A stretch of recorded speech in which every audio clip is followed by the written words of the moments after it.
Hey guys, welcome to UK Open number 6 in Manchester. I'm Alex Robertson, joined with Tom Payne.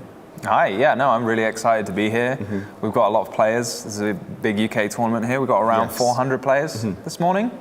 Come all the way to Manchester from all over the UK. Yeah, we've both come from down south, I imagine. But yeah, we're both really excited to see this.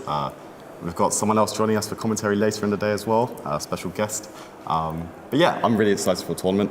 Are there any decks you want to see today? There's so many decks at the moment. Like it's hard to choose between, like, we've got Infernoble, we've got Manadian picking up, we've got Elements, there were just like a million decks at YCS Dortmund. So, and then there's been a couple of YCSs in America in between. Maybe people are keeping their eyes on. So yeah, no, it's really hard to choose. Especially following YCS last week with Mikanko taking down the tournament. It's quite interesting to see that not only win an event, but just see how it can play into the rest of the meta. And I kind of want to see that, as I'm not too familiar with it. So I'd like to see how the UK player base can use that strategy. You know what I was thinking? It's like one of my favorite things when you know what most of the cards in a deck do, and then you watch someone like play it really well, because sometimes it can be a bit confusing if you don't know what any of the cards do. But if you know what the cards do a bit, and then you watch someone put it all together, it's really cool. You learn all of these almost like bonus effects that the cards have, and they all come together and they form this strategy it's amazing. Yeah. The Mikanko deck in particular is like so unique in that your opponent can just have a field full of monsters and you can just OTK just by like reversing battle damage. It's like this is one of the oldest style effects in Yu-Gi-Oh! It's like your whole deck's like full of magic cylinders. Like, I've had some run-ins with it, unfortunately, and it's always someone like Kaiju that's 3,000. A couple of little guys appear, and then I'm just I've lost the game. So it'd be quite interesting to see that. Personally, for me, I want to see the different takes of Rescue Ace. For me, I find watching that deck very interesting because of how it can tear apart a field and just whittle down the opponent's resources, just with its engine as well.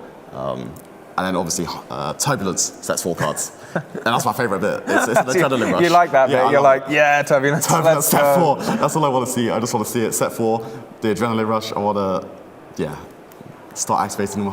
It's beautiful to watch. But yeah, I think that'll be my pick for the tournament as well, being Rescue Ace. I think it's just it's so diverse in what it can accomplish.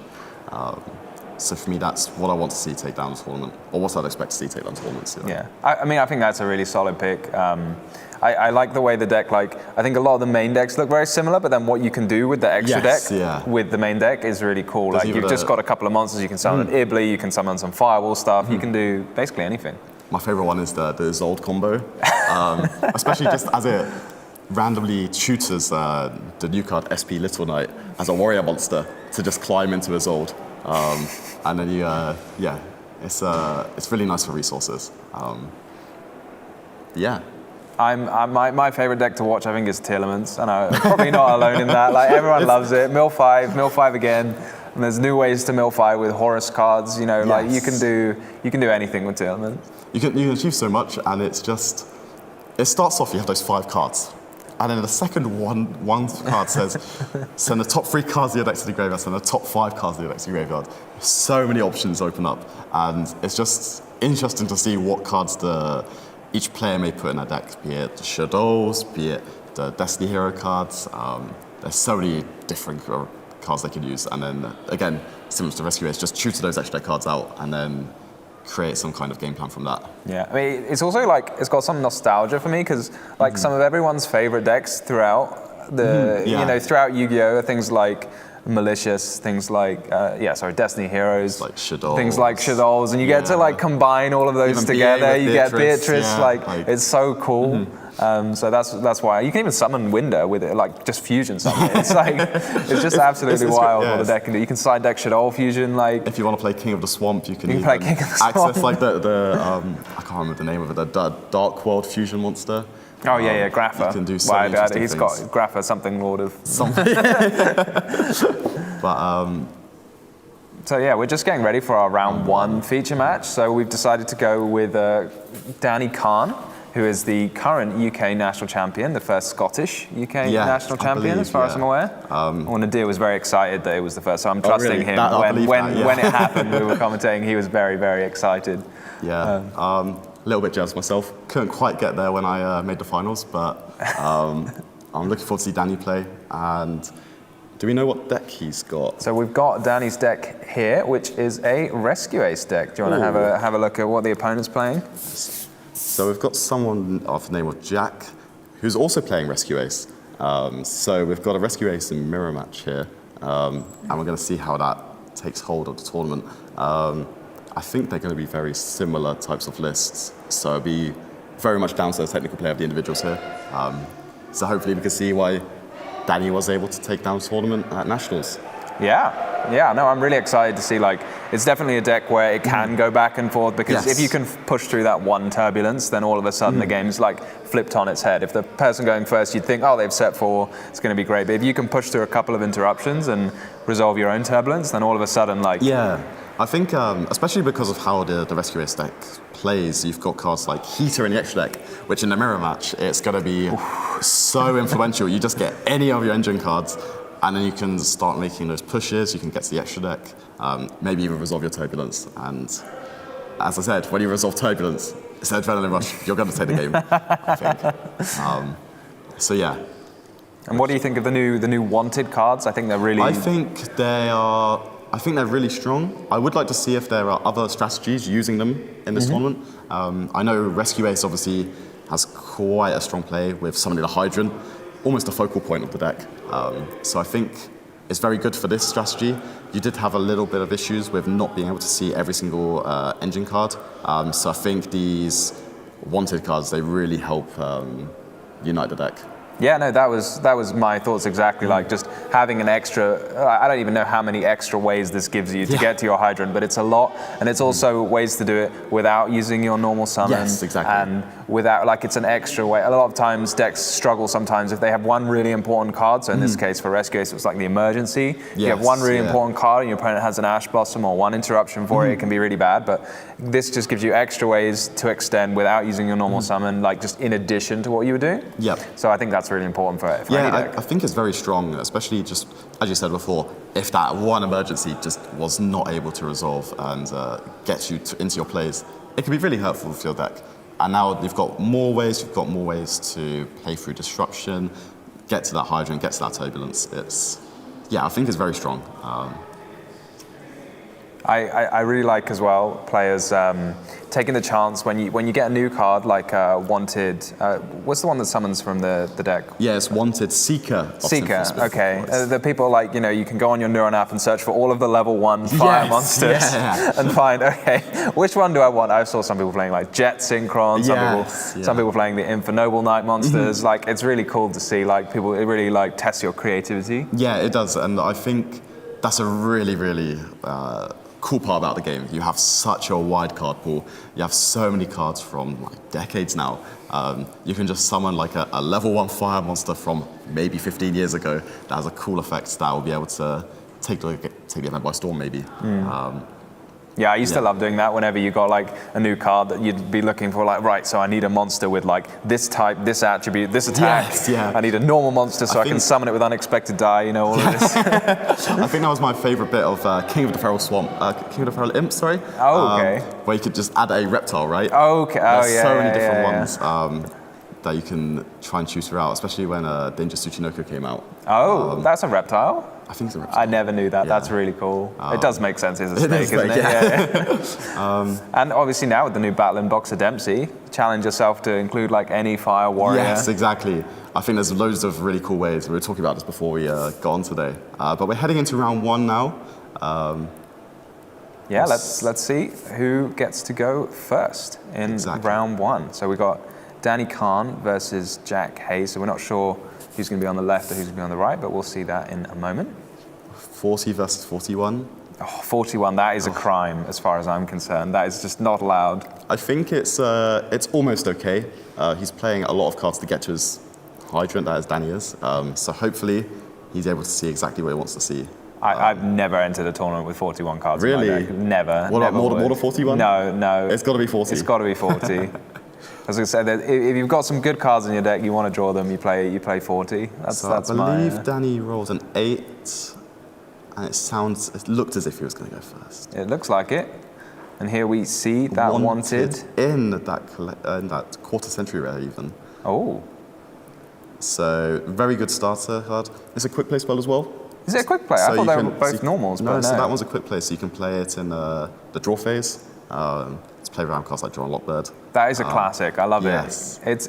It sounds so like trivial, but there are just certain times when you play and you do get Drawn and Lockbirded. You think, oh, how often is my opponent going to have Drawn and Lockbirded? When you do get Drawn and Lockbirded, it can be very disappointing. So to get that one search in pre-Drawn Lockbird is really great. I think with this deck especially, it doesn't really play too hard into Draw and Lockbird.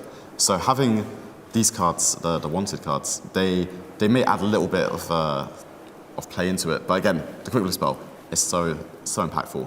So you're seeing him discard Rescue Ace HQ there to summon Diablo Star. Diablo Star. Yeah, and Jack just having a think. Looks like he is going to negate it. Do you like that? It depends. So I think it's really hard to hand trap this Rescue Ace deck because if they start with, depending on how they start, right, they might already have enough cards that if you use impermanence on maybe the Hydrant, the Turbulence before they've set up properly, they could just chain Emergency. Yeah. And that just ruins it. Especially here where he's summoning the Mud Dragon. I really like the Instant Fusion tech in I'm very intrigued as to where this is going to go, to be honest. So especially he's activating the Durendal now as well. Again, this is the sort of deck I would have played for this event if I was not here on the commentary team. I think almost a very, very similar list. I think I would have played 42 cards though. You would have played 42? So. That's even more than 41. So. Oh no. I think I would have decided to play the third Diablo Star, where Danny's likes to play 2. Again, I just want to see the cards. So what do we think we're doing with this Mud Dragon of the Swamp? So in the extra deck, I believe he's playing Proxy F Magician. So there's a way you can make Proxy to then make Mud Dragon. Oh, you can fusion summon it. Yes, fusion summon for Mud Dragon. So you can also make Abyss Dweller. Oh, okay. So there's loads of different avenues this deck can take. And it's a nice little bonus as well. If you make it a fire monster, then that prevents your Turbulence from being and your Turbulence is resolving, and that's the game plan. There's no like non-targeting negate of him. No, not yet. Not anyway. yet. And there's nothing. There's no. No. I'm wondering if one of the Ghost Sisters. What's the one that negates the when a monster's summoned? Does it target the monster? Yeah, it does. Morna targets. Okay. Yeah. Okay, yeah, then there's nothing. Because you can't Ash it as well. Even though Ash negates literally everything, it doesn't negate this. No. It's quite lucky there. That was the 5th summon as well. So there could have been a chance for the Buried Primal Being. But now we get the Adrenaline Rush. I love this. This is my favourite part. You love the set 4? It just feels so rewarding. You play through Interrupt, you play through your opponent's field, every card they have. And you just set 4 and you're like, I'm adamant, if that set 4 resolves, I think I can win the game. Yeah. I mean, we do have a lot of interesting spells for Jack that might help him come back into the game. So I was just having a peek because it's quite a fun thing to just have a look, see what might happen, see if we can predict the future a bit. So I got my eyes on the Super Polymerization and the enemy controllers being like those primary cards to help you win the game when you're going second. But I mean, that's if Danny finishes his turn. Yeah, he's still going. He's still going. So he did use the Durendal throughout his combo. So unfortunately, he won't be able to go for the Isolde line I was mentioning earlier. I see. So Isolde, what are you summoning off Isolde? So you summon Infinoble Knight, Ricardo. Apologies for that. But basically, on summon, it's a level 1 tuner. When it's normal or special summoned, it summons back a level 4 or lower Fire Warrior from the graveyard. Aha. So that's the airlifter. Turbulence is also a level 9 monster. So Turbulence plus the Ricardesso makes a Baron de Fleur. Excellent. Ricardesso does Warrior lock you, so you can only summon Warriors for the rest of the turn. Luckily, not only is Baron de Fleur a Warrior, but so is SP Little Knight. So not only do you have your 3 or 4 set cards, but you also have a Baron and a Little Knight. And I think that covers a lot of the weaknesses the deck may have. Yeah, no, I love this about like modern Yu-Gi-Oh! Again, like if you're locked into a particular something, you can still go through the extra deck and see what can I make. I mean, like quite commonly last format, people were being locked into Fiends, and then you're looking through the extra deck, and all of their extra decks look like you've got all these cool Fiend monsters like the Nightmares and so on, and now with Warriors. That was something I really liked about the Unchained strategy, it's just all of these really cool fiend monsters just appeared out of nowhere. Especially like even some of the older ones like DDD King Stone Darius. Oh, that's super cool, one, yeah. So we're seeing him just resolve his play here. Summoning back the airlifter, likely going for that dweller. He is going for a dweller, and a nice little bonus of Mud Dragon is it is a water monster. Yeah. So you know that dweller, but he's put it in defense mode. I'm not a fan of putting it in defense mode. I'm an attack mode gamer. Like all day, I put my monsters in attack. It's 2200 as well. Yeah, like it's 2/2. I mean, what if your opponent like wants to make a Zeus? You know, you've given them a defense mode XYZ to attack. Exactly. So we're going to see Jack here try and play with the 4 cards in his hand, or 5 cards in his hand even. I'm not feeling like Dweller does a lot against. It stops Preventer from special summoning back from the roof and play. That's all we've got though. And does it stop you activating emergency in the graveyard? Yes, that's true. And or does it stop monsters or spells? It's all cards. All cards. Okay. Yeah. So it stops the sinful spoils as well, as I believe a couple of them have graveyard effects to draw cards, add cards. That makes sense. Back. So it's not the worst play. He's got a lot of cards still. I think he's just working out which of his interrupts he wants to utilize here. And the Rescue is HQ though, that gives you an extra normal summon. It does, yes. And it also gives you a mini kind of pot of avarice type. Just a little one. A little one. And it also gives 500 attack to your monsters, whilst your opponent controls a monster. So it's a bit of a unique one. We're going to see him summon back the Preventer here and use the effect to flip it face down. What do you think of Danny? It feels like he's got a couple of monsters in play that, you know, it feels kind of inefficient just to be leaving these. I do actually agree with that. I think the Diabell Star being there, I think maybe the Turbulence could have been placed a little bit better, as he summoned it underneath the Linkariba on his turn. So that might have just given him a little bit of extra room there. So that was a nice little interaction from Jack there. So the Rescue Ace quick play spells all have a bonus effect if you control a Hydrant, so he's just making sure to activate it before it got set by Preventer. Because obviously, if a Hydrant is face down, it's not a Hydrant anymore. It's just face down monsters in Yu-Gi-Oh! There's some sort of void of enemy. They don't. Yeah, I really like that the Rescue Ace cards, the spells and quick play spells and the traps there. They say whilst you control Rescue Ace Hydrant, it doesn't say it's a monster. So if you have it equipped from Regulus, you still control the Hydrant, so you get the bonus effect. Oh, that's very cool. So I know some of the beginning decks were trying out Regulus along with Sargas and Merrymaker. That's what you do if you're locked into machines. Yes. So I think Danny's just double checking some of his cards here before he makes any further play. So has he got a further Rescue Ace trap? He looks like he's used. Is that emergency or? He's used sorry, contain that's and contain. rescue. Yeah. So I think he should still have extinguish. I love these names, by the way. I love how they've all just a name and an exclamation mark. So I think Danny's taken game 1 here in this matchup.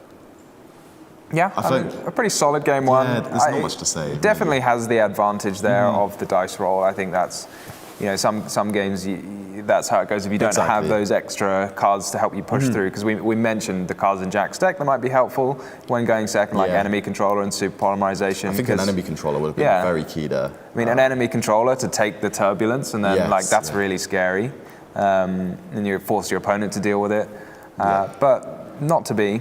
If we look into the side decks now, something that's pointing out to me in Jack's deck is that Blasted Dragon Ruler of Infernus. I saw that. I was like, I don't know what he does with it, but that's super cool. That's a real throwback. I don't know if there's a way to get it in the graveyard on your first turn, maybe.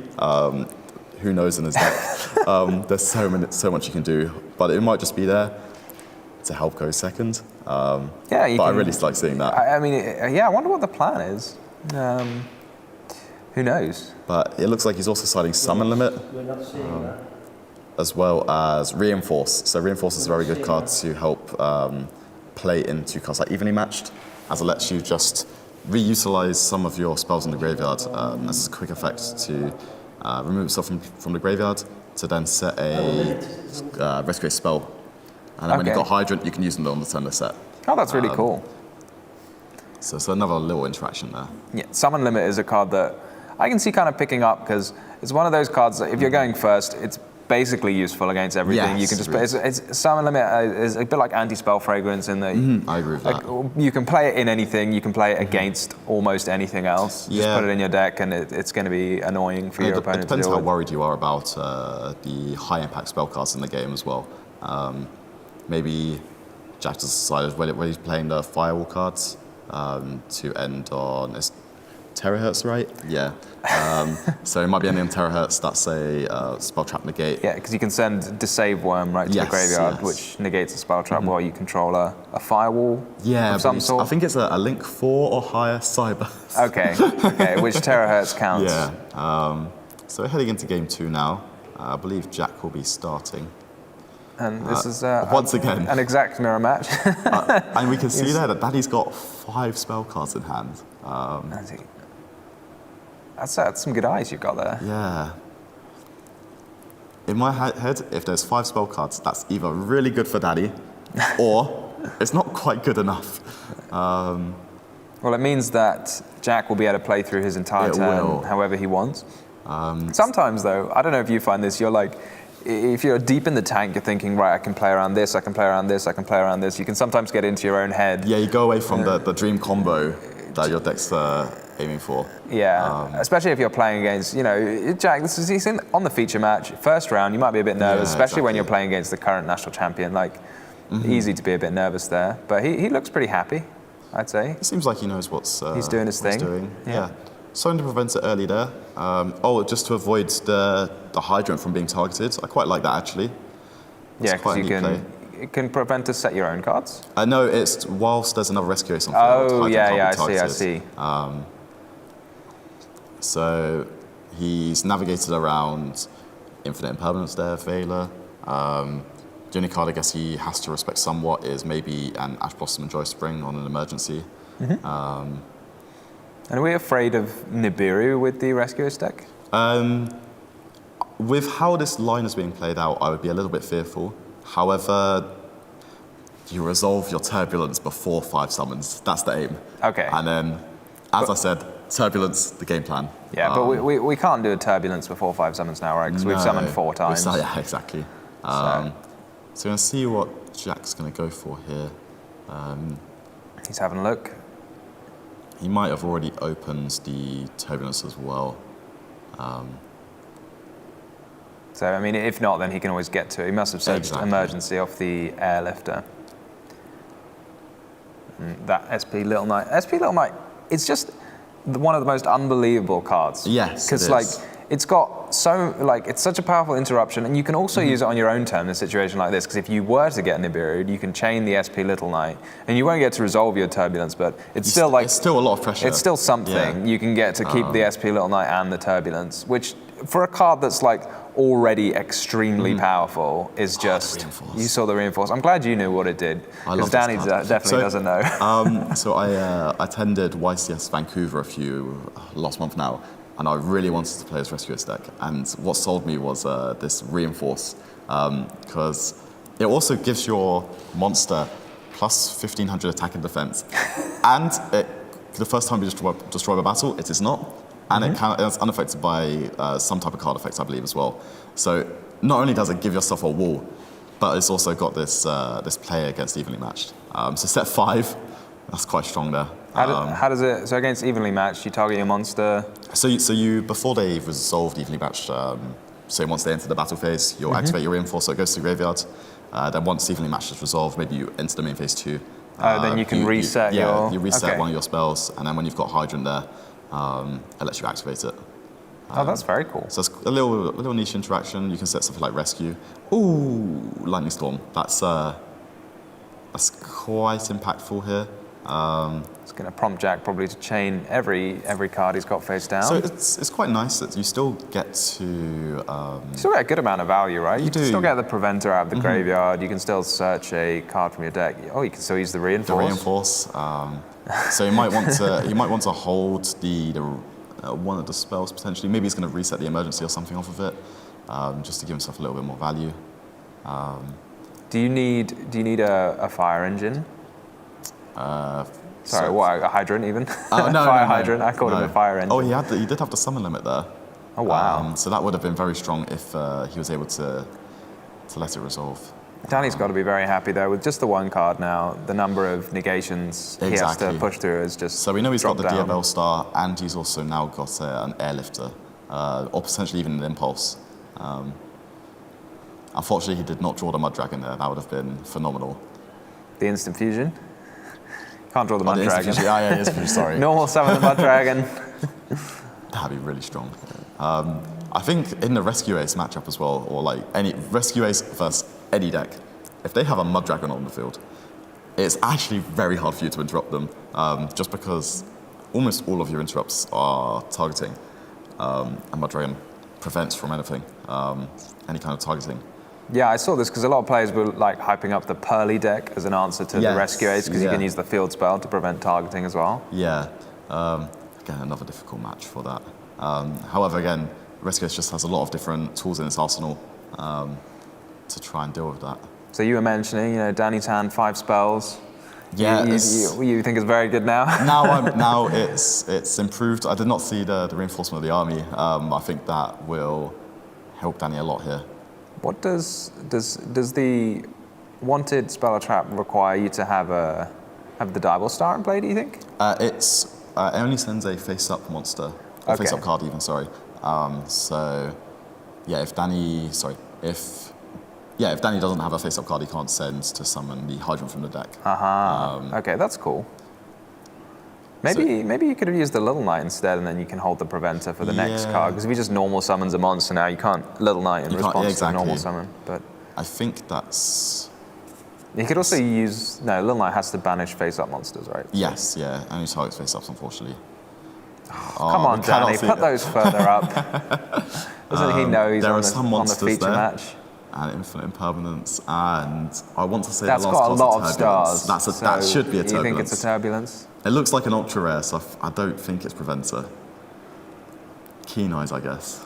Don't quite know what he's taken here. I think this airlifter that might come down is also very good into Jack's field, as he can also just tribute the airlifter if he activates the Little Knight to summon another Rescue Ace from the hand. That's assuming he has one, because you saw before his hand was all spells, so he'd have to have picked up a. Now his graveyard's all spells instead. Okay. Pancratops. So that's a really good pickup there. Yeah, that can just either tribute itself to get rid of the Little Knight, or you could just go to the battle phase. I think I would rather go to the battle phase, just because the Little Knight can always remove itself and the turbulence of the field, and I think that's a lot of pressure. For then you have to make sure you can clear both.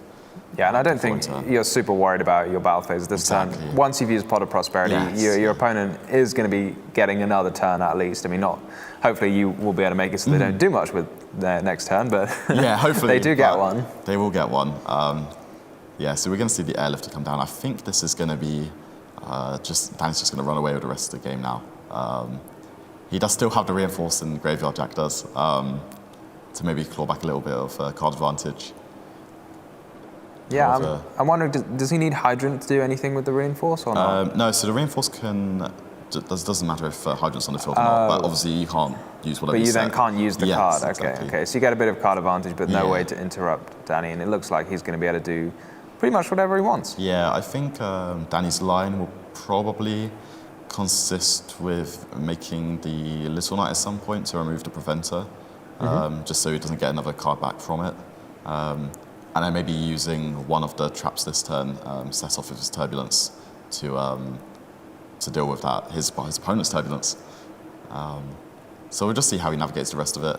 I'm quite curious to see if he kept in the warrior cards in his deck or not. I would assume not, but. Yeah, it's a nice thing you can side out when you're going. If you've got like a little extra gas when you're going first, so you can just rotate those out for some defensive cards going second. What do you think about that? Would you rather have them in the side deck just for when they're going first, or are you happy with Danny maining those cards? Because it is 2 cards that aren't the best to draw. They're not the most phenomenal, but they do enhance your ceiling by quite a margin. Well, yeah, I mean the Equip spell in particular going second is even easier to use than it is going first, because you can just target one of your opponent's monsters with it. Exactly. But one of the things, like, often, defensive cards or cards to break your opponent's field might be dependent on what you're playing against. Exactly. So it's nice to have sort of cards that, it'll be useful in pretty much any matchup, the ability to extend your plays going first, whereas a card like Lightning Storm, when you're going first, it's not going to... when you're going first, not the most doesn't do useful, anything, yeah. and when you're going second, may or may not be great, depending on... Yeah, exactly. So we are going to see Danny set 4 here. From my perspective, if he's now setting only one trap, I would say that he's likely sided one of them out, just to improve his chances going second. That makes sense. He might also have one in his hand. That's also true. The 6th card being a trap card. So we're going to see where he goes from here.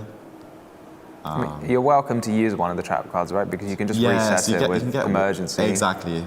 So nicely, if you use Extinguish to destroy Preventer, then it can't activate its effect, right? Yes, that's true as well.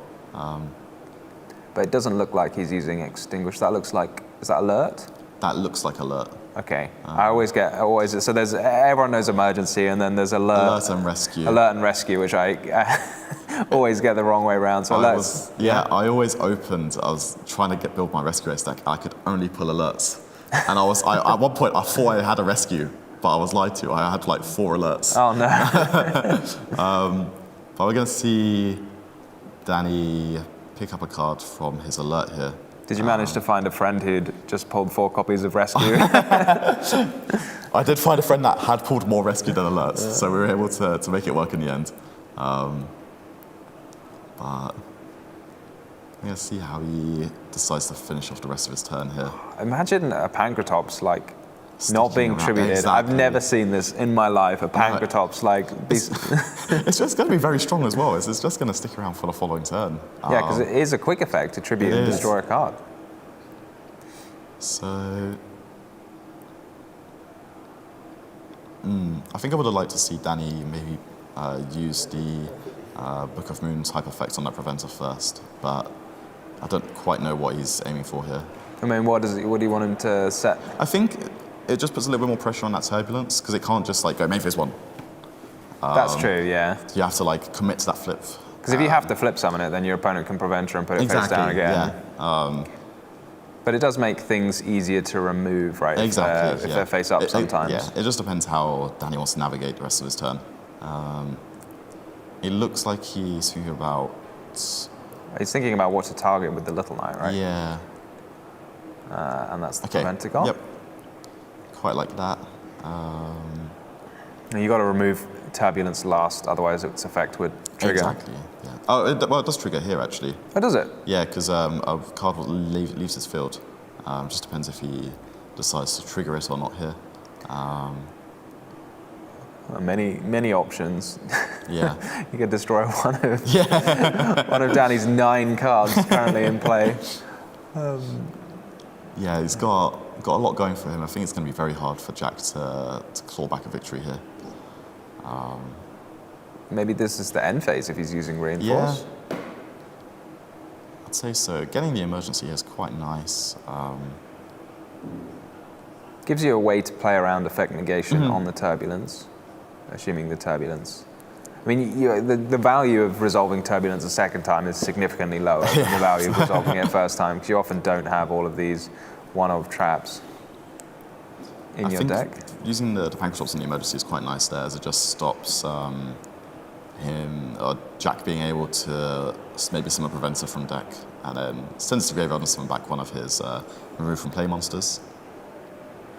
This is one of those times where Jack just wants to start his turn, but Danny's got 1,000,001 choices to make, so he's going to have to wait for the OK from Danny. It's quite interesting he's not using the first effect of the Sinful Spoils there, or maybe he drew another copy of Wanted potentially, just as that would have given him a level 1 fire monster. Which is pretty much the exact card that you want. That is the exact card you want here, especially when you're setting something like Extinguish or Contain. So Jack's not started his turn with the Turbulence. No, I think he's being wary that he does know that Danny has the Contain set, I believe. But it's never going to resolve, is it? No. So you might as well try and force something out. I mean, I don't think it's that high value anyway. Okay, so Impulse is being triggered here to summon from the deck. This card, I swear, Impulse, when the first time you read it, you just think, how is this not the most unfair card? It's like Havness, I guess. It's like one of those cards that's just like, in-engine, interrupt your opponent, play during your opponent's turn. Like, these cards have always been extremely powerful. My favourite bit is also that it's got a very strong on-field effect as well. Just being able to prevent the opponent from activating the monster they control the highest attack. It's very unique in that regard. And again, just gives more utility to all these more random rescue race cards that aren't Turbulence and Hydrant. Just going to see what Jack decides to do next. Is that a Diable Star or a Preventer? I think that's Preventer, yeah. So he's going to remove his Hydrant there. I mean, Preventer's very powerful. I really like it. It's like, gives you options like a defensive card. It's kind of everything you want in a card, isn't it? Because on your own turn, it can extend your plays, giving you like multiple summons. And on your opponent's turn, it can be defensive. How many Turbulence did you place? 2 Turbulence. Yeah, I'm quite interested in seeing what they achieve here. Danny's got his own Preventer. So when you're, setting cards, like if both players get to set one of their opponent's cards, that definitely favours the person whose turn it is not. Yes, it does. It's like, I get to set one of yours. Well, okay. Oh, so he's got the Hydrant. So it's quite strong. However, it's strong. I still don't know how he's going to force his Turbulence through. I guess you could say that. Well, you can search Emergency, right, and then activate Turbulence. It only adds monsters, unfortunately. Oh, okay. But I think you could do some unique things here. You could, I don't know. You try and make a Heater to try and summon back Danny's Turbulence, maybe. I'm not sure how well that's going to fare into 3 set spells and traps. And so he's got. Are we playing Extinguish or Contain from Danny? I believe it's Contain. Okay. That looks like the choice here as well. So you activate Contain now, just sort of preemptively, or maybe that was Jack activate the effect? I'm unsure. The bonus is that with Hydrant there, Jack cannot perform a Link Summon. Any type of summon with that Turbulence, really. And it can't attack. And it can't attack? Oh, wow. Yeah. So this 0 attack Hydrant is going to maybe live. Actually, no, Linkuriboh has attack, right? And he's just not. About, yeah. You can just about make a Linkuriboh. Again, it depends just how he wants to keep navigating. But is there any way for Jack to, he's got through a lot of negations here. He has. But is there any way for him to, just tidy up the monsters that Danny's got? I don't think so, especially with the Preventer. The Preventer will return another card. And Danny does have that little knight returning to the field. So I think it could be quite rough. He's trying to attack, but Danny's just reminding him there, as you pointed out. It's an unfortunate, sad battle phase. I don't know. We've all been there where you go into the battle phase and realise your plan is not going to work, and then you have to go straight into main phase 2 and think, oh, whoops. Is he running the new XYZ? He is, yes. However, I'm not sure how it will work here, as he can't use the monster with the highest. Oh, that's true, actually. I'm not quite sure how it would work. Maybe you just use the next best thing. Maybe. Absolutely no idea. Probably you just can't summon it, which is quite a strange interaction. Yeah, I might have to ask the head judge that afterwards. Now I'm quite interested. I think that card's really, really interesting for the format as well. Just very similar to how Little Knight kind of warps it a bit.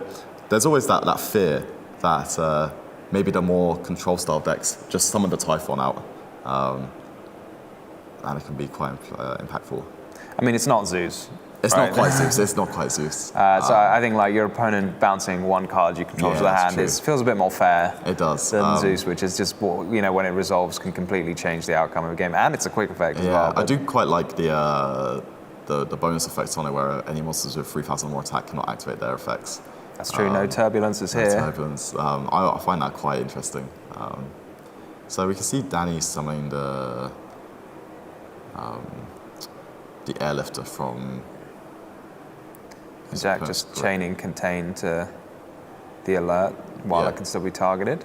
Yeah. They're just having a bit of a discussion there. Jack's like, look, I've clearly got this airlifter already in play. Yeah. You can't target that. So I think it's going to be Danny's to run away with now. He's getting another search off of this airlifter. I'm not sure if he's still got his HQ in his deck, so we'll see how valuable maybe this the turbulence potentially could be. I mean, HQ feels like definitely like a card that might come out if you were going second. I think if he's taking one of the traps out, I think HQ would definitely be a strong contender as well. But at the very least, he does have 4 monsters on the field, and one of them being Preventer as well. So there's a very, very easy route to potentially make an access code talker. Does he run access code talker? Yeah. There it is, yeah. I mean, plus like the Lil Knight is 2. There's quite a lot going on here for Danny. I mean, he can now use that simple spoils that has been set on the field for a whole turn. Yes. So he's going to reset his contain there. See how he wants to play the rest of this out. Yeah, he's got so many options. This is where, you know, when your opponent's got a lot of monsters and you have to deal with them, this is where you wish you were playing Mechanco, right? So I don't want to have to... Turbulence is 3,000. It's big. You have to do something about it. You can't just be like, look, you have no negations, therefore I win. You actually have to prove it. Yeah. And I guess access code is normally the way, but I don't know how many attributes of Link he has in his graveyard at the minute. No, he's playing Celine, Queen of the Master Magicians as well, which does help not only give another attribute, but also just helps get you towards the access code talker. Is Diebold Star a spellcaster? It is. Okay, that makes sense. So that's like not like a 1 card, but you know, just a Link 3 becomes an access code. That's quite unique. So yeah, he kept the HQ in. I think, to be fair, in this matchup, I think it does get quite resource intensive. So you do just want to ensure that you have access to your plethora of spells and traps. Do you reckon he's checking if it goes on the bottom or if it shuffles? I think he's checking to see if he can put up to 4 in, but maybe. I mean, you can't say up to 4, otherwise you could just be like, I'll shuffle back 1. That's definitely true. Draw a card. That's definitely true. Imagine Pot of Avarice, it was like up to 5. I'd be like, okay. So we're going to see him keep going throughout his turn here. Just see what play he wants to make. So your money's on the access code. I think that's pretty good. I'd think so. He's running 2 Little Knight in his extra deck. That you need a second. You need 2 for the Isolde combo. Okay. Because it is a warrior monster, and you use it to make the Isolde. Mm-hmm. And then after you've used it, you've made your Isolde, you then make a second one. Okay. So it's quite funny there. And Hita is just insane in the mirror match, isn't it? Just like any 2 monsters, almost all of your monsters, you're going to have a fire monster, so it's pretty much any 2 monsters. There is not like a single card you don't want to take here, is there? Like, I think anything is acceptable. Let's make his Nightmare Unicorn here. It's quite a nice inclusion. You see a lot of people deciding not to play it potentially in favor of the Little Knight. Okay, but he's got both. But he's got 3 of them, in fact. Well, he's got the 2 Little Knight and then the Unicorn. So he's really valuing just being able to out things. Exactly. I think in this type of deck, you just want your extra deck to have a lot of utility, right? That's how I'd imagine it.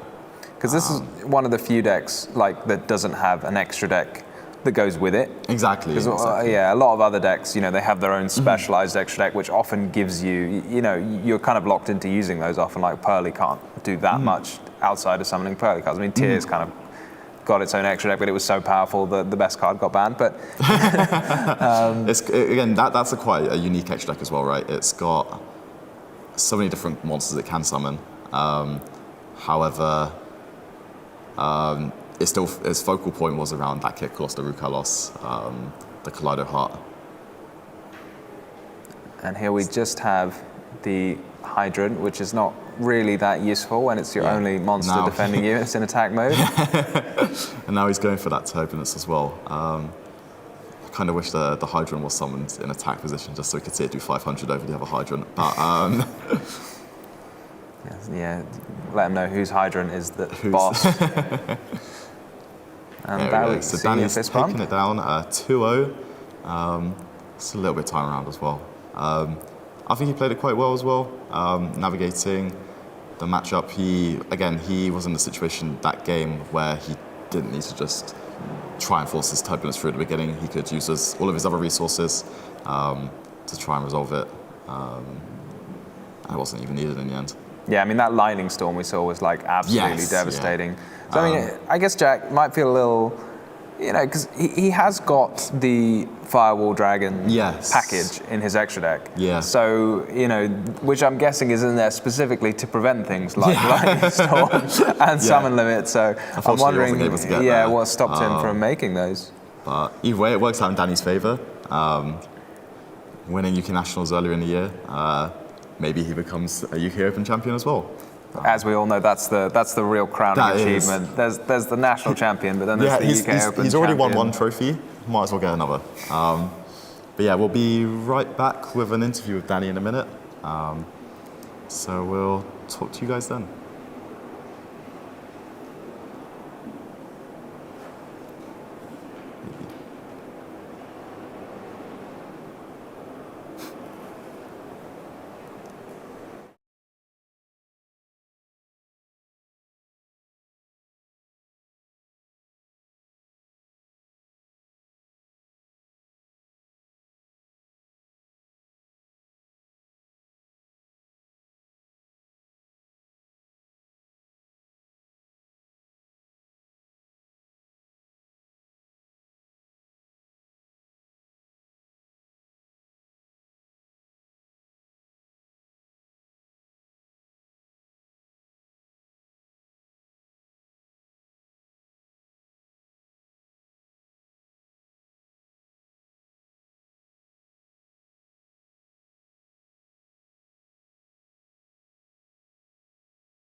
Danny, how you doing today?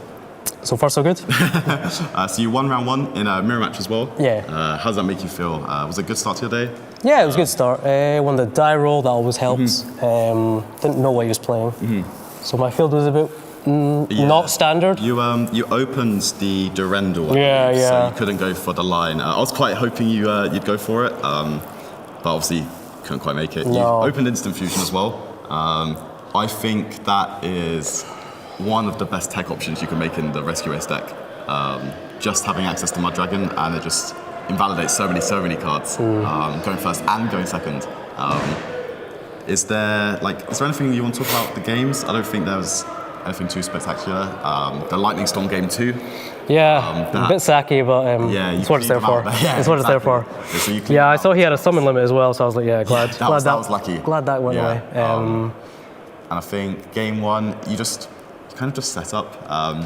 Obviously, without the ability to go into your Isolde line, is Abyss Dweller your kind of go-to there then? No, Abyss Dweller was just because I drew the Instant Fusion. Yes. The Mud Dragon would have been destroyed anyway, so I was like, I may as well make something of it. I saw you're not playing IP Masquerena. Do you want to talk about that a little bit? I was up until about 10 minutes before the event. I just had to make a change, kind of forced, but not really. I brought Pankratops in, which, if you saw, game 2 was pretty big. Yeah. So I moved that into my side and then had to change a card in my extra deck. But do you feel like you're going to miss it throughout the tournament? I don't think so. No, it was a last minute decision to put it in, and then it was a really last minute decision to take it out. Yeah, I've myself I've been playing a lot of this deck, and that's one of the cards I've noticed I'm not summoning enough. It may be one of the cards I get rid of off Prosperity, for example. So it's quite interesting to see it. I might even do that myself now. Yeah, I feel like you miss out on the banish with the SP, but it's not the biggest impact. You still end on the SP, which especially is with the main thing. The lines you're going for with the Isolde, you're not ending on a Masquerade or anything. Yeah, exactly. It's not part of your standard combo. Exactly. Anyway. It's just something you might go into on the off chance. Exactly. I'm just trying to think if there's anything interesting to talk about. How are you feeling about this tournament? It's 9 rounds today. About 9 rounds. 400 players. Yeah. So 8 more rounds. Oh. I think that's what I heard. Okay.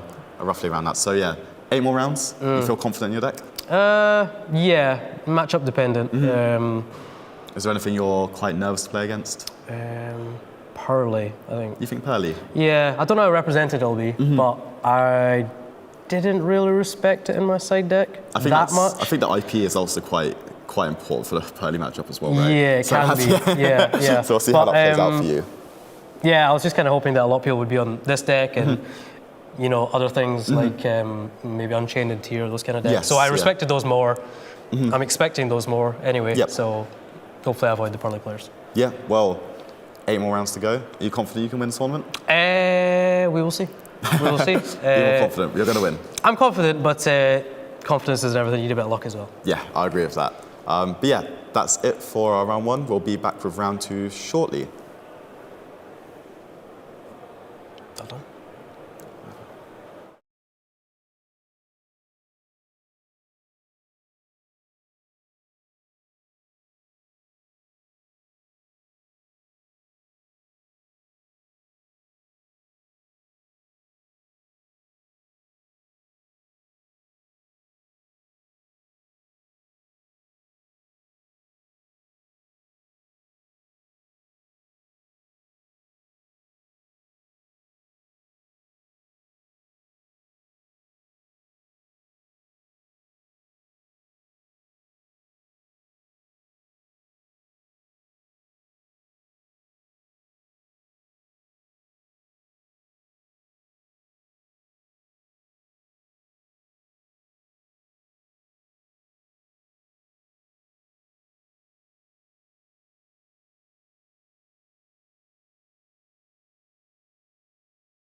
160 card, yeah.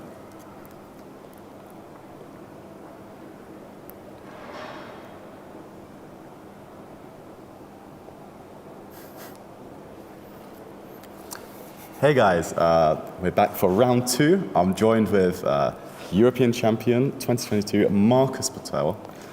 Yes, it is my first time commentating. It's actually really strange being on the other side of the feature match table, but I am very excited to be commentating the UK Open in Manchester, and it is a very competitive tournament. When I was looking around, I saw a lot of different decks and a lot of very good players. That's exactly what you want from these events. We're hoping that we get some really good name players. We get some nice unique decks as well. We just saw 2 Rescue Ace players. So I think going into this round, we have a more unique deck from Ben Sherman. Who is also another national champion. Yeah, we're getting around the table. Evidently, I'm not fitting the mix, but yeah, we've got this now. So Ben, I believe, is playing a water deck aiming to hand loop. We'll see some more once we get into the match, but for now... He seems to be using the Synchron strategy, and I guess using Cyframe Omega and Cyframe Omega twice to be able to remove 2 cards from the opponent's hand. And Trishula as well. Trishula as well. This is, it's quite interesting. I can't wait to see it. I really do like seeing some of these more unique takes, especially in the year of 2023, where you've got all of these very high-level decks playing. Seeing something a bit more rogue coming into the fray, it's quite nice to see. I know some people decided to not play Synchron because of its problem going second. Some people found it more of a struggle to break down opponents' fields and advantage. So it'll be interesting to see how Ben has decided to tackle this problem. Yeah, I think the main issue it was a bit too reliant on that junk speeder resolving and bringing forth 4, maybe even 5 Synchron monsters to the field to start your plays off. So hopefully he's been able to navigate around that and try and figure out different lines of play he can make to get past that. But yeah. His opponent, John, has decided to go for something more standard, playing the Unchained strategy. Both very familiar with this as well. Somewhat of a more vanilla list, let's say. He is using SP Little Knight, one of the cards from Age of Overlord, to boost his strategy, but the deck does Fiend Lock you at certain points, so I guess he might need to either get it out early or he's deciding to use it as more of a going second option to break down the opponent's field. Little Knight is a dark, so you can summon it off of Unchained Soul of Rage during opponent's turn, so that Rage, it feels like it's infinite interrupts at that point. You link away with one of their monsters, you remove from play a card from their field or graveyard, and then you remove from play another monster from their field. It's just so many. I didn't really think of it about it like that. Using the Unchained Soul of Rage to as a second interrupt. Yeah, it seems really, really crazy to see. So yeah, we're just waiting for the players to get set up and ready to get on with this. How are you feeling about today? It's your first time doing commentary? It is my first time doing commentary. I am a bit nervous, but I am equally as excited because I really do love watching high-level Yu-Gi-Oh! Exactly. And especially this tournament is very competitive. I'm a massive fan of the UK Open events. When I was, before the UK Open, 7 years ago when it started. Yeah, that's to get a tournament of this caliber, it was usually nationals that we would wait for. And these events kind of gave us this competitive... Another event to look forward to each calendar year. You've got a pretty good record. At the UK Open? Opens, yeah. I did indeed top the first one and the second one. And the most recent one. So you've topped all of the ones you've entered? Some might say yes. For me, I've got a solid 9th place at the only one I've ever entered. So what stopped you from getting into the top cut? Unfortunately, are we going into? We're going to game 1 here. So I'm sure we'll see who wins the dice roll. Just loading in here. Who do you think is favoured in this matchup? I think it's very dice roll dependent. I think if Ben is able to take away with game 1, I think he might just be able to get away with the rest of the match. However, I do feel like Unchained has the ability to play into boards with very little cards. It was one of the reasons why I think it gained popularity. It's very strong going second, very strong going first, and it's very strong just making those initial plays off 1 or 2 cards as well. So we will just see who is going to win the dice roll here, I hope. It looks like John is leading. Very good start for him as well. He decided to use the Pot of Prosperity early, though. Usually, the Pot of Prosperity is used later if they already have a way to start their plays. Yeah. So if we look at Ben's here, we can see he's got Lapis Dragon as well as a number of Atlantean cards, I believe.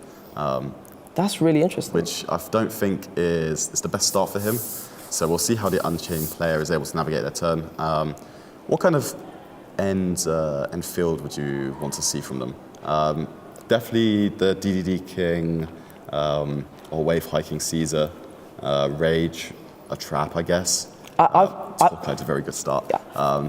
I've been a really big fan of making sure you don't lose to my opponent's disruptions, such as Nibiru, Imperm, Vela. So I prefer to play more conservatively with the deck and making sure I can also play on for the follow-up. Yes. I think that's very key. You just want to ensure that you've got a follow-up play for the following turn, right? But you've also put up enough disruptions that your opponent's not able to capitalize on it. John has started very strongly with Tour Guide. Yes. It is one of the best openings he could have. So I'm a bit confused as why he started with Pot of Prosperity. Yeah, maybe just trying to decide he wants maybe another card just to play around some potential disrupts. But we're seeing him send the Shavara. I always get these names mixed up. Or Shayama, sorry, and adding the Shavara. So I believe he must have opened with a trap then, deciding not to send the Shavara to get its effect. So he's going to use the escape here, using the Shavara, to summon stuff from the hand. I wonder what he could special summon, because you have a lot of options in deciding to go for now, and he's gone for the Shayama.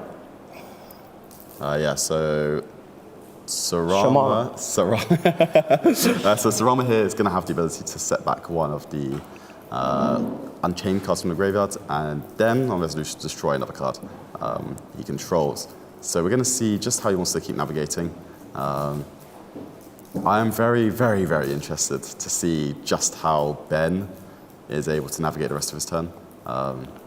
So he decided to go for Solar Rage early. I believe it's because he wants to use the Sarama to target the Solar Rage, set the trap, and be able to use the Solar Rage second effect to add a card back from the graveyard, deciding to prioritize the follow-up rather than sticking with more monsters on the field. We'll see how he keeps on going through the rest of his turn. But I think this is one of the most solid plays that I think I was taught by yourself, actually, just how to play these cards through interrupts. Okay. He decided to set the second trap on, say, Abominable Chamber of the Unchained, which lets you special summon an Unchained monster from the graveyard. Yeah.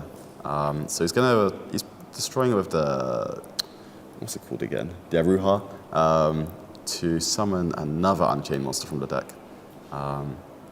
So it looks like he might then try and push for a rank 6 play shortly with the Shayama from the graveyard. Yeah.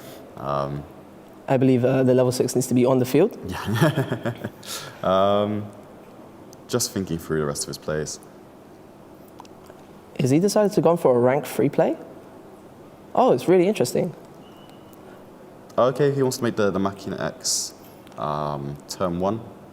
Most commonly, this card is used for the DDT Vice Queen to be able to special summon and pop a monster, but he decided to use it as an interruption because it also has an additional effect where if the opponent activates the monster effect, you can detach 2 and attach the monster. 1, yeah. So I do really like this card when you've got the Dark Contracts on your field as well.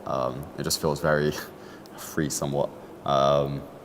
So I believe he's going to use the Shayama in his grave to pop the Solar Rage now to be able to make the like he's just DDD. Passed over to Ben now. Ben did draw Lockbird for turn. Doesn't do an awful lot. However, that looks like a Small World as well. So Small World, what's it called? The Drawn Lockbird can be a very good fodder for that.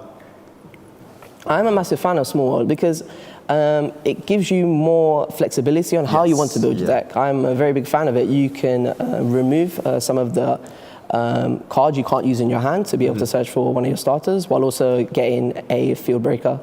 Yes, I think it's, and also, like other way around, you may have more of these cards that are aimed for going second, or even some of the cards aimed for going second that you may not want in your hand. And you may just want to see more of your engine. So Ben Sherman has decided to activate Deep Sea Diva's effect, and John has decided to chain his Machina to attach it. Yep, and then on Resolution, going for the Soul of Rage there. I think he's just deciding what he wants to summon with it. Going for an Anguish there. I think I would have liked to see the Little Knight. Although it's just another piece of interruption, right? At the end of the day, that's all you really want. Ben hasn't committed too many cards here so far, so I believe he still has the ability to play through and play more. He's only used his normal summon. Yeah, we just have to see how important that normal summon is to his deck's game plan.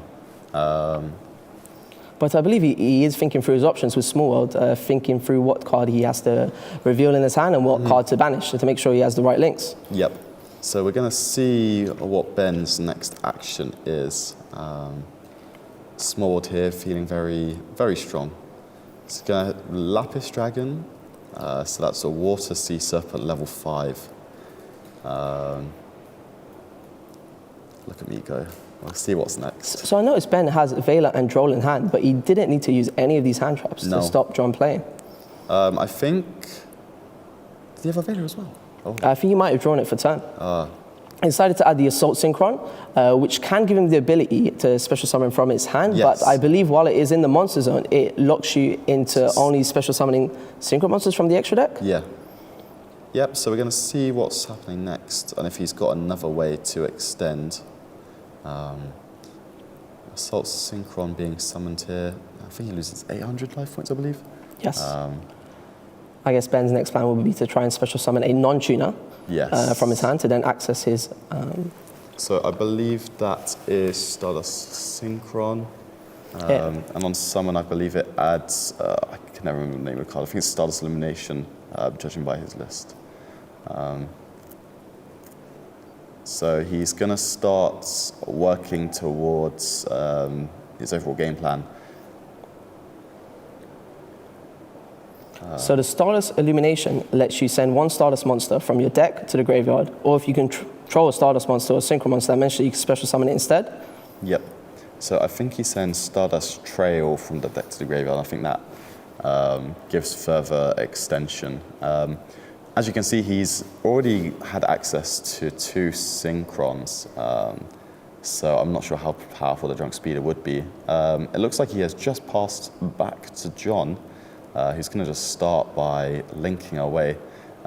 He could simply just go for Abomination here, and that should be enough. I think John is seeing the line you mentioned. It is all adding up to 8,000 points of damage. Yeah. Ben is not in a good spot. I think this should be game, and Ben is recognizing it. Yeah, there we go. And that is it. And we're going into game 2. Yep. So unfortunately, as I feared, Ben just wasn't able to find a way of extension there. I think the Diva was a very, very strong start. Just unfortunately was unable to keep going. However, game 2, he's going to be starting.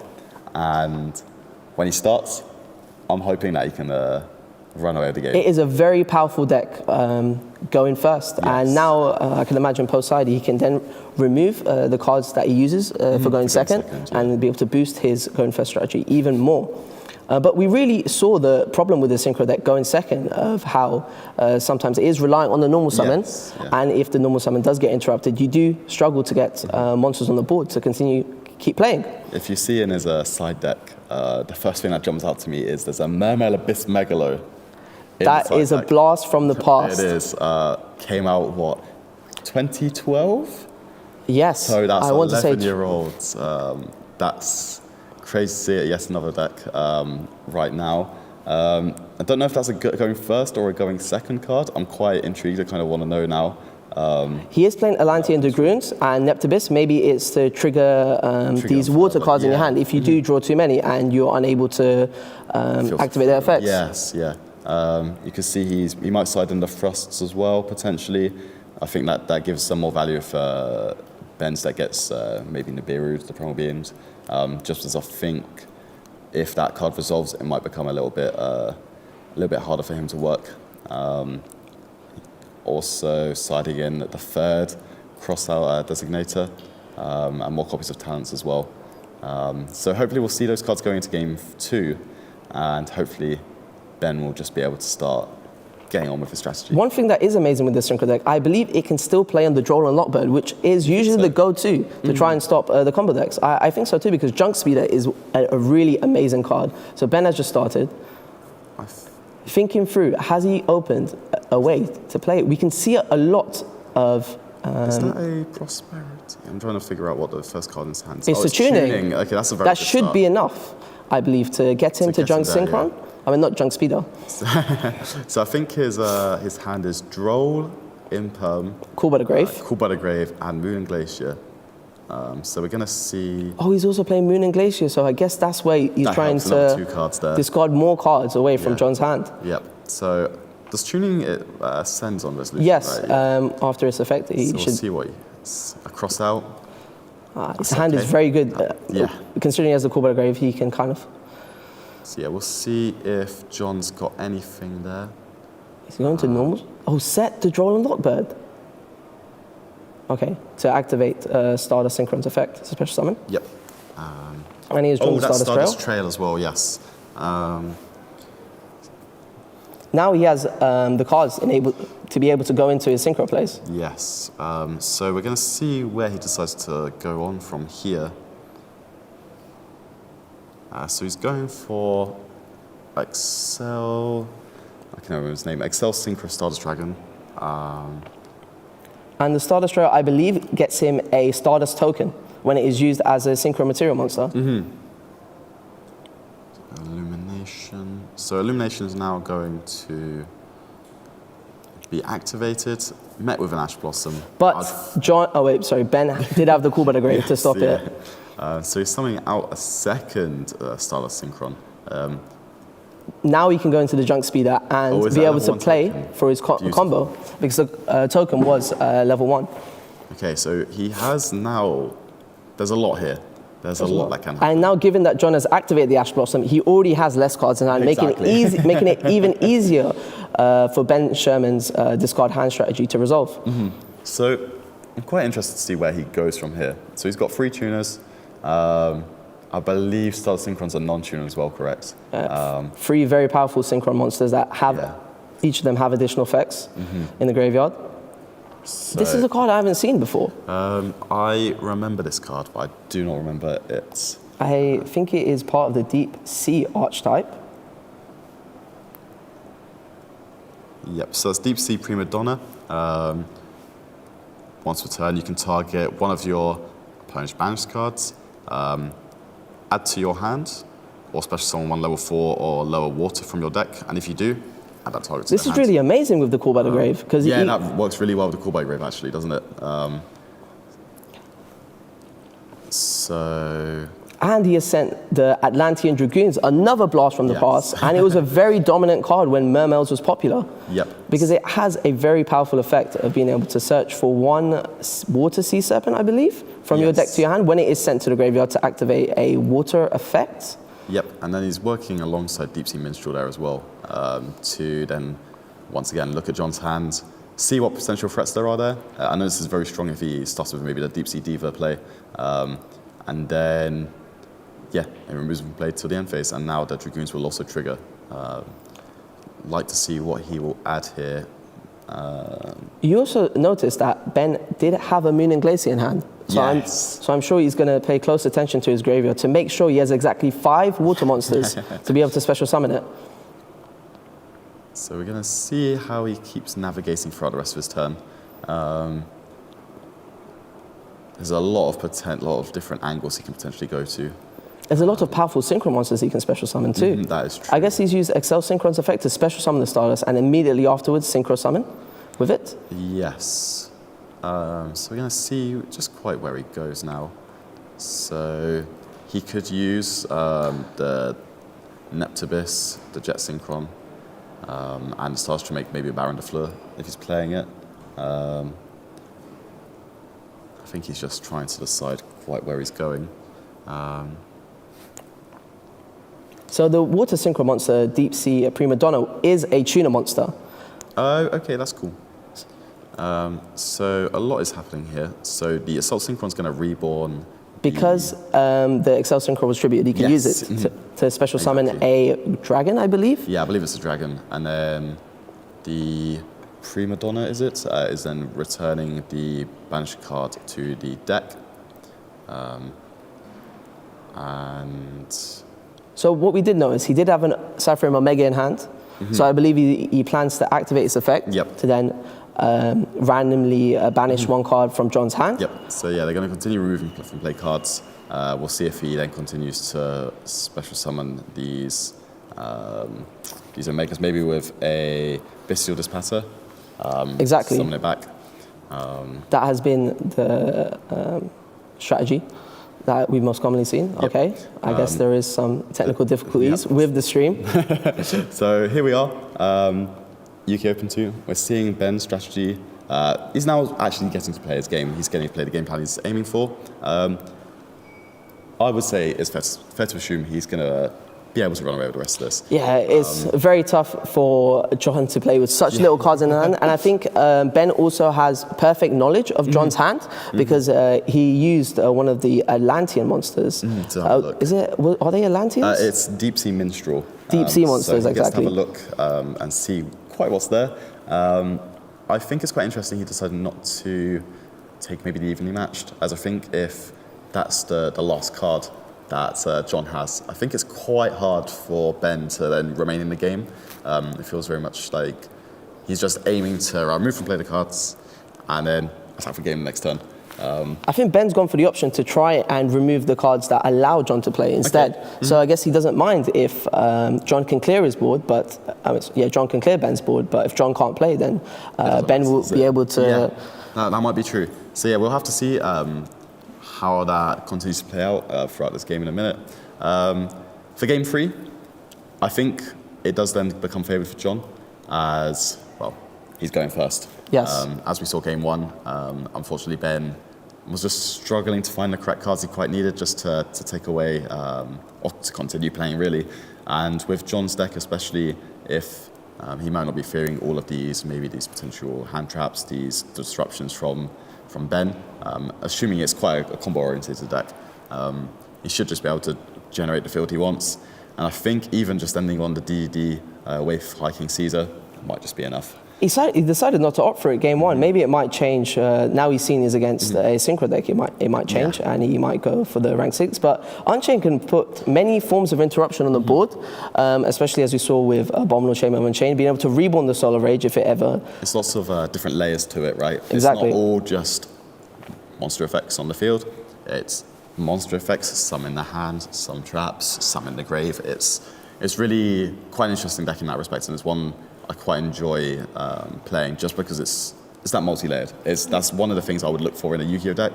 I don't want all of my interrupts to just be the 5 monsters on my side of the field, because then you lose some cards like Dark Riddle. No, I completely agree. It makes it so that after siding, when your opponent does put maybe in their answers to be able to beat you, you still have some ways to interact on your opponent's turn. Yeah. And with John's deck, he can establish so much with such little cards. As we saw, the tour guide in game 1 was really powerful, getting him to most of his engine that he needed. Yep. Again, it just depends what kind of lines John wants to take with the cards he has available to him. So yeah, I think we're just waiting to return to this match. Do you think Ben prepared much with Unchained in mind? Given the new set, Age of Overlord, it has reduced in popularity a bit, with Rescue Ace taking more of the limelight. Yeah. I would argue that with how Rescue Ace is taking priority, how maybe other decks like the Tear Limit strategy, the Hurley strategy, other decks that are coming out of the woodworks, especially out of even Mekanko, I think Unchained may have fallen out of a bit of popularity. That doesn't mean it's not a good deck still. it still has a lot to give, a lot of power to it. I know there's some American players that still believe in the strategy, and they'll still continue to play it. For me, I just want to see how it deals with the rest of the field. I think trying to deal with the rescue ace strategy going second, it can be quite unfortunate. We're back. So we've returned to the same game state. Yep. Luckily, we're not missing anything else. So I think just waiting for them to catch up with us, and we're going to see how they decide to keep going. So the side frame Lord Omega is there. Once it resolves, what do you think is going to happen next? I think Ben's just going to try and establish more synchro monsters. I believe we will see a Bestial Disbatter soon. Currently, I can't see a way for him to make it immediately. Oh, he's gone straight for the Moon and Glacier now. He has noticed he has 5 water monsters in his graveyard, and this is the perfect time to summon it. Being able to discard 2 cards from John's hand. Yep. So that'll be 1, and then the second card. He's lost the Ash Blossom and the Dark Ruler no more. So it seems like John, unfortunately, does not really have a line of play next turn now. It is, I feel like, going to be impossible for John to get back into this game. So I believe the Stars Illumination lowers the level of the monster. So he's going to make the Crocodile. I've missed this card. So Crocosaur is going to draw a card here. I think he's then going to use the...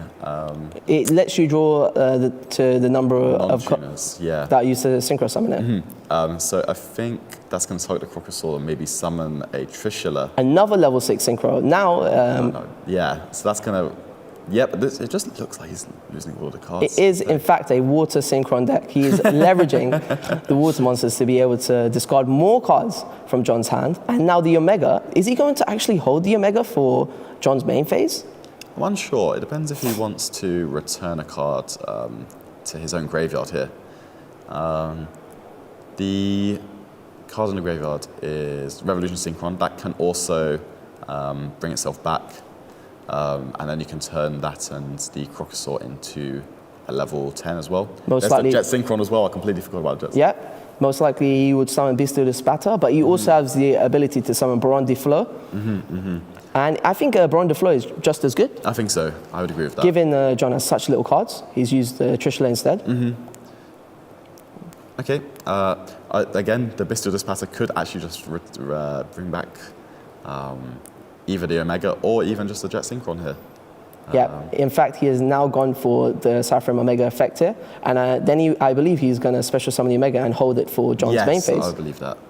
And in the standby phase, it can always put back the evenly matched to the graveyard as well. Or the Jet Synchron that got banished. Jet Synchron, yeah. Just making sure he can do his combo. Exactly. Just making sure he does the correct plays. In addition, Bestial Disbatter can also be a negate or destroy a monster effect. Yeah, so I think it's looking very, very hard for John to return here. Oh, is he making... Another Crimson Dragon. Crimson Dragon.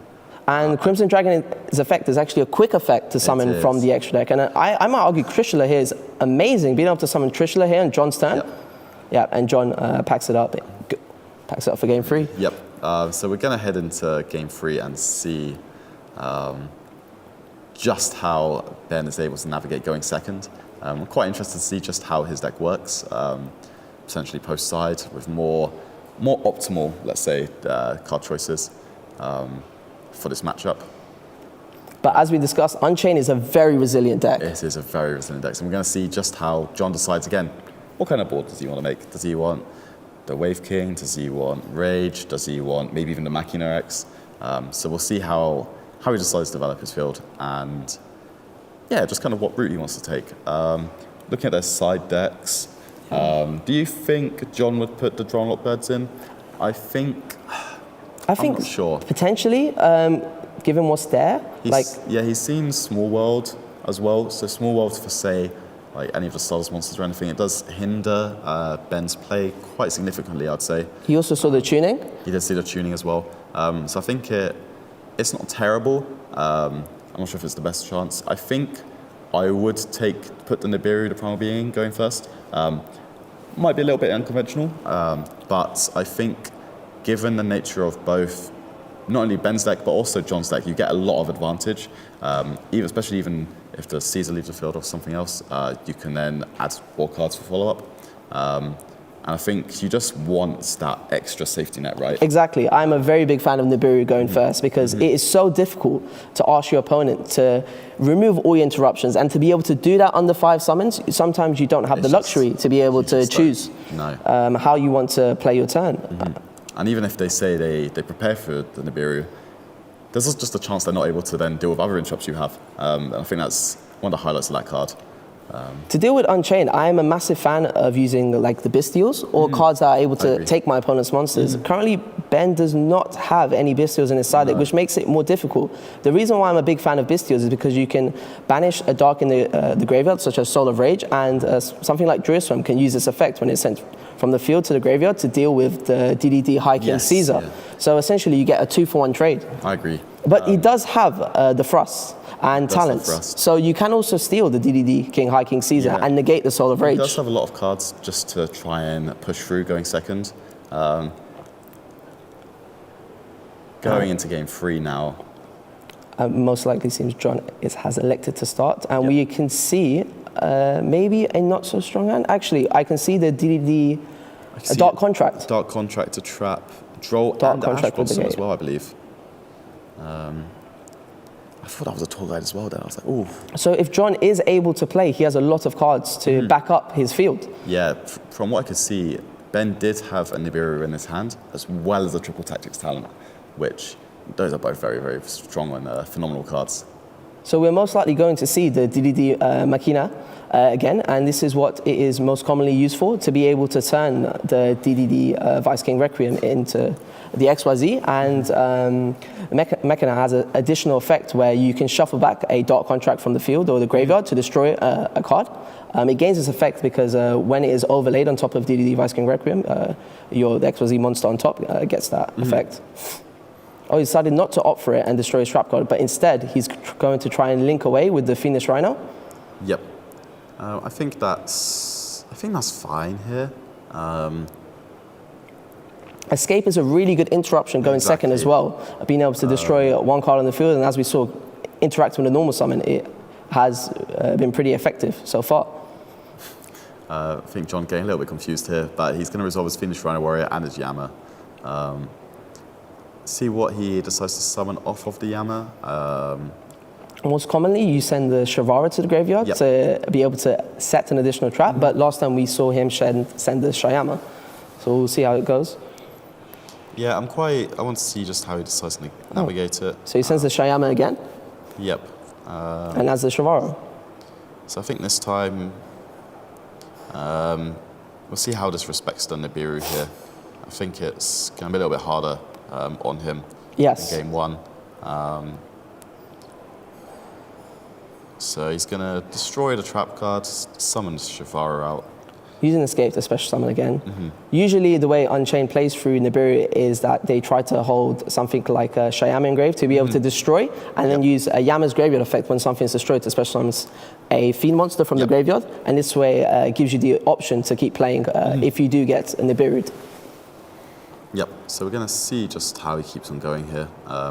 Nothing a big threat really for Ben right now. Similar line of play as of game 1, going for the Soul of Rage somewhat early, activating the Shavara effect. Yep, I think you get the Prison here. I think that's the best one. Abominable Chamber of the Unchained, which lets him special summon from the graveyard. The trap that he is missing. He can always access the Escape again by using Sorama. And he decided to pop the trap with Shayama. Yep, so they're going to destroy it here, and he's going to resolve... is he going to use the He's trying to use Yama effect as well to special summon. Okay. So just summoning a lot of monsters to the field here, and I think this Nibiru is going to see a massive payoff. Really deciding to opt to not to play around the Nibiru. Yeah, I think Ben has recognized it too. As soon as John had used the Yama effect, it gave him the all clear to activate this Nibiru. So And I think he's really going to get punished. He does have Rakea pop or to Rakea, destroy. yeah, to destroy, but he no longer has the Yama to then summon another monster from the graveyard. Get high value from it, right? So we're going to see just quite what happens next. I believe John is left with only 2 cards in hand now, with Droll and Lockbird and Ash Blossom. Yeah, I hope he does try and destroy a monster, because maybe he's got the Unchained Soul of Disaster in his deck to try and claim back a Link summon. That does work. But by the looks of it, unfortunately, it seems like the Nibiru, the Primal Being, is resolving. The Shyama would go to the graveyard, I believe, because it was special summoned. Would go to the bottom of the deck because it was special summoned from the graveyard. Yep. Yep. I think they're John's catching it noticed now. it. They're Ben wanting to shuffle the deck. I guess John opted not to use the Rakea effect to destroy Arua. Yep, so we're going to see a very big token as well, in all fairness, come down. So John has got... And he's passed it right back to Ben. Yep, so John's got a Droll and a Nibiru, the Primal Being. And But he does have quite a lot of cards conflicting with this Nibiru. I noticed the Lightning Storm and the Kashtira Fenrir that he is unable to use right now because he has a monster on the field. Decided to Ash the Foolish Burial. I wonder what else Ben has in hand to keep extending. The Foolish Burial starting, I wonder what he was going for. Yeah, I'm curious what the Foolish Burial would have sent to the graveyard there. Talents.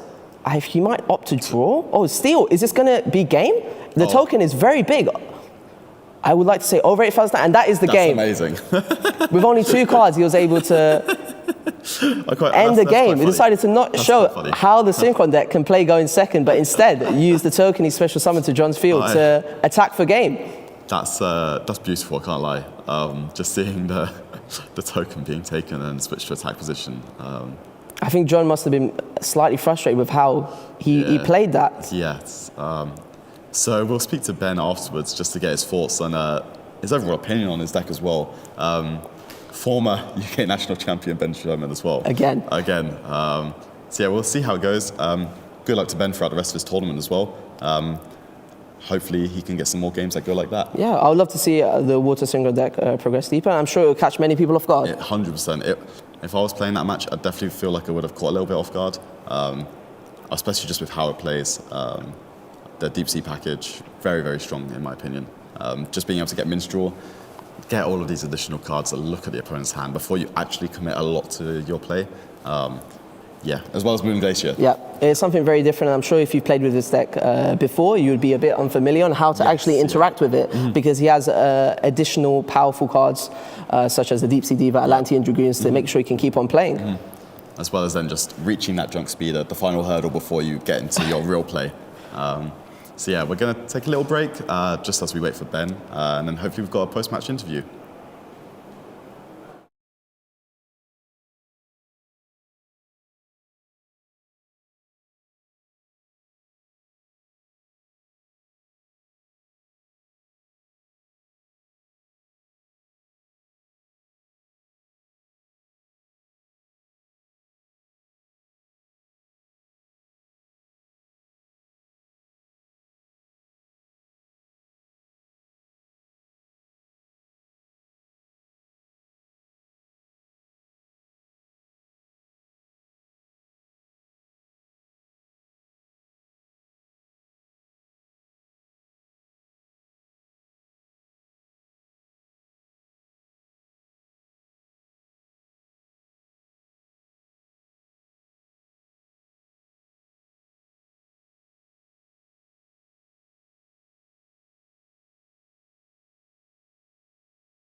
And we're here with the round 2 interview with former UK national champion, Ben Sherman.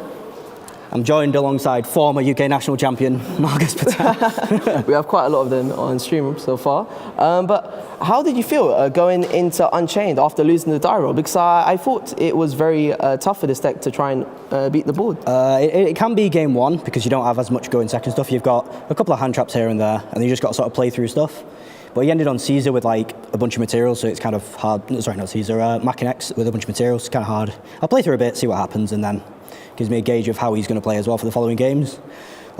Game 2 was a blast, and then game 3 I had like 14 go second cards, so you know you're doing all right there. You can usually play through a lot of stuff with that. You must have been very happy seeing him use his Yammer effect in game 3, which I guess gave you the green light. Yeah. As soon as you do that, I know we're just in business. Drop the nib, and then we can clear. I was like, I'm going to play or attack. Say just talents take attack for game. There's no reason to overcomplicate it. You can just win simple. I think this is actually quite an unconventional take on the Synchro deck.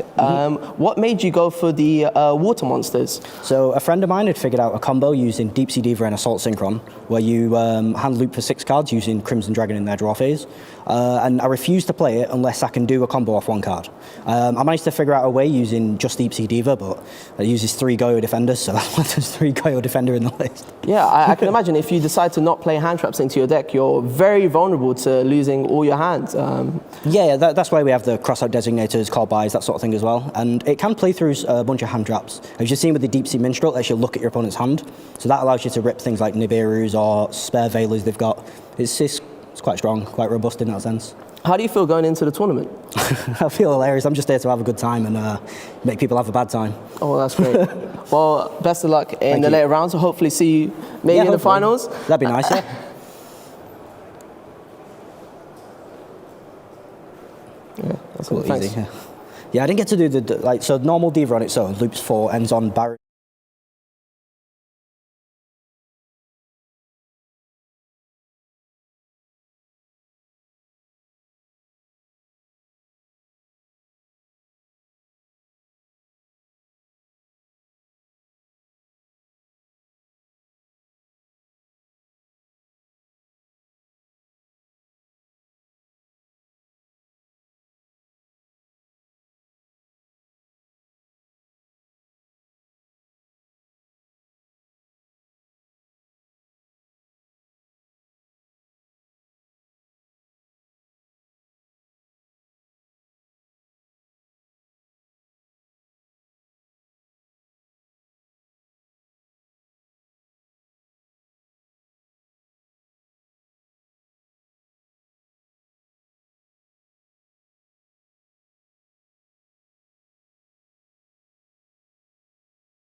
Monday.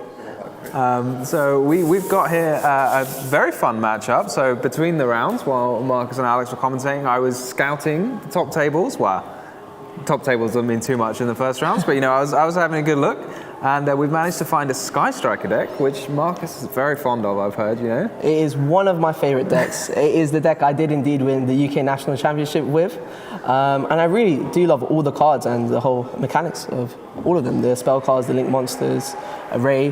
They've got the new addition since then.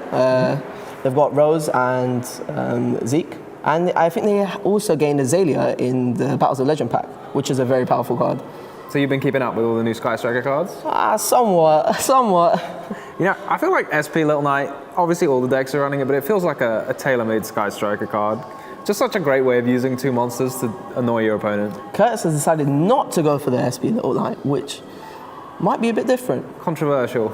It is. But with Sky Striker, you can decide to play in many different forms. You can either decide to go first, being able to take advantage of Kagari and engage and be able to set up the quick play spells, or you can decide to use it as a go in second deck, playing like the go second spell cards such as Lightning Storm, Thrust, stack up your graveyard with spell cards and get more value from your engages and Widow Anchor's second effect to be able to draw and steal cards. And I think Curtis has gone for the go in second option. Oh, it looks very much like we're just about ready to go into the feature match. That's amazing. We haven't spoke about Curtis's opponent, no, which is another, I think, amazing pick that you found in the Duelist. He is playing Live Twin Unchained. We saw Unchained last round, but this is definitely a different twist to the deck. I have no idea what to expect. So like both of the decks have Fiends. Both of the decks lock you into Fiends, but obviously the Live Twin main deck monsters are Cyburst monsters. So you've got to get those, out of the way. You've got to get those going before you can start using any effects which lock you into Fiends. So I'm really interested to see what this does. Yeah, I believe he might use the Live Twin monsters to start his plays, and then I guess he can use the links to climb into Yama. That might be an option, or maybe he saves the Live Twins later. I wonder what he starts off with in his plays. I don't know. It might just be you do some Live Twin stuff and then you do your Unchained stuff, because the Live Twins are your normal summons. So we see here there's no tour guides in the main deck for you. So maybe this is instead of using tour guides, we use the Live Twins, and maybe that's somehow a better normal summon and it ends you with a better field at the end. But it's definitely a different twist that will catch a lot of people off guard. When he does show them the first part of his engine, I'm sure they will be be very unprepared against the extra things that Zhu will pull out. Yeah, I was thinking if you see Live Twins, you'd think Sprite. Yeah. But not in this case. It might prompt you to use your hand traps early on these monsters and then get punished by the Unchained follow-up. Anyway, so here we are going into game 1 of round 3.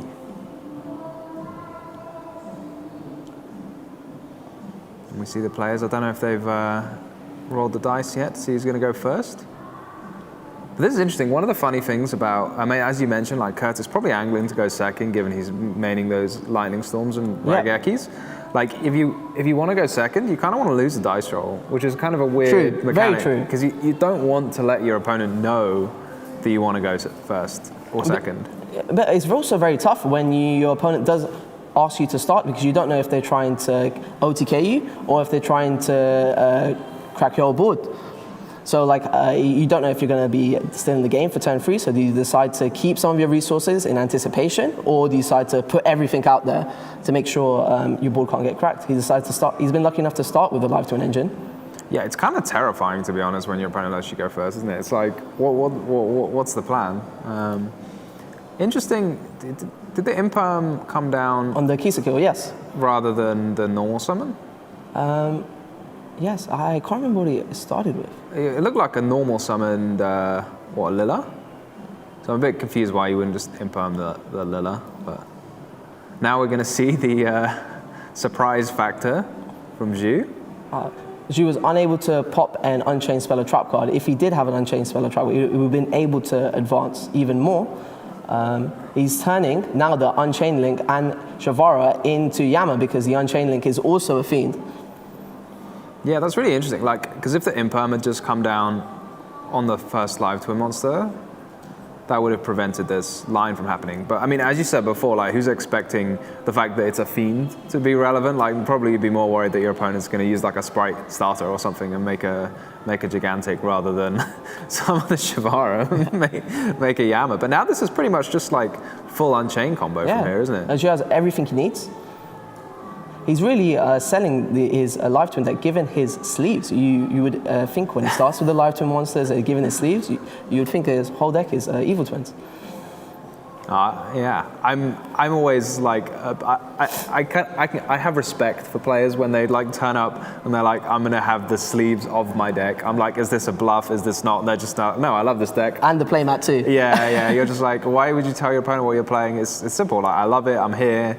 You know, I'm here to play my Live Twins. I love Live Twins. So he's decided to use Sarama to pop the Arua and reset back the Escape. Escape being able to destroy one of card on his field and his opponent's field. Linking both the Yama and the Shayama into Soul of Rage, I believe. That would make sense. And then yeah, this is the classic Unchained combo. Ends you with the Soul of Rage, an Escape, and then the copy of DDD something or other.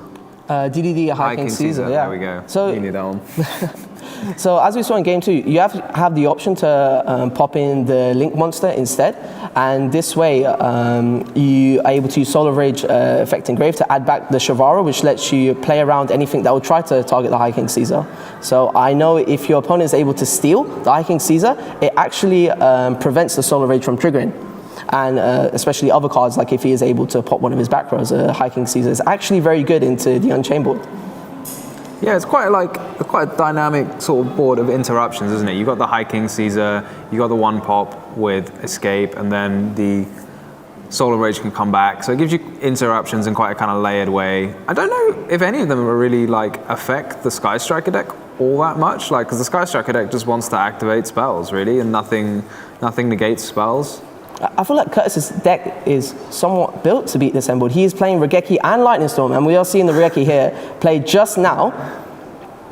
I feel like if you're Zhu here, you're just like, what year is this? Like, did you just activate Raigeki against me? Like, but Zhu's able to resolve so many effects here. He has the Shavara underneath the Caesar, he has the Soul of Rage to add back from grave, he has the Caesar to add a Dark Contract from his deck to his hand, and he has the Yama effect to special summon from his graveyard. I think he probably might not have the space to play the Dark Contract, given he is playing a Live Twin engine, so he's probably just resolving, I believe, 2 effects, not the Yama. Yeah, that's a good shout actually. There's no contract in his deck, which is interesting because that's like a really, really powerful card to start the turn, like special summon, pop, without investing into your normal summon or any of your other engine cards at all. Yeah, so you can actually hold the Yama to when he uses a Shavara effect to destroy a card. So he has another opportunity to trigger the Graveyard effect. Do you think Lightning Storm, exactly what his deck is built to do.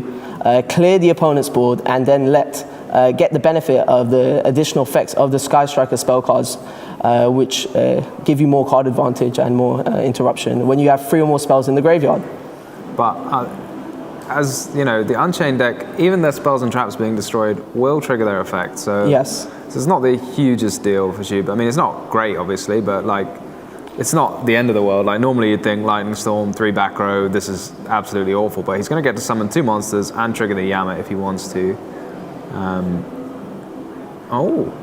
He's gone for one of the newer cards that was not in the original Sky Striker set. So that's Mobilize Linkage, I believe? Yeah, I believe it lets you special summon a Sky Striker monster from your extra deck. Yeah, and you have to send a card you control to the graveyard, but because the Lightning Storm is currently on the field, you can do that.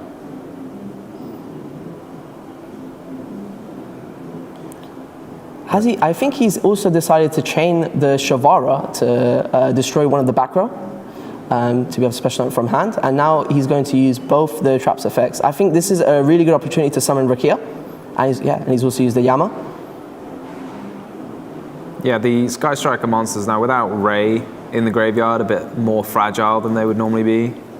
But Kurt has now got 3 spells, which is obviously the magic number. And he's got what, 2 cards left in his hand? So if one of those is engaged, he's going to be very happy.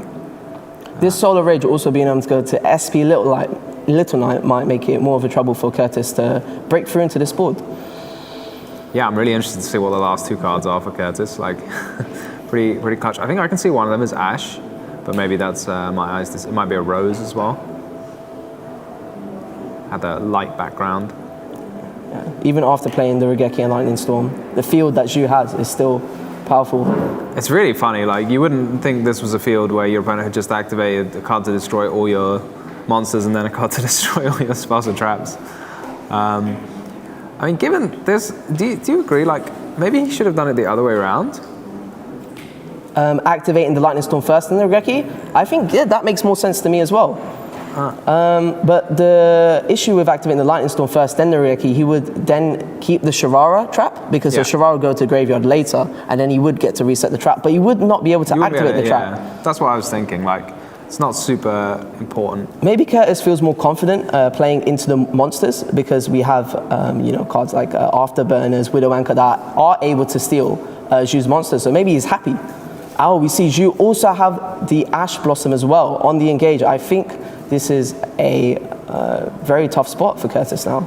Yeah, that was really patient from Zhu, choosing not to interrupt the Hayate into Kagari line just because he knew he had the Ash to stop engage. It's interesting though, because like, what else are you really going to use that Soul of Rage for, if not to just link away a Sky Striker link? This Shizuka is now very vulnerable because he doesn't have access to Ray. Exactly, and now he's using the Soul of Rage effect. This time he might summon Nightmare Unicorn to then deal with the back row that Curtis also just set. Oh, he's gone for SP Little Knight, which also banishes it. Now with SP Little Knight, you actually don't need Nightmare Unicorn. Yeah, I think that SP Little Knight also kind of plays around Ray a bit, doesn't it? True, I guess. Because Ray would always be chaining 1, given Curtis is the turn player. So SP Little Knight could be chaining 2, and then... That's very smart. I always find that sometimes you have like games of chicken when you have like effects which have to activate in the main phase. You know, because like if Curtis was feeling very bold, he could have just, tried to go to his end phase with the Widow Anchor still in his hand, and then Zhu might have interrupted him still in the main phase, and then you can still continue your main phase too. But it is a big bluff, and it is a big like game of chicken sometimes, and you can make yourself in trouble if your opponent like just says, okay, you go to your own phase, it's fine, you can search.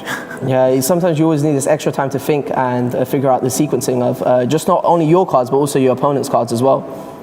Zhu has just drawn, and Zhu already has enough, quite a lot of damage on board already, and now he's summoning Lila. He can't use this effect because you need to control no other monsters.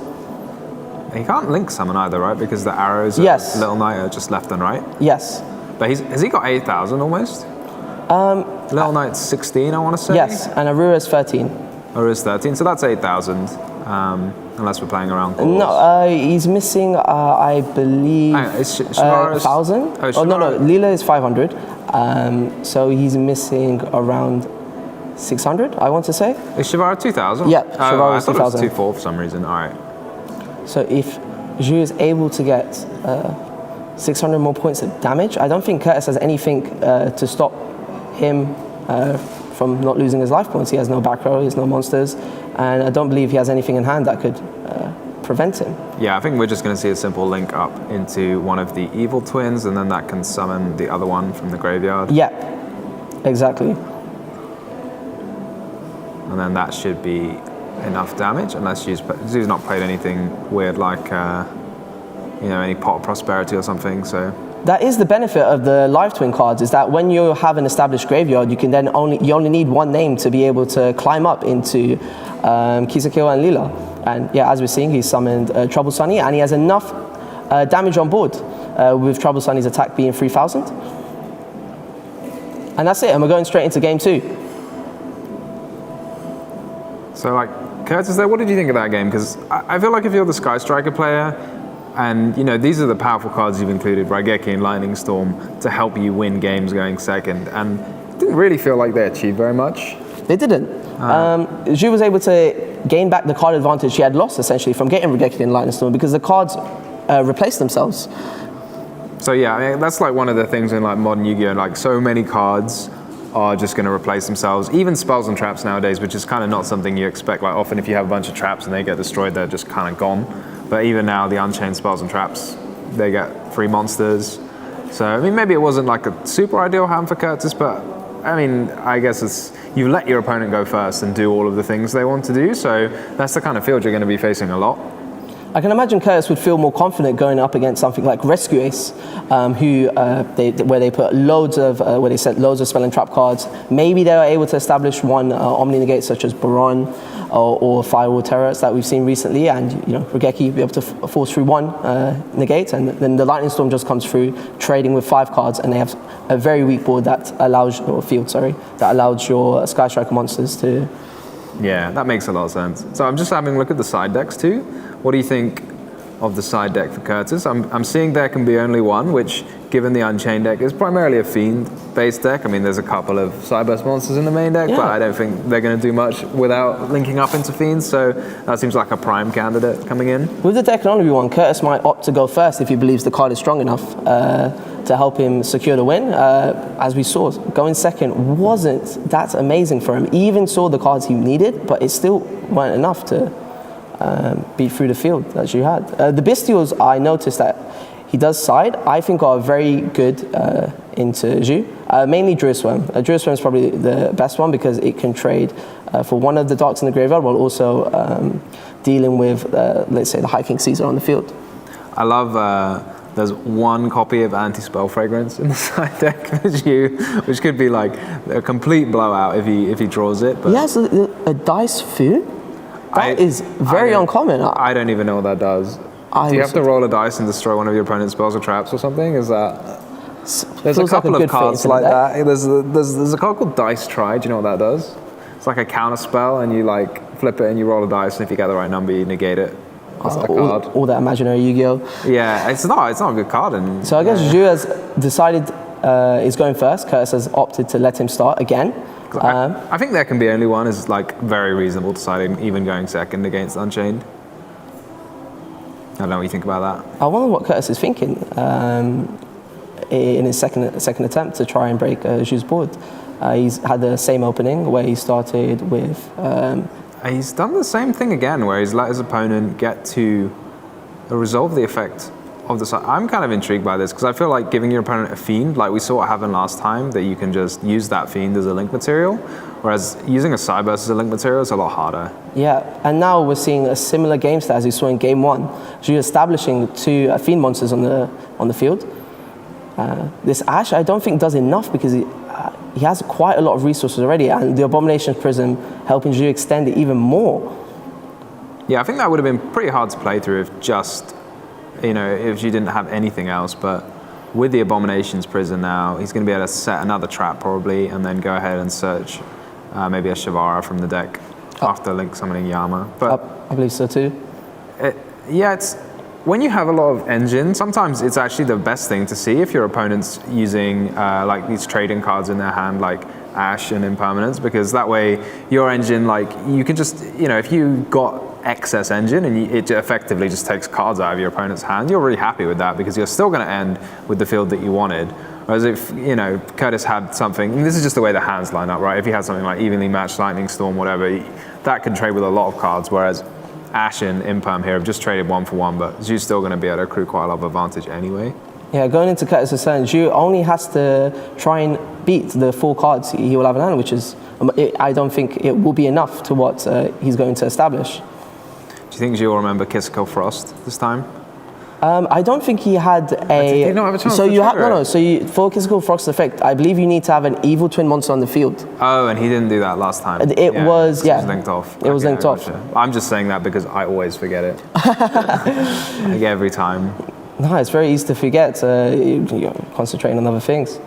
Is he going straight into the rank 6 here? It did look like that, which doesn't seem that great against Sky Striker. Because Yama is such an amazing card, having multiple effects.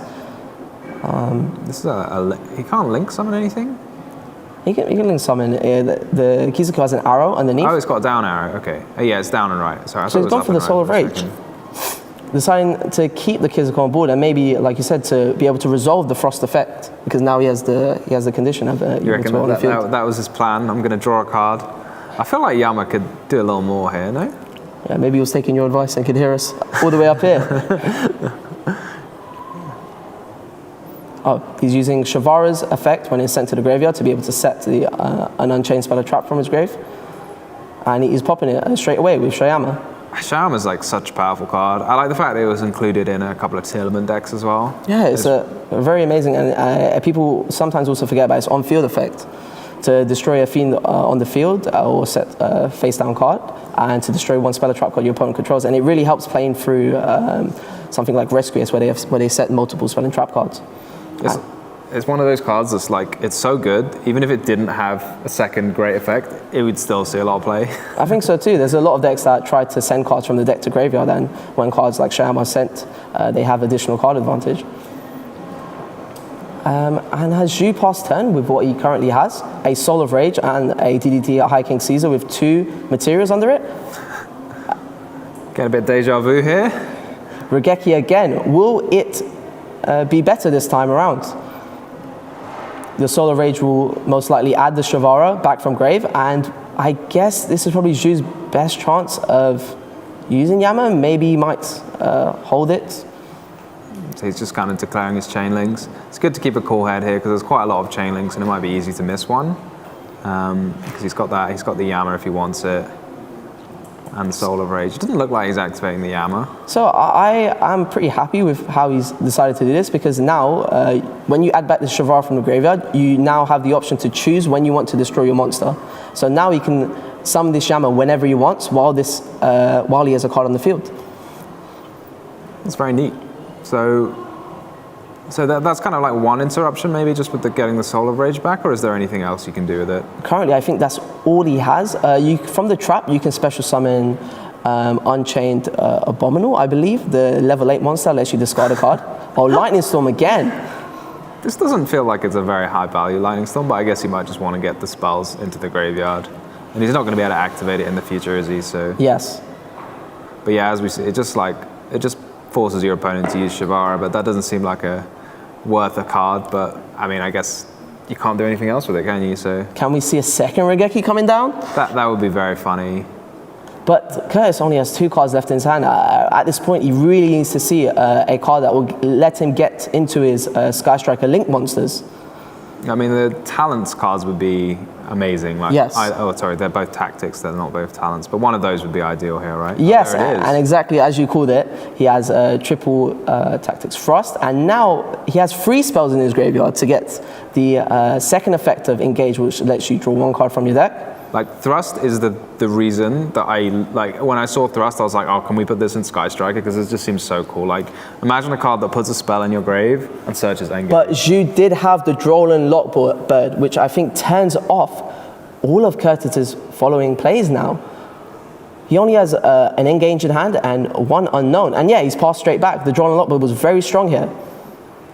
Yeah, and we're going to see, like, he's got the Shavara, the Shayama. The Shayama engraved. What's the name of the monster in play? So he's got the Sarama on field, which is also very strong. Yeah, it's a great monster just to start the turn with, right? Because he can reset any of his spell or trap cards, or you can actually target the Rua and destroy it straight away and be able to special summon from your deck, essentially for free. Yeah, so you could set spell and trap and destroy that, right? And then... Yeah, I think he's exactly doing that. He's setting it and then destroying it and getting him an additional body. The Unchained monsters also have high attack points, so it doesn't take a lot to be able to put 8,000 damage on the field. Yeah, it's very quick. Just the Shyama and then maybe destroy and summon a Soul of Rage, and then that's 8,000. But I don't know if Kurtz has got anything to say about it. I can see Zhu's gone for a very small Unchained package. He's not playing Rakia. Rakia is very useful in trying to put damage in the battle phase, because you have a quick effect to destroy 1 monster you control. Oh yeah, that's a really neat combo to do extra damage. But he's also not playing the level 8 monster. Yeah, that was mentioned. Is it? That's the Abominable Soul of Rage. Okay, the names are all too similar for me. Unchained Abominable. Yeah. I feel like he's only missing 500 points of damage, and if he just uses Yamas, he doesn't have a Yama in grave. I completely forgot. He decided to not summon it in turn 1. Yeah, that's why he didn't activate it. Like, imagine playing Unchained and not having a Yama. That's amazing. What do we think that last card is? Ash Blossom. Normal summon Ash. I love it. You can link. You can do so much. Link in the Ash Blossom and the Sarama. But he might be Fiend locked from special summon from his extra deck, because he used Sarama's effect. Yeah. So does he run Muckracker, but he's got no cards left in his hand, maybe? Yeah, but there's a lot you can do. It depends if he wants to play around something like Nibiru, but there's only one unknown in Curtis's hand. Yeah, it'd have to have been the 6th card as well, Nibiru, because otherwise it probably would have come down the turn before. But still could be a card, and there's no reason to play into it if you don't have to. I just saw Zhu flash a Ninja Mosquito, which I thought is a really interesting tech in his deck, leveraging the level 2s that the Live Twins give you. Yeah, it seems strange. I feel like Unchained is more than happy just to clear your opponent's field rather than just have to like sort of cheese a bunch of damage through it. But yeah, he decided to link these two off into an SP Little Knight, but I think the Sarama might have locked him into Fiends. I'm not 100% sure. You're just going to have a little look on the Neuron app, see if it locks you into But Fiends. he has not used Shavara's graveyard effect, which lets him get a spell and trap card on the field, and this is where you can use Shyama's field effect to destroy whatever you would like. The option to destroy a spell and trap card is optional. I'm intrigued here. It looked like they were going to some pen and paper and writing down some damage, but maybe he was writing down something else. But often, like, when you see the paper come out, it means he's gone to the battle phase. Did he just pass? I mean, here we see, I guess, maybe like what happens when you try and spread your extra deck quite thinly between a couple of different archetypes, is you don't have the follow-up. So he's gone through like a bunch of his Unchained extra deck. You know, there's no second Wave King High Caesar, for example, which might have been really useful there. You're right, the Evil Twin package does take somewhat of a commitment from the extra deck, because we also saw he decided to play Trouble Sunny too, and he's decided also to play the Unchained cards and the XYZs and some rank 2s. And this engage, I think, is really strong at this moment because Zhu has nothing to stop it. Yeah, she's probably going to be regretting like normal summoning that Ash Blossom because that would have been pretty useful here. One of the best cards in this spot. Multi-roll, a blast from the past. Sky Striker Ray. And there's no good way to prevent the Ray effect with a Little Knight. So we're going to see Kagari. Targeting the engage again, and this is how Sky Striker, this is the gameplay of Sky Striker. Essentially, fill your graveyard with spell cards, activate engage, Kagari, add back the engage, multi-roll, resetting back Sky Striker spell cards to the number of Sky Striker spells you played this turn. So multi-roll, there's currently one Sky Striker activation for it. And did he use the multi-roll and chain the Ray, do we think? Or? I am not sure. It's a very good play. It's a play I'm a fan of. Well, it's helpful here because he's going to try and activate Widow Anchor maybe to take one of his opponent's monsters, and if you have already resolved multi-roll, it will prevent your opponent from chaining the SP Little Knight. Exactly. But we saw Curtis at the beginning of the turn, I think he would have had 3 cards, but now he's going to have, I mean, we can't see his hand, but I think it's going to be like more like 4 or 5, showing you the power of that Sky Striker engage. Reading the SP Little Light, maybe wondering if he should have played it into his own deck. Yeah, I mean, he could like take his opponent's Little Knight and make it. I mean, it doesn't look like, it can be a problem for some decks sometimes if you run out of extra deck. You have all these monsters, you can summon them, but then like, what do you do? Like some decks, like the Kashtira deck, for example, in the last format was excellent. It didn't need the extra deck. All of the monsters were threats by themselves. But for the Unchained deck, that's really not the case. Like they're just bodies. They're just sitting there doing nothing. So it looks like Curtis went to his battle phase. Attack the SP Little Knight. And it's what we're seeing with a lot of different go second strategies. You can either decide to try and push through and deal 8,000 damage on your turn, or what Curtis is probably doing is just clearing the opponent's board and setting up a couple of interrupts, maybe a Sky Striker Widow Anchor we'll see, to stop the opponent playing afterwards, because they'll be on such little cards if you've already tried to deal with the present field. Yeah, the Hayate as well is going to get in for 2/5, I think, because the linkage has the bonus effect of giving you 1,000 extra attack if you have three or more spells or traps. It is going to be difficult for Curtis though, because he's only on 900, and the kind of play style of Sky Striker is like leaving a Sky Striker link monster They can be quite small, so if you have to leave a small monster in attack position, obviously it's a link monster, it can't go into defense. Shizuku does have a great effect though. Your opponent's monsters lose 100 attack for every spell card that is in the graveyard, which makes it a bit more tougher to deal this 900 damage that he needs. Should we see? I couldn't quite see how many. I think he's got like 4 or 5, and he's going to take a few out for the multi-roll. True. But this is also a common play that is done with multi-roll. You can add a spell with Shizuku in the end phase that's not in your graveyard. And if it's a quick play spell, you can activate in the end phase. So here is activating Widow Anchor to negate is on Shizuku, and then he's probably going to reset it again to be able to use it on the opponent's turn. Yeah, that makes a lot of sense. It's a really cool play, that. Or maybe the linkage as well will also increase the attack of whatever link monster he has in the extra monster zone. You can then use it to summon Kana, which prevents, you can target one monster and it can't attack for that turn. Yeah, and gain some life points as well every time he uses Sky Striker, Spell or Trap. Get back from 900, claw his way back. I think we're going to see an interesting turn 3 from Zhu for sure. Yeah, because he has quite a lot on the field already. Given the way he just passed his last turn, I'm wondering, what is there to do that he wouldn't have done before? But he still looks like he's got a lot of cards in his extra deck. He has used SP Little Knight already, which might have been a bit too early. It is one of the best. It would be a card that would really help him out right now. Yeah, is there? I mean, as we mentioned 10 times, I don't think he's used Yama yet, so that's a possibility.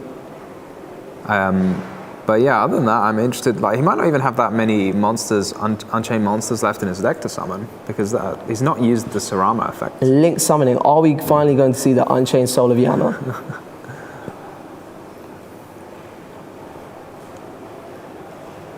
Markcracker. So no, sorry. Did we miss something?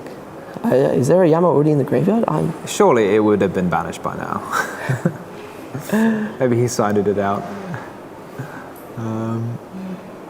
It must have been banished. It looks like he's not even using the Shavara, so maybe he's not running so many traps. Yeah, he's only running 3 Unchained traps, so maybe he's out of those as well. True. To trigger the Shavara. That would make a lot of sense why he wasn't able to do it on his previous turn when he had 2 Shavaras on the field. Decided to use Widow Anchor on the Muckracker. Is he going to take control of the Muckracker? Because the problem with Widow Anchor taking control, it puts a monster in your main monster zone, and the Sky Striker spells, in order to activate, you need to have no monsters in the main monster zone. So yeah, he's decided not to take control of it. Muckracker can't be used as a link material anyway. Yes. And I don't think Widow Anchor turns that off, unless I'm mistaken. I'm not exactly sure as well. There are certain cards where they're kind of conditions rather than effects. I'm interested I'm pretty sure that Muckracker does not have a cost to discard. It's part of the effect of this card. So I think the impermanent should still be in Zhu's hand. But he does seem to be pretty much out of stuff. So I'm not sure if that's going to matter too much. 1 infinite impermanence. Player's just discussing something. If he's trying to discuss if it's the Widow Anchor set from multi-roll, because multi-roll has this effect that the spell and trap cards that you set from it are banished after they are activated. You picked that up, but I'm pretty sure it was the cards closest to the deck and the multi-roll that was set. Him deciding to attack, I think he's really realizing just now that his Sarama is actually on less attack than the Shizuku, and now he's taking damage. Do you think he did it on purpose, maybe just to trigger the effect and summon a monster from his deck? Potentially, but the number of Unchained monsters he has in his deck aren't too high. It's not, but he just put the Shyama back, at least. But I don't know why he didn't try and use the Shyama, just the set a spell or trap and then destroy it and then just summon it and then still have the Shyama and the Shavara. Interesting to see. He's trying to attack into it again and losing life points. Yeah, I'm not sure how many spells there are in the grave for Curtis, but I guess at least 6 if the Shizuku is beating up the Shyama. This is amazing because I absolutely thought Zhu was going to take this game on his 3rd turn, and now it doesn't seem that way at all. He was so close. He had 7,100 points of damage on the field. And Curtis had nothing. He was completely shut down by that draw and lock ward. It buys you a turn, But you have to use that turn to win the game. If you don't, then your opponent's still got all of their cards again. It must hurt even more that he used the Ash in order to summon this SP Little Knight, and it would have been the perfect card to stop the engage that he knew was sitting in Curtis's hand. Yeah, maybe he just assumed that he was going to be able to win the game that turn, but it didn't quite plan it out all the way through. Oh, he's using the new card from Age of Overlord, Super, Star Slayer, Typhon, Star Crisis. I think this is a card that many people will forget about. It hasn't. In order for it to be summoned, the opponent needs to have summoned from the extra deck 2 or more times, either on the previous turn or this turn. And it has an effect where you can detach a material and return 1 card on the field to the hand. And he decided to bounce back the Shizuku, but this has triggered the Sky Striker Ray effect from the graveyard, which I'm not sure is ideal, and he can summon back the Shizuku again if he wants to. Or the Kagari is even a better option to add back the engage. It just feels like a free card, yeah. And yeah, he's packed it up after seeing the amount of advantage Curtis had. That was a massive comeback. Like, I was certain after the first 2 turns that the game was pretty much over. But then, like, Curtis, he survived the turn and was able to come back in by resolving engage multiple times. I mean, that's like the Sky Striker dream, right, isn't it? You just have that engage, you have no other cards. I don't need any other cards. I've got 3 spells in my game. Let me play engage, let me play engage. He must have been very happy when he saw the Ash normal summoned and knowing there was nothing else to stop him from playing. I mean, I would just, if I was him, I would have been like, almost ready to pack up my cards. Like, when you have no cards on the field, your opponent's starting the turn with 3 monsters, which was like 5,000 damage or something. Like, there's no way you would have been thinking you were going to survive that turn. I think game 3 will be very interesting because Zhu now has the option to either let Curtis start or decide, you know what, I think going first has been working for me, I'm going to keep going. After seeing all the cards that Curtis plays, like the Lightning Storms, like the Regekis, you might opt to let him start and draw these cards that you can't use. It'll be, I wonder what you'll go for. Yeah, that's one of the things that I always found uncomfortable about decks where you want to go second, is you don't often know what your opponent's going to do going into game 3, because they're obviously aware that you want to go second, and they now have the choice, and you don't know what they're going to do until after you've side decked. So it's quite tricky for Curtis. Zhu does, in fact, as you mentioned before, side 1 anti-spell fragrance. Is he going to rely on that and believe that card will let him get through the game 3? Does he believe in the heart of the cards that much? I was thinking, like, there's no pot of prosperity, so, I mean, you can't search it with thrust, right, because it's a continuous trap. Do you see this other card that I'm seeing here, like Prohibition? What an old school card. Back in the day, if there was a card you really disliked, activate Prohibition, call it, and you'll be fine. But, like, what do you call now? Like, surely anti-spell doesn't... We've seen this Regeki and Lightning Storm enough. Yeah, but, like, which one do you call? Like, what if your opponent has evenly matched in their deck? You don't know about it. You know, like, it feels very dubious. I feel like anti-spell covers a little bit more than Prohibition, but... Oh, I think Zhu just told Curtis he would like to start believing that he will draw anti-spell. Did we see a Prohibition? I wonder what you'll call.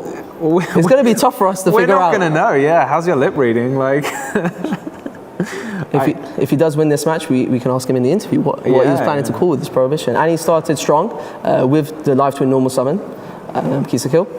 You know what we might see, like, at the end of the game, what we'll have to see is, like, Curtis will show him the card in his hand that he called with Prohibition. That's the and they'll laugh about it. Go. Yeah. He'll be like, oh, I definitely would have won this game if I could resolve my 2 Lightning Storms, which I drew. No imperm. We're finally seeing this Kill resolve. So I'm interested to see what the full combo looks like when they are not interrupted.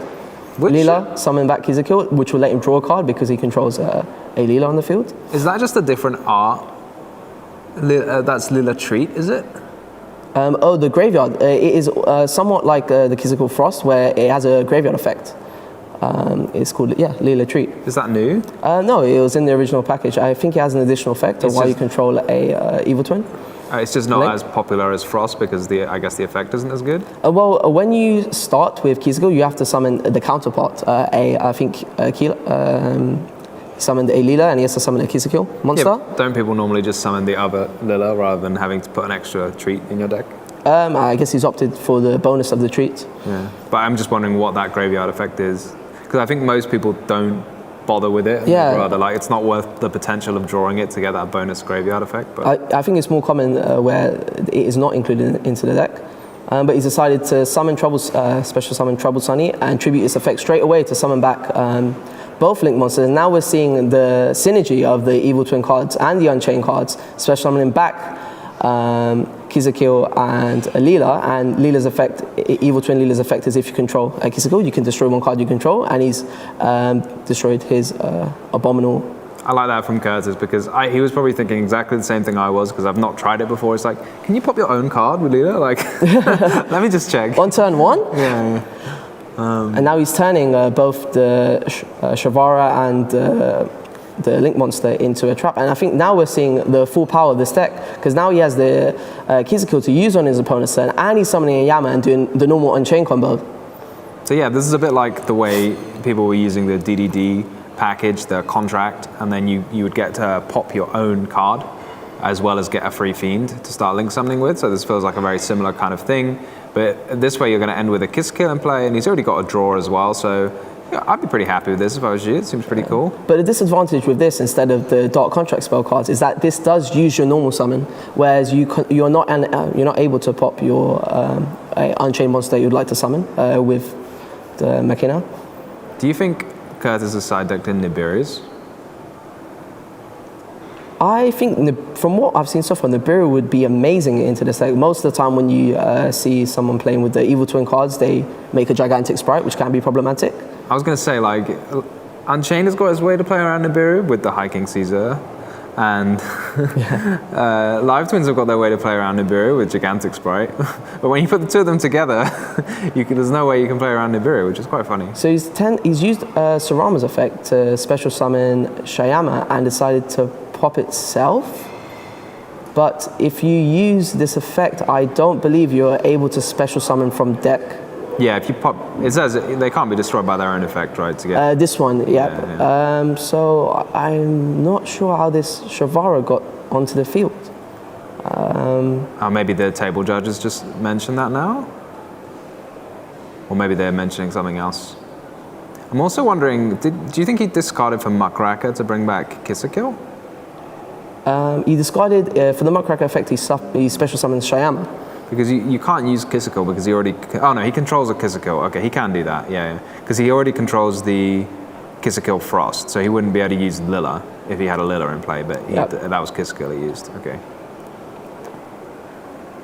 I think he's linking both of these away into another Trouble Sunny to then special summon both links on Curtis's turn. I was checking, he does actually run 2 Trouble Sunny, so that's a big commitment into the Live Twin engine. Really putting a lot into his going first field. I'm a bit worried here because like he's gone through. He only runs one of each Lilla and Kizakill. There's only one Muckracker from the Underworld. So Prohibition. I didn't actually catch what he decided to call with it. I was trying to read. Yeah. So like there's no way for the Live Twin engine to come back. He's used his entire Live Twin engine now. Muckracker does have a protection effect, right? Yes, I believe if a card you control will be destroyed by or a fiend, I can't remember which one it would be, you can send itself, tribute itself. Oh, but that wouldn't work for Raigeki because the Muckracker is also being destroyed. So yes. That's kind of weird sometimes, protection effects like that. It's like if the card, you can't like send a card to protect something else if the card you're trying to send to protect would be destroyed anyway. So this is why I believe he can use his Muckracker to protect it. I'm not sure if... or he's happy for it to be destroyed. Okay, choose. Are you still thinking? I think it's a bluff, you know. Destroy this and then activate Raigeki. Oh, is he chaining Trouble Sunny? Maybe to get the draw, to see if he could draw into Ash and stop a card like Frost. Does seem a little weird to just do this now. So he's used the Muckracker effect. Fiend. You can send any fiend. So he's decided to special summon both, send Kizakill. Oh, the Leela, sorry. Harpy's Feather Duster. Maybe he called Lightning Storm. Not Feather Dusted. But like, this is the thing, like, if that was just anti-spell, that can't happen. So this is a... I'd really love to know what was called with his prior Prohibition. My money's definitely on Lightning Storm. But maybe he just called Engage. Lightning Storm is that too. How many engages can you play at the moment? I'm not even sure. Is it 3? I think it's 2. Okay, he's got 2 copies in his deck, and I'm gonna do him the courtesy of assuming if it was at 3, he would have 3 in his deck, you know? Kizakill? I mean, is he thinking about using Kizakill effect? The only problem is that he can chain Ray. But you can negate Ray with High King Caesar. True. Oh, he's going straight into battle phase. I believe the Evil Twin cards can only activate in the main phase. How many times? This Muckracker can just protect everything. I guess now we're seeing the synergy with the Muckracker protecting the Evil Twin links. Did I see a droplet in Curtis's hand? I don't. Did you? I think so. I think it would have been really good in this scenario right now. Even now, if he does use the Caesar effect, he can chain the droplets to negate the Caesar, and probably can also negate the Evil Twin Kizakill. I feel like he could have negated the Muckracker a while ago. That might have been good. Because like when maybe he didn't see it, because Muckracker's not an effect you can chain to. Yeah. So if he'd maybe realized that, because like if he just like negated Muckracker, then the Afterburners would have just resolved and destroyed the Caesar a while ago. So now he's chaining Kizakill to the droplets, because droplets only sent the spell card. He can respond with monster effects. Did he? No. He didn't chain the Kizakill. It's still the battle phase. Yeah. So now the Hayate is gonna possibly get to attack over this Kizakill. Because you don't need to attack directly with it. You are allowed to attack your opponent's monsters. Yep. And with only 2 minutes remaining, like gaining a life point lead has got to feel good for Curtis. I'm looking at this Kizakill Frost as well. It's kind of upset me though that it's still on the field this whole game. Like, could it not have come into play somehow? Now he's in the mid. Wait. So it looks like we're seeing a Kagari.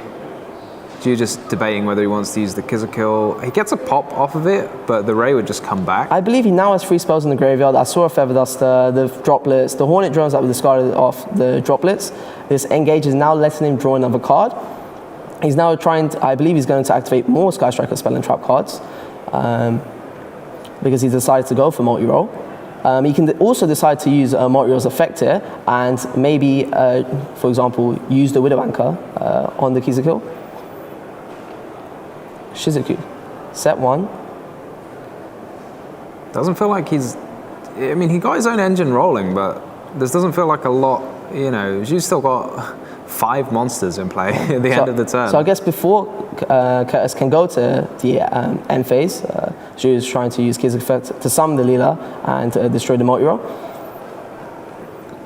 But Curtis now has a lot, and with a minute left, I believe he has enough to deal damage. Searching a Widow Anchor, but I'm not sure what it does now in the end phase because he no longer has the multi-roll to reset it. You know what would be a difficult card to get through here for you if Curtis had it would be I want to remember the name of it now. What's Eagle Booster? That would make that Shizuku into the ultimate boss monster that can't be affected by any card effects or destroyed by battle, I want to say. So. Yes. Oh, there can only be 1. Oof. Well, currently he has 4 Fiends in play, so he's got to make a choice. It makes sense he sided this card because he did not know whether he was going to start or go second. I mean, I think it's perfectly good going second. Like, look at it, he's using it going second now, and this is what's happening. Like, I don't think Zhu's got any good way to deal with opponents' trap cards. Yeah, he decided to keep the Kizakill on board, but he can't use this effect to summon back the Leela because it is also a Fiend. Yeah, it's interesting you'd rather keep that than something like Wave King High Exactly. Season. I wonder what he can do now in this deck can only be 1. I think he struggles, and I think Zhu concedes. Nothing. Yeah, I mean, the SP Little Knight maybe, but that's it. Like, what a comeback for Curtis. Like, both games 2 and 3 look very uphill for him. Especially when you got drilled, I can imagine he thought the match was done for him. He passed on having no spell and trap cards, all monsters on the field, and Zhu had as many monsters as he needed. Yeah, you've got to think, like in like modern Yu-Gi-Oh! Now, you give your opponent a turn where you're doing nothing and they get their battle phase, that the game's got to be over, but in this case, not. Yeah, I can imagine he's really relieved right now. And that game 3 was very cool. Like, he navigated through his opponent's field And like he knew, I guess, once he had that there can be only one, that he just needs to make sure that resolved. And then once you resolve that against a deck that's completely focused around Fiends, there's not much they can do. Yeah, I think Zhu was probably really happy with his opening hand, being able to establish everything he wanted, and he still wasn't able to keep it. Yeah, it's one of the weaknesses of some decks where like you have a lot of ways to interact with your opponent's monsters, but sometimes if you can't interact with their spells and traps, if your opponent can do, you know, something like there can be only one, or like against Branded, for example, you can set Grave of the Super Ancient Organism. If your opponent can like just have that one super powerful floodgate against you, they can even sneak it in going second. It feels really mean. Yeah, well, I'm guessing at least he's happy he didn't let Curtis start, because I think the deck on one might have just stopped him completely. All right, well, thank you for joining us for that feature match, and we will be back shortly with an interview with Curtis, who won round 3.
Hello and welcome back. I'm here with the winner of the round 3 feature match, Curtis. Curtis, congratulations. How are you feeling? Thank you. I'm feeling great.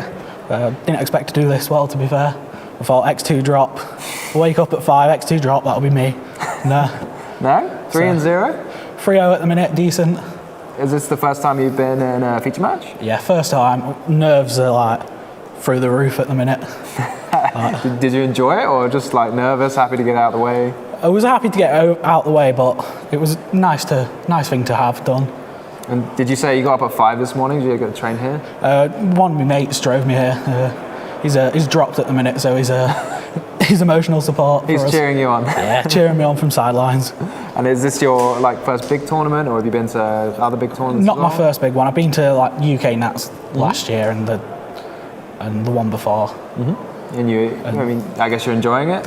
Yeah, it's fun. It's a nice experience for everyone. Nice atmosphere to be around.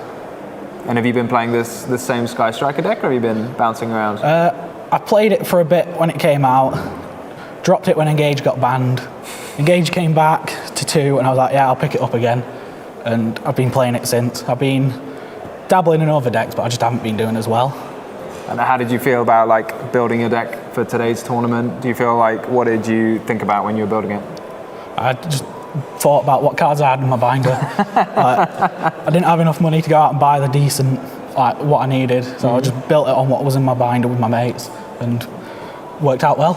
Yeah, it seems to be going really well for you. So it looked like from your deck list, you were planning on going second for games. Is that right? Yeah, blind second, just blow everything out and hope for the best.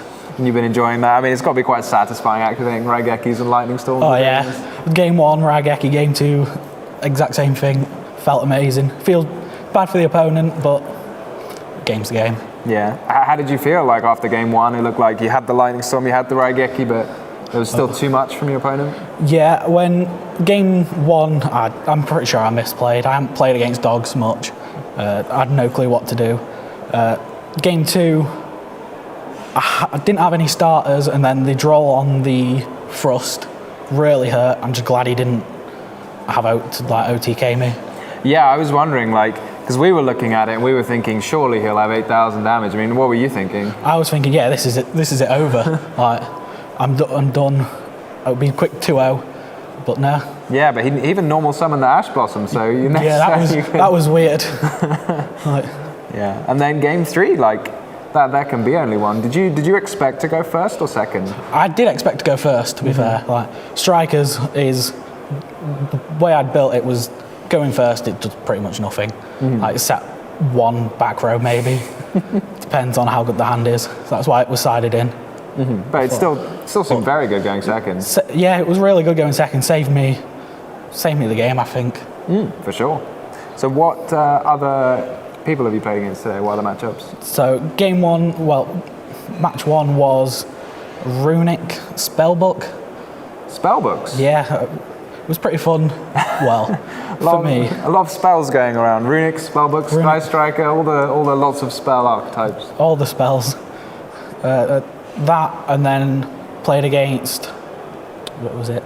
Live Twin Sprite.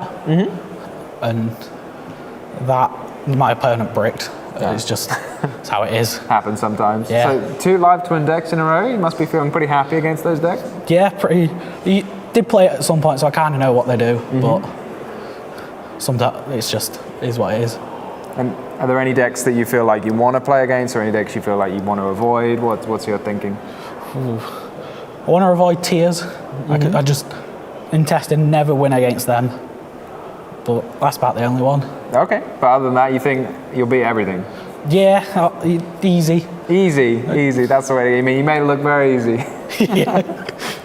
Well, thank you very much, Curtis, and congratulations on winning round 3. And hopefully, we'll see you later on in the tournament. Hopefully so.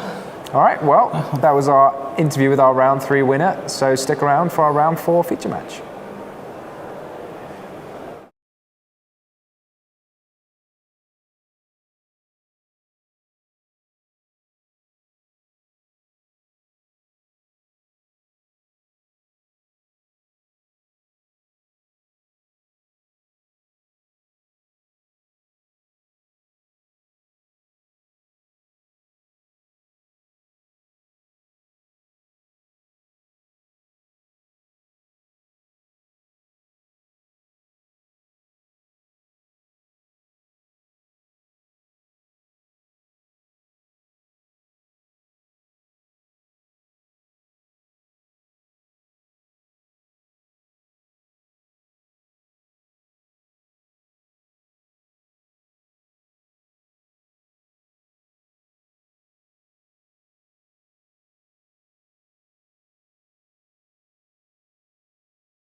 I can start.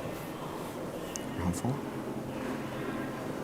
Hey guys, we're back with round 4 of the UK Open.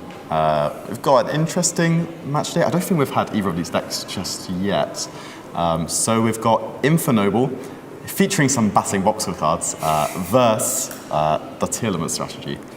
I don't think we've had tier yet, have we? No, I'm hyped. I am definitely a combo player at heart. You know, like I love doing big long combos, and tier has it all for me. You know, it has. You get to run Destiny Heroes, you get to run Shadows, you get to run pretty much anything you feel like. This one has even got an Unchained monster in its deck. There you go. See, we've got a bit of everything for today. A little bit of everything. Yep. So yeah, I'm really interested in seeing Mel's Infernoble list, especially just with the addition of the battling boxer cards. I know they help make Dempsey the rank 4, and once Dempsey's there, it just adds a fire warrior monster. I mean, the world's your oyster, yeah. Like, you can add any monster, and then again, you can add any monster after you've made a Zold, and then again, you can special summon any monster. I mean, it's so versatile between them. And you just, you make a Zold, you keep going, you combo, right? I mean, Zold is like, has been an extremely powerful card ever since it was released, pretty much. Like, it started out with Goki cards, and now we're seeing it again with Infernobles, like, a Link 2, it's just one of those like sort of original toolbox, very generic, very early Link 2s we saw that like really took Link monsters off. So yeah, we're heading into the round now. Hopefully we can see who won the dice roll. I think the tier element deck has a stronger chance of going second, especially with the Infernoble strategy tending to put up 2 to 3 spell trap disruptions. So I think tier generally doesn't struggle with those types of interruptions as much. That was definitely something I heard a lot of people saying about tier elements when they were, you know how some people talk about the deck as if their deck as if it's the best deck in the world, and they're like, tier elements can play through literally everything. It always surprises me because you're just like, they start with 5 cards, and then they've just got a plethora of monsters on the field. They've got a graveyard full of like 20 plus cards. Some effects haven't even been used yet, like malicious and such. It just feels like you can keep going and do anything. It's nice to see the players both looking like very happy at the start of a feature match. Sometimes players are a bit nervous, which is completely fair. Yes, but it's completely these players look like they're having a great time. So we're starting off with the Infernoble player going first. Starting off with Heritage for Ogier. So this is on summon. It sends a warrior. I think it's just a fire warrior from the deck to the graveyard. But wait, we've got oh my goodness! What a champion! Okay, I was actually excited for this bit. So the Kelbeck is going to mill 5 additional cards. And do you search first or mill first? I think I mill first. I think you do, because you want to have as many copies of Kashtira, Otilument's Kashtira. Yeah, you want all the tier cards. I think that would be the card you'd add, right? Well, any card you would add is a good card, because any tier element card can be milled. So, like, you don't want to take a card out of your deck that could potentially be milled. That was just insane. That's beautiful. So I think maybe we're just resolving Ogier first. Yeah, so we're going to see what gets sent to the graveyard. Rukadotto. So this is the one we saw earlier in the Rescue Ace gameplay, or potentially in the Rescue Ace gameplay, where it's on summon, it summons a guy from the grave and it banishes itself from the graveyard to summon a fire warrior from the hand. And here we go, we're milling 5. That's one. Oh my gosh. So no real tier element cards there. But you get to roll again. You get to go again. And you get to take the Tillerman trap just for funsies. Yep. You definitely take the Sulia. If there's another Sulia card deck, you take that first, surely. Yeah. And I guess you also, in the meantime, you get to add a. You should resolve your first copy of Saliek. Yeah, I think I saw a Tillerman's Kashtira added. So that's like another mill too. Yeah. So it's not gonna stop here. Joe just very much playing in his opponent's turn, which is very impolite as far as I'm concerned. Oh, a Keldo. No Tillerman names here, but it's amazing. He's milled 10 cards. So the Infernoble has hit I can't remember his name. I believe it is Is that Magius? Magius? Yeah, I think it's Magius. So the Pot of Avarice kind of effect. which is quite a nice one to hit there. Pot of Avarice is like, in my head, like cemented as the shuffle some cards into your deck and draw a card. But there's like so many cards in Yu-Gi-Oh that does that. But yeah, maybe one time something else will like take over that in my head. You don't think? You think it's Pot of Avarice forever? It's kind of like Stratos, right? Or That's Reinforcement true. of the Army. Like they're all, like, people always describe something as a reinforcement of the army for X. I had someone try and, instead of using Stratos, they used Magdalene once. And I got thrown a little bit too off guard. A Magdalene, like that's... And I was just like, that's a bit too long, isn't it? It's also a bit niche, isn't it? Like... So we can see Joe continuing. Joe's rolling again for more. He's already milled however many cards, 13 cards. 13 cards so He's far. unhappy, he wants to go for 3 more. 1, Rhino is a good one. 2, 3. So does he have a... You just need a Telemant card in your hand, right? so Which he definitely does. So... I would be very unhappy with my opponent if they had like 20 cards. He's got more cards in play than his opponent on the opponent's first turn, which is just totally unreasonable. When you think about it, you can almost resolve Nibiru here. You're so close. That's true, actually. You can Nibiru your opponent. Yeah, on your turn, on your first turn. So what do we think? Maybe a Kaleido Heart? I would assume Kaleido here, just to remove the monster. On the plus side, Mel has put in an extender in the graveyard in the form of the Ricardetto. So hopefully the gameplay can keep going. I'm interested, I'm not sure what else is in there, what kind of other fusions you'd want that throw up an interruption here, because you can't make Dragos Tapalia. I didn't see a Shadol Beast. If Shadol Beast into Shadol Window would be unbelievably nasty, but I don't think he's even running Shadol Window, so that's okay. Yeah, I'd assume it'd be a Kaleido here. Kaleido's so much harder to make now when you have less tier names. Well, when you think about it, out of his tier names, he used 3 out of 4 of them to get there, right? Yeah. Including the Rhino, then. Because you don't you need the 2 Aqua monsters, and it's surprisingly challenging to get Aqua monsters with tier cash being a Psychic rather than an Aqua. There we go. The Ricardetto being removed from play to summon a Fire Warrior from the hand. I think that's Battling Boxer Uppercutter, and as far as I'm aware, on summon that adds a Battling Boxer monster from deck. So we are going to see the extension here. So Joe's done a lot, but will it? What do you think? Do you think I'm not sure now. Do you think that's kind of it? Well, I think in my head, this Infernoble Knight player should, at one point or another, be making SP Little Knight to remove from play the Kaleido Heart. That's something I see in the play. That seems very reasonable. Because I think once that Kaleido Heart is gone, I think it's very, very hard for Joe to out a lot of troublesome cards. As well, it's just, it gives a lot of recursion, just being able to send a tier card when it's sent to the graveyard. Yeah. Because I'm not sure how many resources there are in Joe's graveyard. I think there was a Shyama, a Malicious, but the Malicious can't really be used while you've still got one in your hand. The Denier could put back a Malicious, but not until you've got it banished. So we're going to see the Dempsey adding a Fire Warrior. How generic is that? Just for anyone who's tuned in, this is Mel's first turn, just in case. It's kind of crazy, isn't it? We're just looking at this, it looks like Joe's had a turn already, but...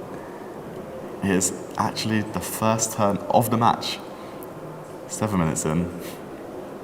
I do quite like that they can play that much on the opponent's turn. I think that's quite a unique thing to see in Yu-Gi-Oh these days. I guess Rescue Race does have it with the Impulse, but... a lot of decks can do something on your opponent's turn, but normally it requires you to set up. Whereas Telemant just doing it on your first turn feels like especially rude, doesn't it? I think it's I'm lost for words, to be honest with you. Not only did they hit the 2 Mill 5 cards, I guess, but then just having the extra, they sent 16 cards to the graveyard. I don't know what you want me to say. That's just phenomenal on the first turn. I think the Keldo is going to be activated here to stop the Turpin from summoning. But Mel did get a Divine Sword Phoenix Blade, which is Yep. Do you think they put back one of the mill 5 cards? Oh, I love putting back the mill 5 cards. You just want to keep milling 5. Yep. Yeah, there were a ton of options there. I think the Suliek was sent because the Scream's in hand already. So just giving another option to the card. Yeah, because he's got the Shayama engraved, so he might already be thinking ahead to destroying the Scream. So I think Mel has so much room to just play here. Just get on with whatever combo they want to achieve. So I think the Fireflint Lady was added by Durandal. Yep. So this is really cool. The Battling Boxer Spara, I believe it is. It's not once per turn special summon itself from the hand. So you can add it off of the uppercutter, and then you can add it back with Renaud or another means, and just continue playing your game. So this is just giving you a couple of bonus. Yep. And then we get to Angelica. I love seeing all the 4th century rares as well. I appreciate that. I tell you, Angelica, it's not Angelica, the field spell, Museum. Museum, yes. When I realized it wasn't once per turn, I was just shocked. I was like, what is this like? When was the last time we had a field spell that wasn't once per turn? Like the spiral one? Especially, like, it's not once per turn on either of its effects as well, right? Yeah, like normally almost any field spell, like will say if it adds a card from your deck to your hand, that's got to be a once per turn, but not this one. So going to bring out the Roland here. It's still not even a Zold been used. No. Do you think surely we see one in this combo? There's so much gas in the tank left for Mel. I mean, the only reason that we might not see an Isolde is that enough equip spells have been milled.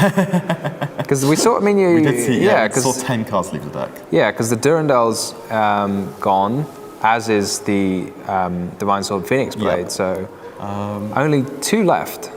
So if there's any in the hand for Mel, then maybe, or any more that were milled, then it might be that there's just not enough equip spells left to resolve Isolde. That's something.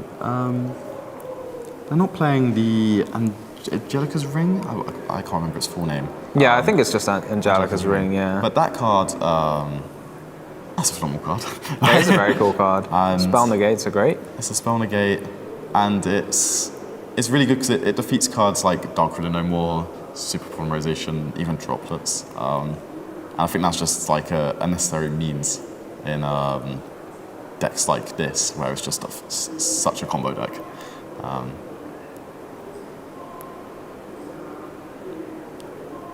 And here we see the Emperor Charles? Yeah, Emperor Charles, re-equipping the Synchro Charles from the graveyard. Well, what's Synchro Charles' title?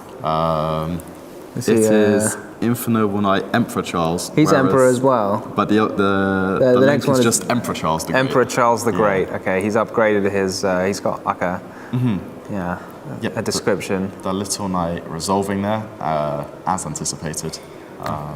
Mel can't attack directly this turn now. Oh wait, it's not the first turn of the game.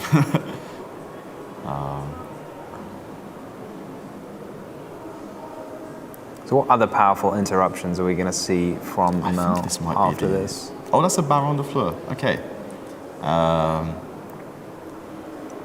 So I think that's Astolfo. So has the Charles now lost its effect? No, so when on summon it attaches as an equip spell, and then it just becomes that name. It just games it forever? Yeah. Okay, yeah, sorry, I was worried we've lost its effect if it lost the equip. I'm a big fan of how it's been played out, in all honesty. Didn't even need to use the Isolde, which is quite a feat in itself to get there. Maybe there was just so many of the names. Yeah, because that was another equip spell Mel just played there, so maybe there were just none left for them. So in the end phase, the Angelica returns, and then the Emperor Charles is going to attach 2 names, I believe. Oh, what, one from grave, one from deck? Yeah. So that's the Morgus again, just to get a draw card, right? And that triggers when it's sent to the graveyard, right? So the Emperor Charles link is the spell trap negate, let's say, and it by sending a equip spell. So you'll send the Morgus, then you get another draw. Just a good way of generating further advantage. especially with 12 hand traps in the deck, 9 of which can be used. I felt like Mel might have had an empty hand there at the end of the turn. Maybe I was wrong. We are popping the Teal Elements Cachetera, so we get 2 more mills, and that is a Sharon, which you can activate if you have the resources to do so. I believe Sharon was the one that was used to make the Kaleido Heart. Oh, was it? Not the Yeah. Merly. No, you're right, you're right. I agree. And Drew Havness there. That's actually a pretty good. So Joe's still got 5 cards. After all of that. All of that messing around. How many cards were lost in deck total that turn? 16, 17, 18, 19, and then 3 were put back in. Yeah, I mean, the powerful thing about this is you can like curate your deck quite a lot. Yes. Because the Teal Element cards you get to put back. So, I mean, It just improves the quality of the cards you've got potential. Because the Teal Element cards, there's only 1 each of them, but in a 40 card deck that's quite a big deal. But in a 20 card deck, you're going to be milling them a lot. So I think that's Danger Nessie being activated now. Oh, and he's Havness discarded there. Havness.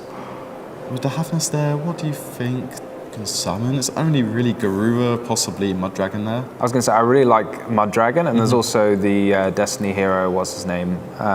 Dangerous. Dangerous as well, because that's pretty useful because you want to put back that Malicious in your hand. That's true. So it's now in the deck to be summoned.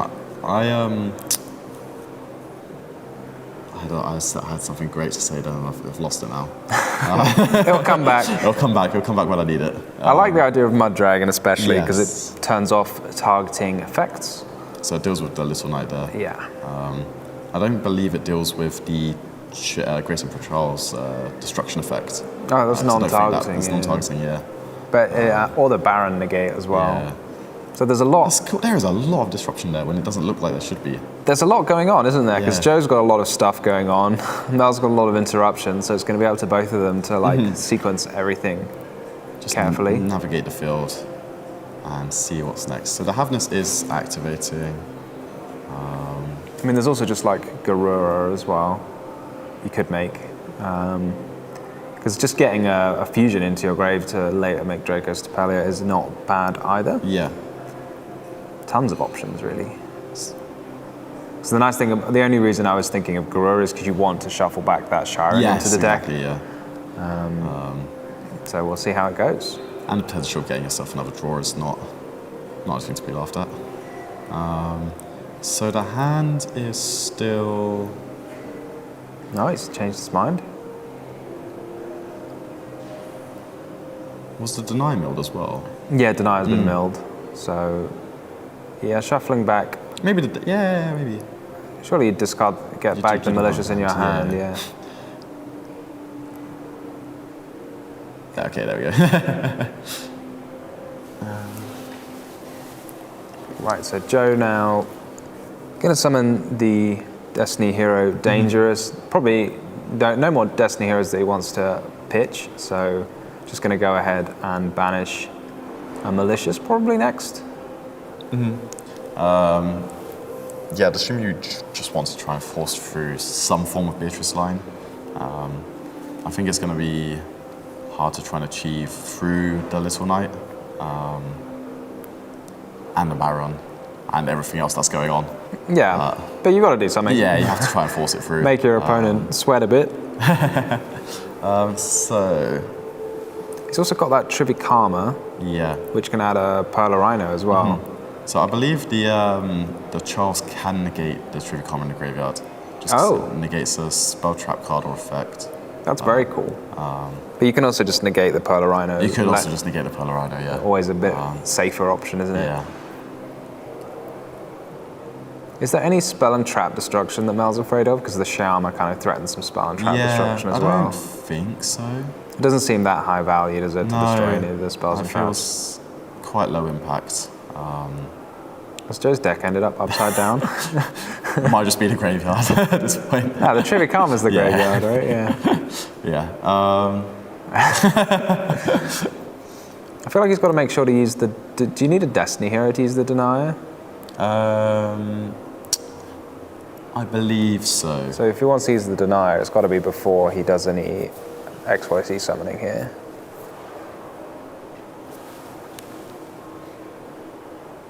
Or maybe you just need a Destiny Hero in your grave or something.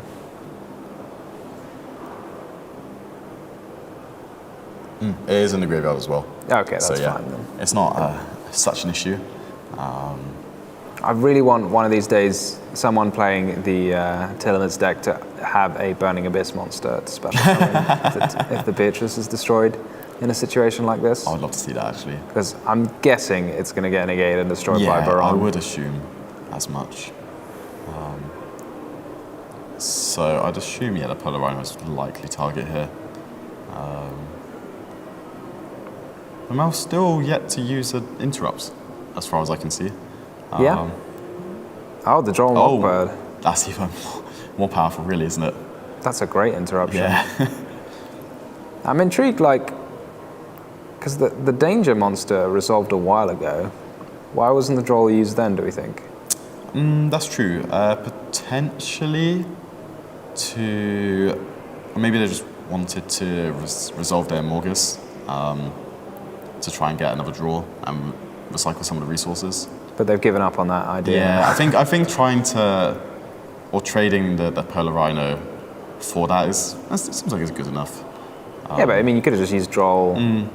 That's true. I mean, I guess it would have been the same situation because the Tribicama got discarded. No, because it would have shut off your opponent from using Nessie as well, right? Yeah. Or it would have cut off a draw Cut from off one Nessie. draw, yeah. Seems a little weird, Yeah. not to use Droll in the first opportunity. I agree with that. So the Scream has been set, likely for the Shyama to take a pick. But this Droll is super impactful here, right? Because there's now no search, no Polar Rhino search. Basically traded for It's traded for a ton of Rhino cards. Heart, essentially. Well, yeah, and a Sulliek, Yeah. and potentially some other things too. Very high impact. I think Droll I would consider Droll a card I want in this matchup. Oh yeah. I think. Against decks like Tillaments, I think it's really powerful because there are certain types of decks where they just seem to have infinite gas to keep going, keep pushing. Yep. So if you have one card interruptions, Ash, Imperm, whatever, most hand traps nowadays are one card interruptions, then sometimes it can just, be thrown into, thrown into a sea of extenders from your opponent. Yeah. Whereas if you play Droll and Lockbird, obviously you're giving up the one card to do it and it's not negating anything in particular, but now it just kind of puts a cap on what they can achieve for the whole turn, which I think is a much more powerful way of affecting the Tillament deck. Especially because of just how uncertain it is, right?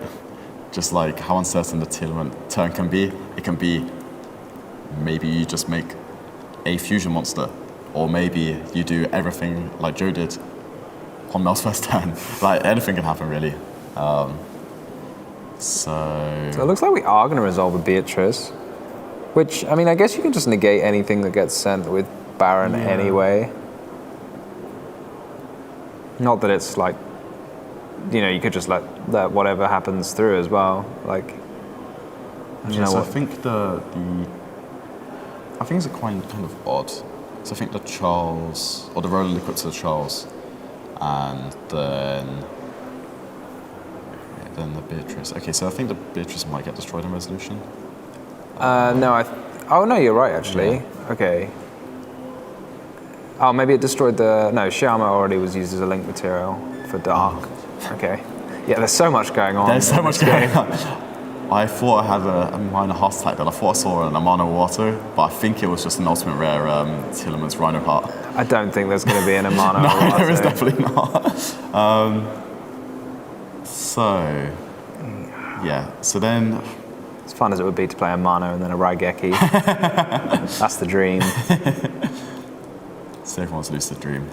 Do you think you negate the Baron here? It looks like, because if you don't negate, then your opponent's just going to summon a Dragos Tapelia, and then that would trade with the Baron anyway. Yeah, that's true. And the fusion was in there. I guess it's quite cunning from Mel there. Just let your opponent put the Merly in the graveyard, because when your opponent's only got one copy of each, you'd probably rather it be in the graveyard than the deck. So we're going to see a little bit of extension here with the Destiny Hero cards. what can we achieve with that's my two issue. monsters? With the melee already been used as well, I think the most is maybe a play into a Little Knight.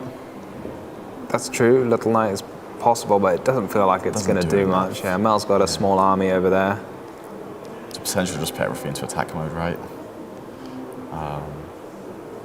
Doesn't even get the banish. No. So I think that's likely it. Now we're getting an end phase effect. Took up the Joyous, and then the Little Knight will return alongside the Dark, I believe. So we're going to see just how Mel decides to clean up the game, really. From my perspective, it looks very, very one-sided here. Yeah. Now. One question I have for you, because I'm not 100% sure on this, is a Little Knight versus Little Knight. So my assumption is that if one person uses a Little Knight and then their opponent uses a Little Knight to banish both Little Knights, then the first Little Knight won't banish the other monster. As far as I'm aware, as long as the Little Knight has to banish both targets. Yeah. So if one of the targets leaves the field, then the Little Knight will not remove that monster from play. So say Joe activates a Little Knight targeting Mel's Angelica and Joe's Little Knight, then Mel can use their Little Knight to banish the Angelica and the Dark, and then it's a good situation, really. So the Little Knights kind of cancel each other out in this situation. That was what I thought, but I just thought I'd bring that up. It gets a bit complicated because one of the complicated things about Yu-Gi-Oh as well sometimes is monsters being returned to the field rather than special summoned. Because for example, something like the Mekanko ceremony, which special summons a Mekanko, and then you banish it with the Little Knight, and then it's not the same monster, so it's not destroyed, etc. It can be a bit confusing. So yeah, we're going to see, I'm going to assume the battle phase is happening here. Very appreciative of Mel here, not messing around. Just 8,000, all right, let's go. You just might as well clean up, right? It's not too much difficult activities to be had. What a game one, that was epic. And I actually really enjoyed that. It was a good 26-minute game one as well. I don't know if you've had game ones, sometimes a whole round is game one. I think for one of my first regional wins, I had a 50-plus minute game one playing Paleozoic versus a 60-card Infernoid Grass deck. And this was with the old time rule as well, and I don't quite know how, but I somehow opened with 5 trap cards, and I managed to defeat a deck that had resolved that grass looks greener. But we got there in the end, and yeah, it hurts your brain. I don't know about you, but when you play that much Yu-Gi-Oh, just one single game, it doesn't feel like you get a reset. You're just focused on it. It can be very tiring. That's something that I think maybe you don't think about into a tournament if you're not used to playing big tournaments. Is that for smaller events, or you're playing locals with your friends, you can play these thinking combo, very intensive heavy decks. But if you go to a big event, you have to play that 9 times over maybe. So that can get if you're playing this kind of match 9 times over, you can get tired and you can make mistakes. It's very possible. Especially when you're playing to this sort of level as well. I think Mel navigated that game very well, and if having to do that for 9 rounds, you have to be trained on it. Yeah, you have to be able to handle difficult. that. I also think one factor is how quickly your deck wins. I agree with that. Because again, as you were talking about a reset, if your round ends in 20 minutes, then you can go and have a break. You can get something to drink, maybe stand outside for a little minute and cool down. But if your game takes 45 minutes, you're just straight into the next round with no break. Which, again, all these things can influence how your tournament goes. I agree with that. I think it's something that's always long forgotten, is just making sure you take care of yourself throughout a tournament. No matter how long or short it is, just ensuring you're just in the best place to play well and get through the tournament. So we're going into game 2 now. I'm going to assume that Joe is starting here. I'm going to assume. Well, I mean, he kind of started that game as well, didn't he? So after that game, who knows? exactly what's happening. Luckily for Joe, I don't think Mel has any cards that can be activated. Or any engine cards. Let's say engine cards. Engine cards, yeah. Does Magnum count as an engine card? Yeah. Well, maybe. Not for Mel. It's an engine card for other people. Luckily for Mel, there's a lot of good cards in the deck that I would say, or in the side deck even, that should be coming in here. Have you ever found that, like, that you just have too many cards Yes, from matchup? 100%. You're like, I can't side out anything, like, because as you mentioned, there's the Bestials. You think prime targets to come in, DD Crows prime targets to come in. Even Nibiru, like, is pretty solid. So I'm wondering, you probably can't, like, siding out 10 cards in between games is pretty difficult. Yeah. No, I agree with you. Especially when you don't want to lower not only the count of your engine, but like the quality, right? You want to ensure you've got a good quality engine cards in your hands. That's a big ash. That is a big ash, because I'm looking at the hand here for Joe, and I don't see what happens now. Unfortunately, it doesn't look like there's much to be. Oh, actually, there is. Oh, we can tribute summon and pop? You can tribute summon and destroy. But then where do you go? Then I think you can destroy the Suliak and then add the Havness, and then we could. I mean, we can roll the dice. We can roll on the 6. dice. Yeah, I mean, we can also, like, you want tier element cards, because unless you have any tier element cards, then none of your spells and traps do anything. But if you pass now, you've got nothing. Okay, yeah.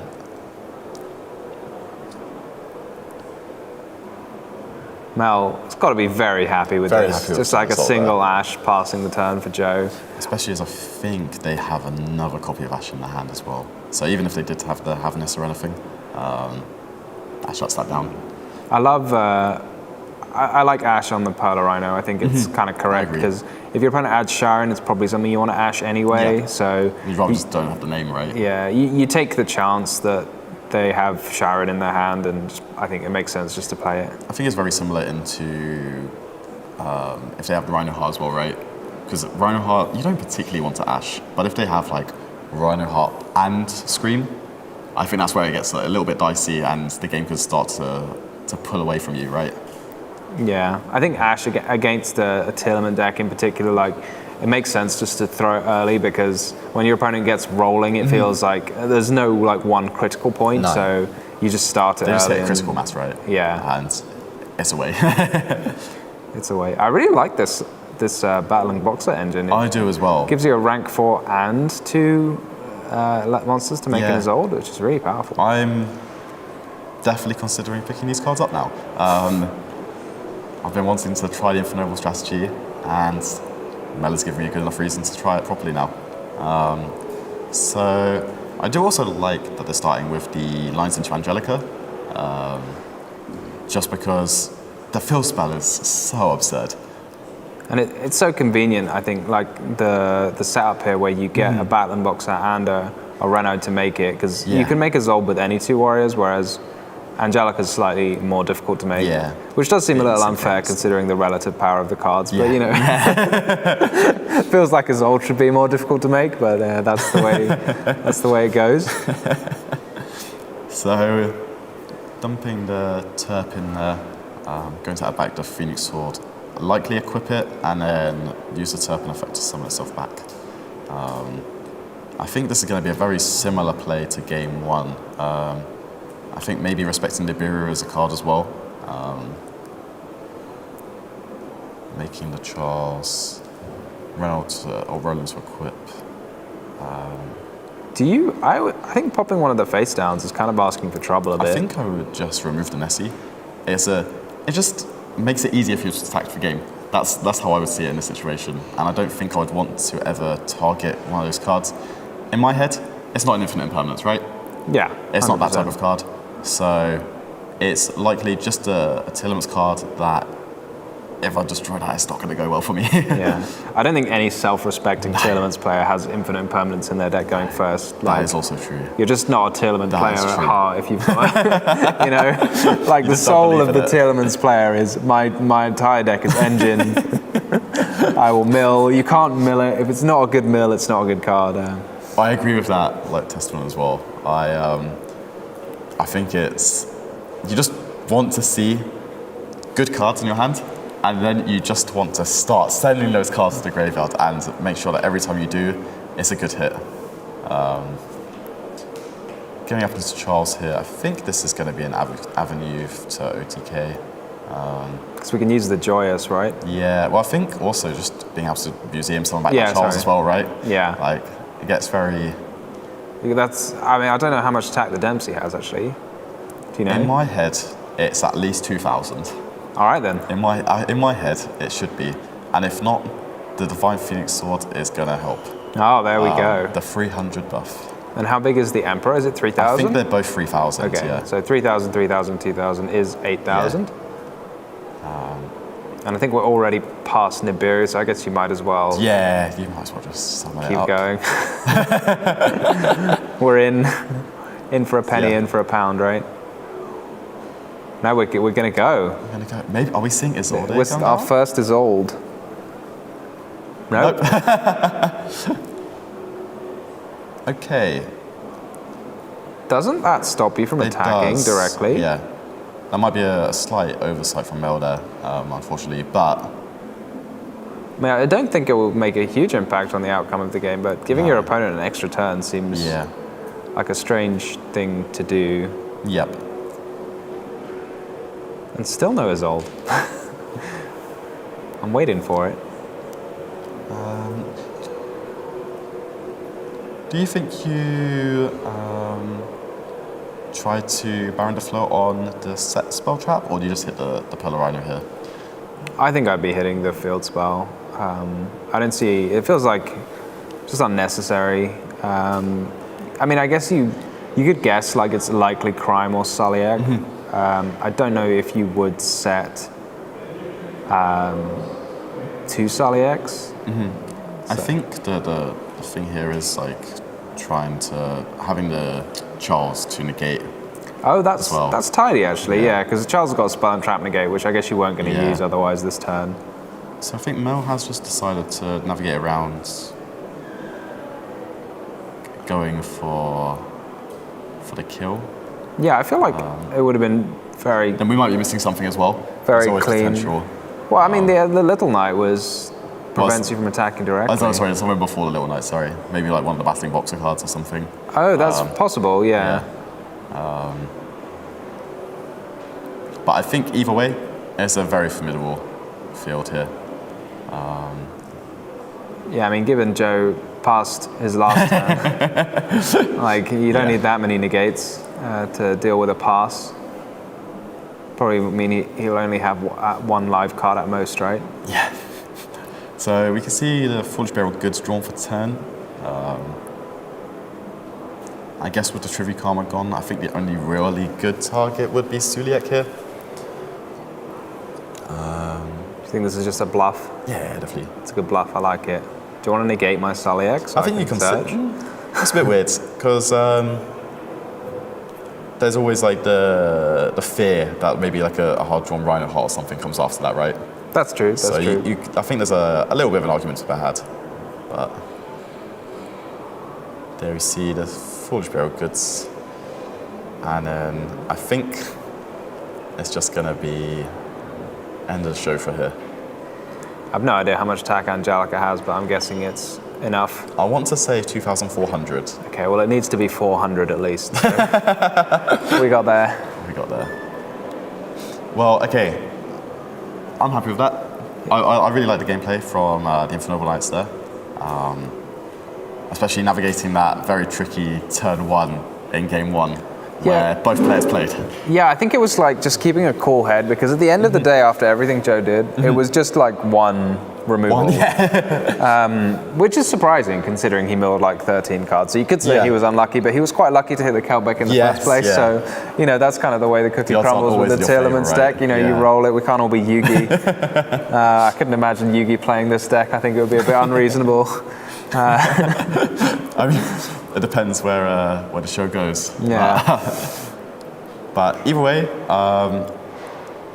the Infernoble deck, it performed better than I expected. It performed as I expected. Actually, that's a lie. It performed as well as I expected. I really like the Battling Boxer engine.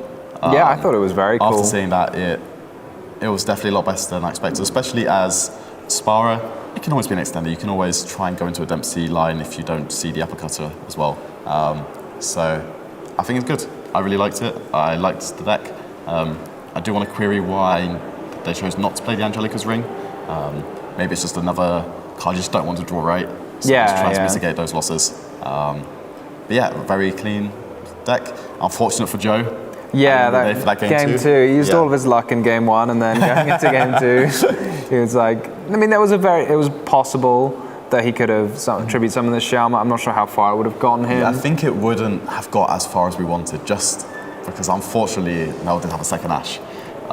You can't use the second Ash. I think so. I think the play would have been maybe summoning the Shyama or Shavara, destroying the Suliak, destroying the Suliak, maybe destroying the Scream as well, and that's true actually. Then you get Suliak as well. We already second Suliak, and then you get the Havness, and then the Ash trades with the Havness. So I don't think it's something. But it's better. But either way. Round 4 over. Very cool game and a great win for Mel. Yeah, we'll be back with Mel for an interview shortly.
Okay.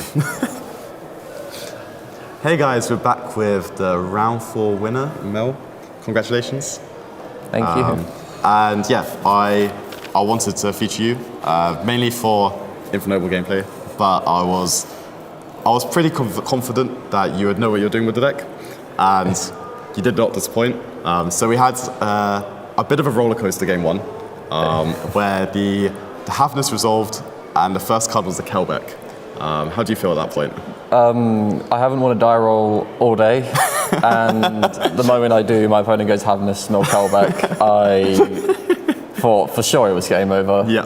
Obviously, the Kaleido came down in future, but thankfully with the mills, I hit the Morgus, which gave me a draw, and also hit the Astolfo, which was an extender, yeah. And in future. And because you started with the OGA, you were able to send a Ricardetto, so that ensured that you could play through it, right? Yeah, because... and then, yeah, sorry. So yeah, I drew the Ogier plus the Renaud, so the plan was to send the Gearfried. Yeah. But obviously, seeing the Kelbeck, knowing that my normal summon was more than likely not going to stick, I had to send Ricky and hope. Yeah. Did you open the uppercutter as well that game? Or did I drew the uppercutter off the Morgus, which was actually quite helpful. Yeah. But either way, when the uppercutter summoned, I realised that's going to run away with the game. I wasn't quite sure what your end combo was going to be, but I really liked when you summoned the Renaud and then you made the Angelica. You tend to see people force through the Isolde lines, right? And I don't think you even summoned it that entire match. Is there a reason for that? So the Battling Boxer stuff by itself is a 1-card combo. You do summon Isolde, but you don't actually need it to resolve. Obviously, in the line that we had, I had enough extenders. I had I think I had Turpin already engraved, as well as another equip. So I didn't need to go for an Isolde. Yep. My only issue game 1 was they had the Shuffler. Yes. So obviously, I had to bait that out. I had the Turpin, right? Yeah, so my idea was either to take all the resources out of the grave, so stuff like summon back the Turpin, add back the Astolfo, and add back the Phoenix Blade, or hope that he just... doesn't use it. Oh yeah, or just uses it on the Turpin, and then I'm fine. Yeah. So he did. Got the Renaud and actually got into the 1-card Boxer combo. Yeah. And then, so you ended on Emperor Charles Link, SP Little Knight, Baron, everything in the back row. Is there a reason you decided not to play the Angelica Ring? So obviously Angelica's Ring is probably, I think, what everyone's on this weekend. I think it's win more. No one's on Dark Ruler. Obviously people are on Droplets, but they have to spend 2-3 cards to actually make it beneficial. Yes, yep. So instead of playing the 1 Angelica's Ring in the side deck, I've made room just for another side deck option going second. And obviously that came in that game because more stuff to boarding going second. It makes you feel a lot more confident than having that 1 card that will help you go first when you should already be winning. Yeah, that I noticed it in your list as we were going through your combos during the first game, and I realized I kind of understood your reasoning, like preemptively, that it was more you just don't want to have another not great draw when you're going seconds. You just want to improve your card quality overall. You've also managed to fit 12 go second cards, which I think is already quite a feat in this deck as is. So do you want to talk about your choices at all? I guess the draw, anticipating a lot of combo, Ash very generic. Just want to query the Veiler. How's the Veiler been for you? Veiler, if you have a very suboptimal hand, you can actually use Veiler as a level 1 tuner to go into Angelica. So if you draw something along the lines of Veiler, Turpin plus an equip spell, you can summon Turpin from hand, synchro Veiler plus Turpin to Angelica on combo. Okay, that's really cool. So no, I like that. It was it really gives a little bit more. So yeah, game 1. Although there was a little bit of complications during your first turn, he wasn't truly able to capitalize on it. You still ended with like a large amount of interrupts, and then also Kaleido Heart was gone. Yeah, and I think that's a big one. Yeah, it's really big. Once it hit the field, I was like, okay, I feel like your game plan is to make the Little Knight at some point and just ensure it's gone. It's like game 1, my issue was I thought he also had Nib. So if he had summoned Kaleido Heart and he also had Nib, I just lost on the spot because Kaleido would summon back, send a tear, he'd fuse again, and I just lost on my first turn one. But You didn't. You managed to take it away. So game 2. I assume you sided a lot of your side deck in. Yeah. Do you just remove a lot of your, maybe the more one-off cards? So you can take out, from playing a deck for a while now, I figured out you can actually take out quite a lot of the engine. The aim of the deck is to have the 12 one-card starters, which is to ban and box the stuff. Yep.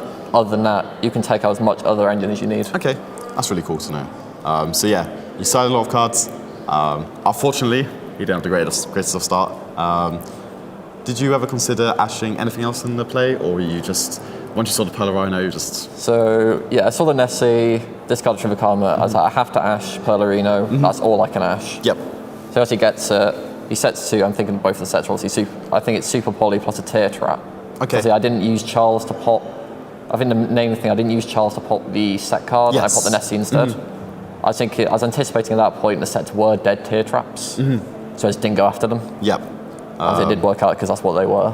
Yeah, we thought you were gonna just make a push for the OTK. Then I realised it's likely a battling boxer card that says you cannot attack directly.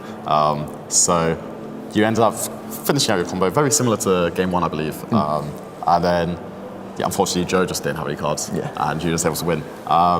So, questions. Why Infernoble? Just because you've had a lot of experience with it? Or? So I played Super Heavy for Nats. I did quite well with it. And ever since then I've been addicted to combo. But I don't like combo decks where you play like maybe 6 board breakers and hope that you can just play through. I like Super Heavy playing 15 hand traps. Yes. This deck is you fit in close 12. behind in 12. So I went towards this. And I think a lot of people are also picking up on this deck now. Yes, it's everywhere. agreed. I was looking at it before the tournament. I was like, I really like the idea of it. I want to see it, and I'm glad we got to feature you. So last question before we go: do you think you can win the event? I hope. That's okay then. I hope to see you again. So yeah, we'll head off into a break now, and we'll catch up with round 5.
Round 5 of the UK Open.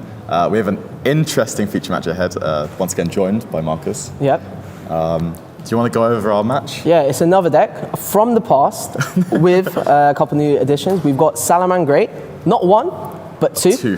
One of our Salaman Great duelists is 3 wins and 1 draw, so he's still in contention to win the tournament. And he's against Stephen Roberts, who's 3 wins and 1 loss, with Salaman Great as well. So both in contention, not just to win, but both to make top cut.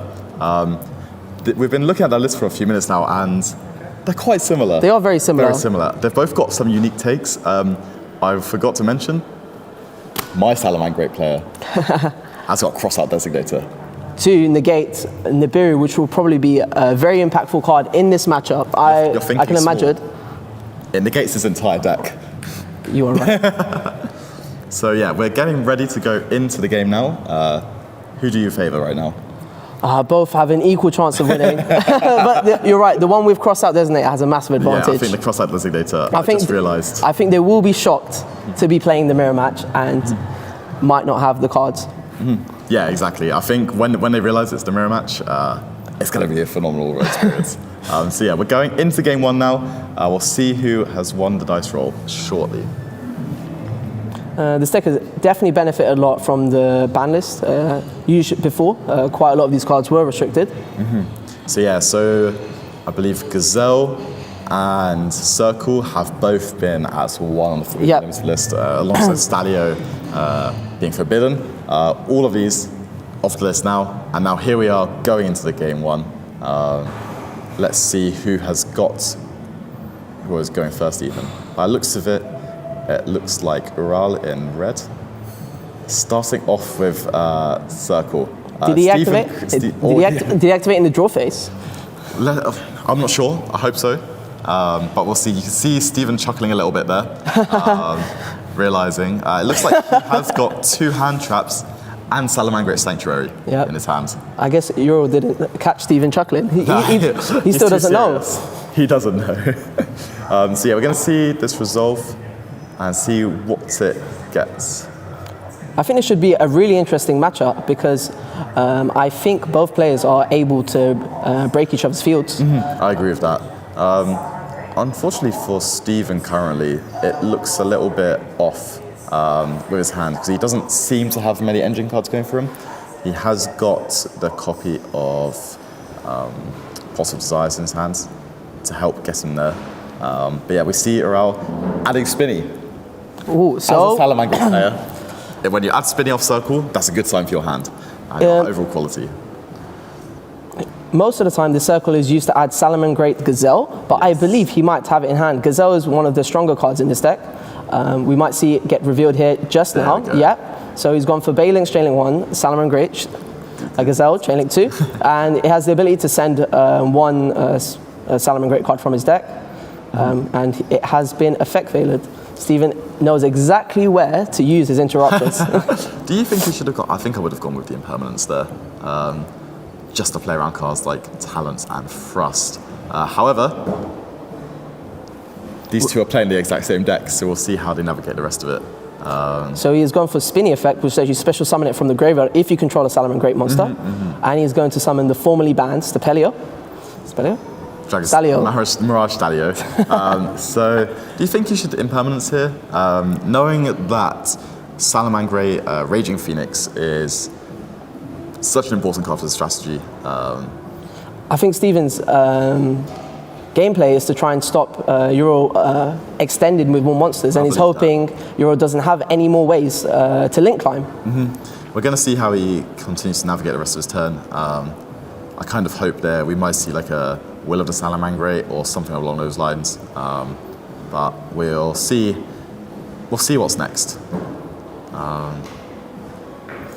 I know you mentioned Stephen doesn't have a way to see his Salaman Great cards, but he also plays triple Tactics Talents, which gives him the opportunity to be able to steal one of the monsters that Ural has. And if it's something like Stalio, he can use this effect to start off his engine. Perfectly true. Which I think that'd be crazy to see that. So we're going to see how they decide to continue navigating this turn.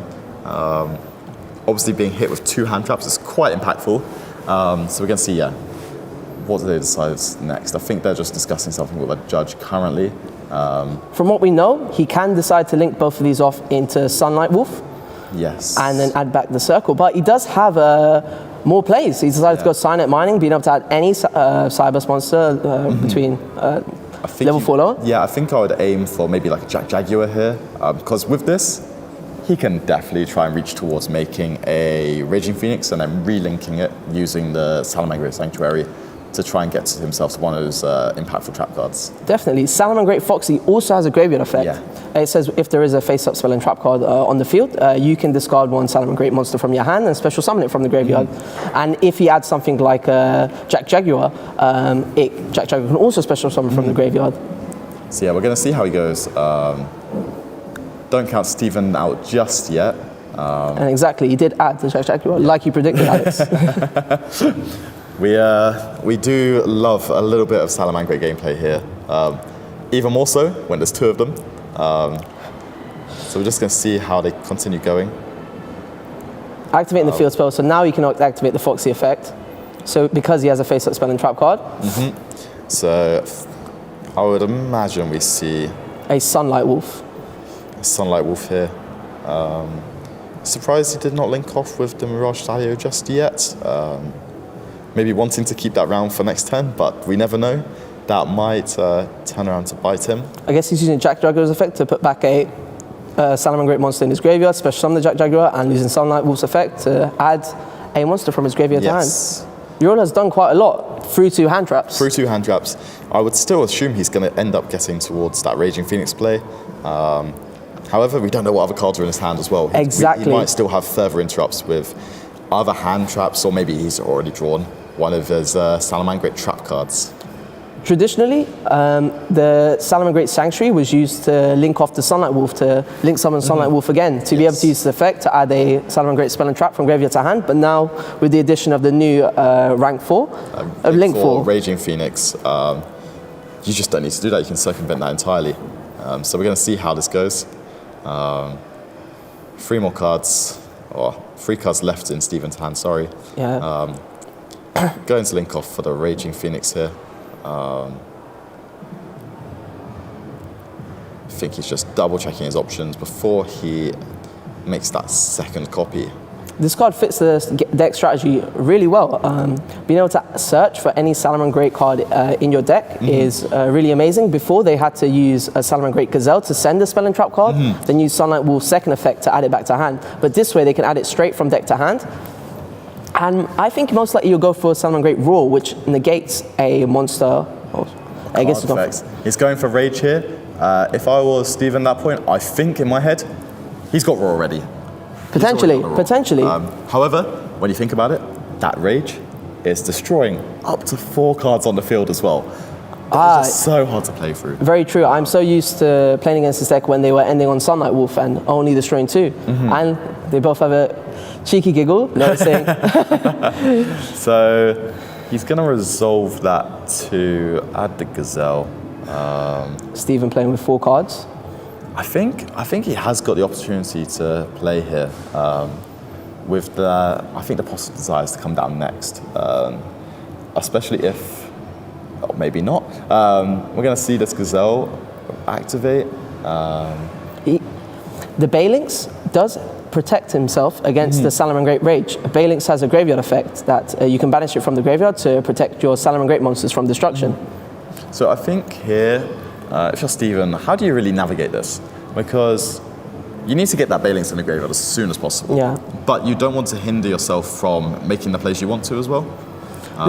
This Gazelle does look like one of his only forms of playing, as you saw from his. We were trying to look at his hand. We didn't really notice many other Salamangreat cards.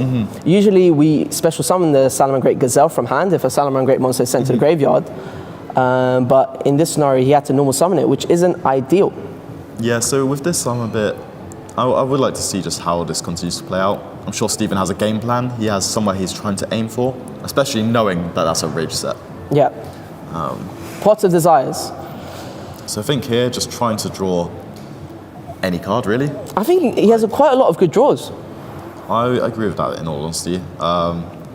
I don't think he cares too much what gets removed from play. He just wants to draw 2 cards and hit any Salamangreat card, really. I wonder if not adding the Sanctuary first may come back to bite him or not. True. But we'll see. Decided to send a Foxy himself to the graveyard. Yeah. Which... So the Banelings will summon... Oh, he has got the Sanctuary already in hand, which isn't... oh yeah, that is true. Great. I had completely forgotten that. So he's going to activate that. I would assume that this is met with the Rage. Could he have maybe discarded the Salamangreat Sanctuary, or does Foxy only allow you to discard... It does discard a card. A Salamangreat monster. So if he could have discarded the Sanctuary, maybe he could have done a bit more. I think Ural maybe needed to use the Rage there just to ensure that there was no follow-up. Especially with Gazelle already in the graveyard. However, I'm sure he's got a mind. I'm sure he's like trying to figure out what he wants to do. But I really do like this play from Steven, because if he has anything more, all of his Salamangreat monsters are protected now. Yes, exactly. Back in the day, this is exactly how you'd want to play this matchup, just to ensure that you can keep going. Yeah, Ural did look very stressed there, knowing he couldn't use his interrupt, but Steven didn't have much. He couldn't use his triple tactics because Ural activated no monster effects. Yeah. Is he just going to decide to use it in the end phase? Pop both, and yeah. It's really just... Steven just using the Banelings protection effect. Oh, he decides to pass there. Okay. I think it's... I guess a little bit rough. I think Ural is now able to just take full advantage of this. He's already got the spinny. He added back Gazelle from Sunlight Wolf. Yeah, he's the got amazing thing about Salamangreat, which made it such a dominant force in the game around 2019, is that it had so many resources in the graveyard. That means you can continue playing on your next turn and recursively keep on playing. Yeah, so you tried to set up this somewhat minimalistic board, I would say, during your first turn. Yeah. You have maybe a trap, maybe a Sunlight Wolf, maybe, if your hand was very good, a Dweller. You try to like do this nice little play, but next turn you just have so many good cards to follow up. Like from their graveyard onto the field, you just have so many cards that can do things, and I think it's very hard for many decks to compete with that. Even now, what, 4 years later? Yes. Yeah. Very true. And the deck can do quite a lot through hand traps, as we've seen just now. Yeah. So we're gonna see the Jaguar come back out. Put back the Raging Phoenix. He might decide to link summon the Raging Phoenix again.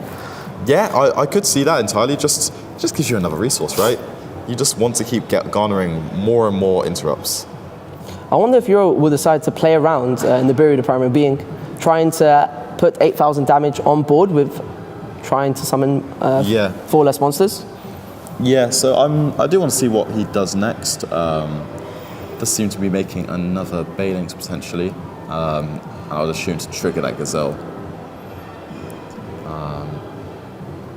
So this is he's just gathering more and more resources, right? Even if he does get Nibiru, he has so much in the graveyard. He has the Spinny. He can decide to special summon again. I believe he also has the Foxy too. Now he's sending the Falco. Just to get the Rage back, maybe.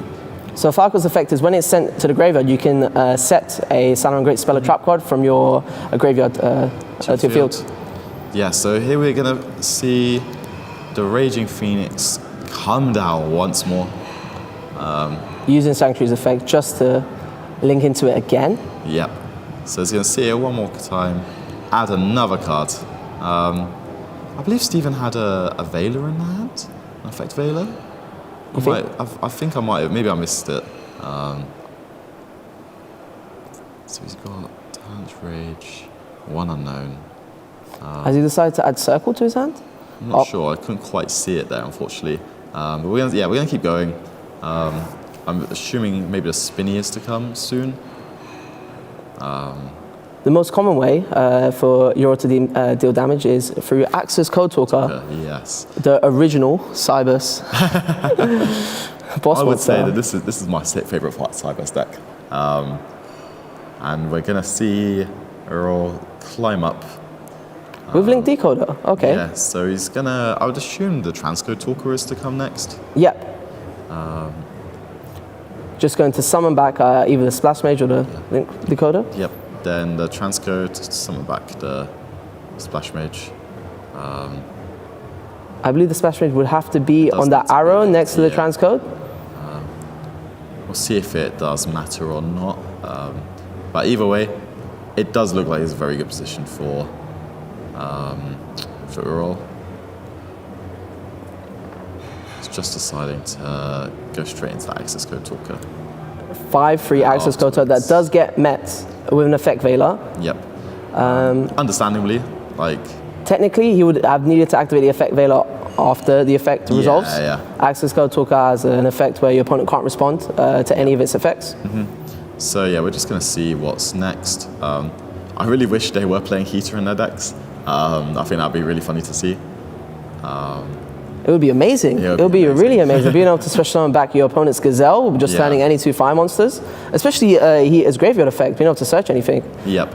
So we're just going to see them go to the battle phase, start declaring those attacks. I think we might see the Deco Talker Heat Soul get special summoned after this as well. Using Splash Mage and Access Code Talker, given your more draws. Yep. So there's 2 additional cards that he's just going to slowly just get away. And I don't think Steven's going to be able to keep up. Both of these players play DD Crow, which coincidentally works really well in this matchup. Yes.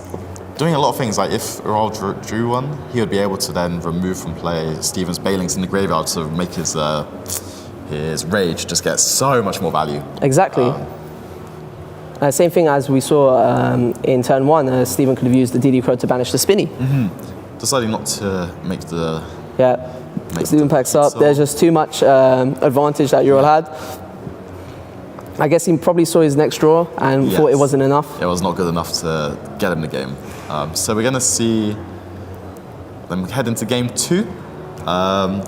What do you think is going to come in from these players? So I would assume at this point, Steven's going to be going first. From the looks of his side deck, the main card I put in would be those Book of Eclipses. He also sides Phantasme, which is amazing against this deck. I remember the old days where the Link monsters were dominating decks that could Link Summon were dominating, and Phantasme was such an amazing card, letting you see more cards from your deck while also giving you an effect to protect the monsters from being targeted. So oppressive when you're playing either Salamangreat or even Sky Striker, like we saw earlier. A Phantasme could just ruin the day, really. True. So yeah, from that side, from Ural's, maybe the Cosmic Cyclones. I could see that potentially coming in. However, maybe evenly matched. It depends. Potentially. It depends if he thinks he's got enough cards that can trade with the Salamangreat Roar. What could potentially occur as well? Maybe the Cross-Out Designator. I think the Cross-Out Designator is going to be a big dictator in this match. Ural did not draw any, or we didn't see any resolve, but it is so impactful. Being able to negate any card in Steven's deck, that's not why, I like to think that's not why Ural put in his deck. It was mainly just to maybe beat some hand traps, but in the mirror match, it would be amazing. I think it would be so crazy just for him to maybe see something like evenly matched alongside that Cross-Out Designator, trading for the Roar. That just gets rid of the Roar. They can't use it. The match is going to get so much more value at that point. But either way, we're going to have to see what they decide. Maybe Steven takes it out of the bag. He decides he wants to go second. Who knows? But a very interesting match. If Steven just had a little bit more, we would have seen him play. And I think he did have the potential to break what Ural had. It's unfortunately, he just did not have a second Salamangreat monster that game, I believe. I think if he had the second one, so he didn't have to start with that Gazelle, I think he may have been able to steal it. Because he was so protected by the Bailings. Yes, the Bailings was phenomenal. There's not much else to say. It would have been overwhelming if he had been able to just play a little bit more. Now both players know it's a mirror. I think there might be more of an emphasis to try and get Salamangreat Raw instead. Yes, I'd agree. From these mirror matches, you generally want Raw. It just overperforms, really. It does everything you want, and it doesn't get hindered by that Bailings. So we're going to see them going into game 2. Let's see if Steven decides to go first. Should be a really interesting one. Ural with his Cross-Out Designator is going second. I really hope we do get to see it. I can imagine we'll see a similar combo. He has drawn Nibiru the Primal Being. some would say it's the bane of the Salamangreat deck. It is probably the card that has stopped it dominating. Yeah, agreed. So we're going to see how it gets handled this game. See what Steven's going to be able to do. He started with the Gazelle again, which does make me think his start's a little bit weaker. Yes. It has a special summon effect, and ideally you would like to special summon it, unless he is open to. So yeah, we're going to see the Spinny. The year is in fact 2023, so we're going to see how the rest of it goes. But even so, this is enough to get going. You're able to get into Mirage Stalio, and Mirage Stalio is able to special summon any Salamangreat, or is it level 4 lower Salamangreat monster from you there? I think it's just any Salamangreat.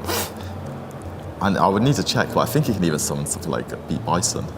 You might even summon a new Salamangreat monster, Salamangreat Fire. Yeah, we'll see how he goes. Oh, is that another Gazelle I've seen in his hand? Second Gazelle, yeah. Okay. So you can still opt to use the special summon effect later on in the turn. Yeah, I think maybe just like trying to respect some more hand traps here. We're going to see him do something more traditional, let's say.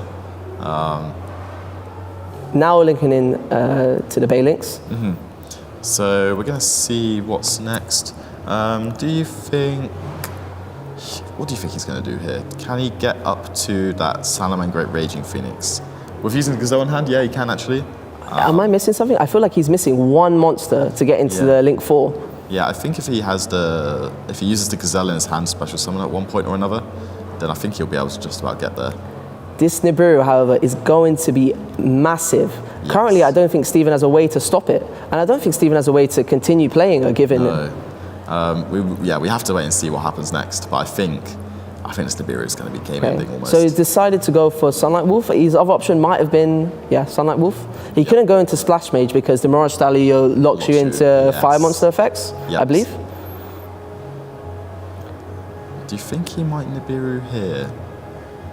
Interesting. He's thinking about it, and he's gone for it. I would assume this is on the Jaguar effects to summon. Yeah.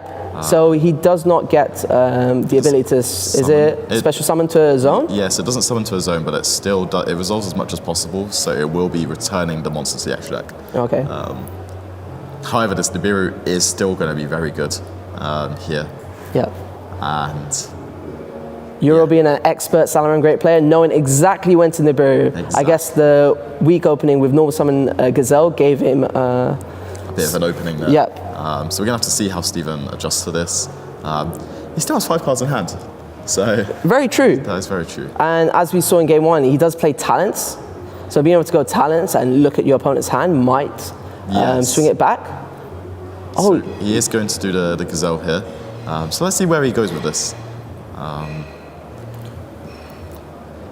I think he is missing some monsters to be able to extend into anything useful. I don't know where he can go. Let's see where he goes. Hopefully he has another way to extend further and potentially just claw his way there. Set 1. Set 1. Does that maybe imply that it's Salamangreat Rage? Yeah, I'm unsure because I think if it was Rage, I would want to make a second Baylinks just to guarantee that I've got a Salamangreat on board. Okay. However, you can also send from hand for Rage. Very true. So there is like a world where maybe he just should have held the Gazelle in hand. But we'll see. Maybe it's nothing. Maybe it's something else. What is Euro going to start off with? So it's back to his turn now, and thinking very hard about this first summon, just in case it's met by something you don't want to get hit by. A Foxy. Is he using its effect? No effect. Because with Foxy, you can only use either one of the graveyard effect or its on-field effect to excavate 3 cards and add 1 Salamangreat card to your hand. This is quite impressive here, the enemy controller taking control of it. A card that would be amazing going second. It would. That almost looks like the ultimate rare copy too. Almost. So we'll see what's next. Will of Fire. Will of the Salamangreat. Will of the Salamangreat. So we're going to see how he wishes to keep playing here. He could have potentially considered going to the battle phase and then bringing back that Foxy. in main phase 2 with Will, or just by sending the Jaguar from the hand to the graveyard. I can imagine he might go for an access code play Yes. or a heat soul play if he doesn't want to deal damage this turn. Yeah, I think I'd be very wary of that, however, just in case he gets hit by another not enemy controller. Nibiru. Effect Veiler, True. like game 1, or even maybe a Nibiru itself. Because Steven has only used 2 cards from his original 5 starting cards. However, if Euro does go for the Slash Mage into Transcode, into Access Code, I think that will be enough to deal 8,000 points of damage, because he already has the Nibiru on the field. That is true.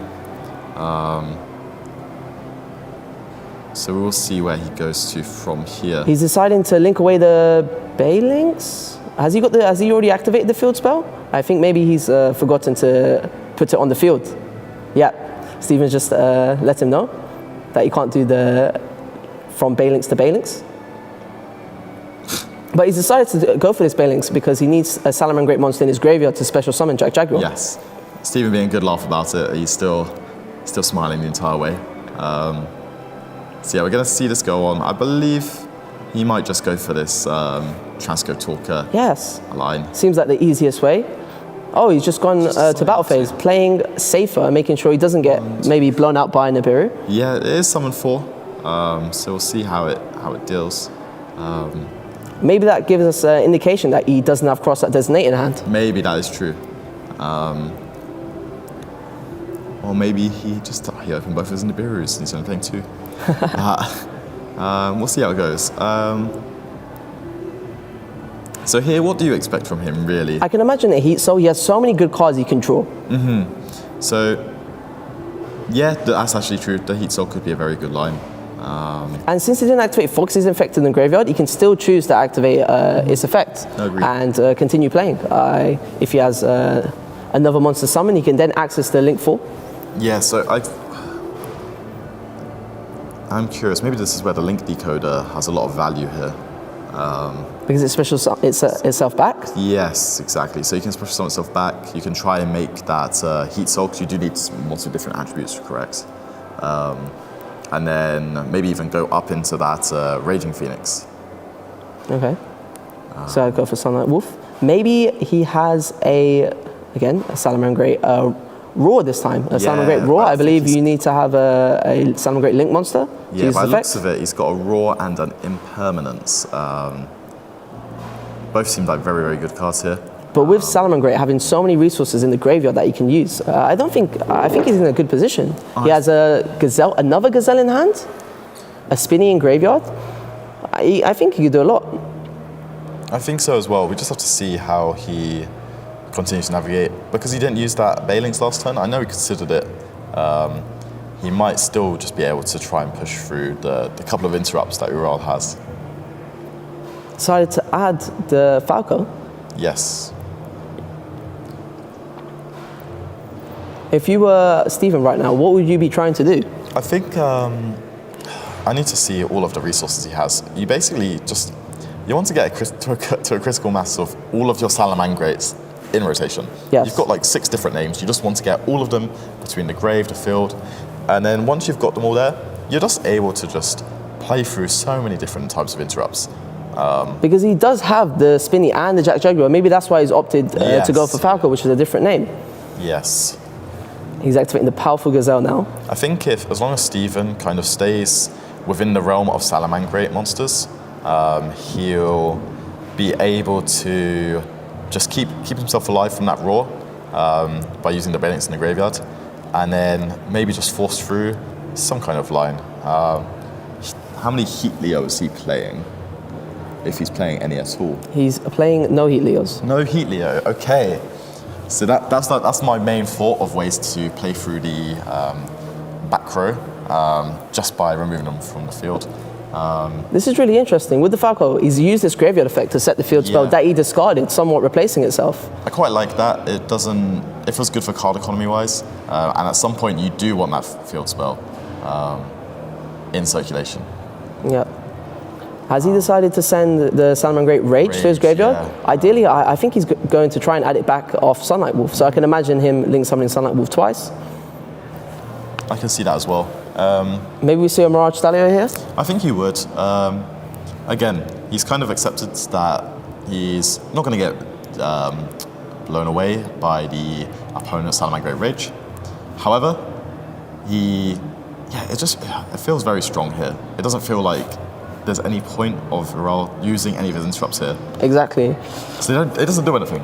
He's getting more and more cards. He's getting further and further into the place he wants. But at the end of the day, Steven's he's trying to bait him, right? He's trying to bait him into using his interrupts so that his key plays at the end go through. And that's what we just want to wait and see. Yeah. No disruption feels impactful enough to stop Steven doing what he's doing, because every effect seems like he's gaining a small piece of advantage. Exactly. And I think that's just going to steal the game in the end. The one more Salamangreat name, Salamangreat Foxy, adding to his graveyard. Linking away the Mirage Stalio. Mirage Stalio does have a graveyard effect, being able to return a monster, is it opponent's monster on the field? And this is where he decided to use Salamangreat Roar, because he wouldn't be able to use it otherwise. It feels like very, very weak use of Roar. Yeah. Just because you didn't really negate anything. You just stopped your monster from leaving the field. I think the Silent Mining might have been a good opportunity. I think so. Because he didn't know he had Gazelle in hand. Exactly. And you're trading 2 cards there. So it then does put Steven on almost better have it. We still don't know what else Uriel has in hand, I believe. I don't know how many cards, maybe 2? Yeah, I don't know either. There could be the second copy of Nibiru the Primal Being within his deck list. So we'll see. He does look fairly calm. He does. So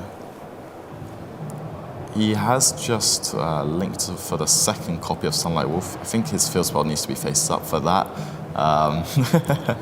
But in the end... going straight to battle phase. Interesting. That's quite unique there. He does have 2 monsters with 1800 attack. So Uriel will only be able to protect once.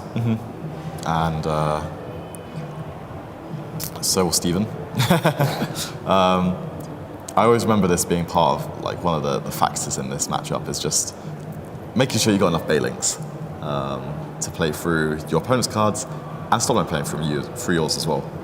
Yeah. So we're going to see what's next. Steven plays Link Rebo instead of Link Decoder, so he's opted to go for a Trap Negate. It's just opting for different matchups, I believe. So he set the Salamangreat Rage that he added from his graveyard. I think this Rage could honestly end the game. I think there's no copy of Balinks in the graveyard now, which I think was the key reason he decided to attack his Jack Jaguar into the Sunlight Wolf. Yeah. Because without that there, he's able to get rid of the Rage, also the Will, he's able to get rid of any monster he summons as well. And I think that's just... This is quite an interactive match we're seeing. Uriel does have still an advantage in the graveyard. And Steven's board isn't as oppressive, so you should be able to play. Will already on the field. So yeah, we're going to see what he decides to do here. Using Salamangreat's Foxy's effect in the graveyard, deciding to pop the field spell.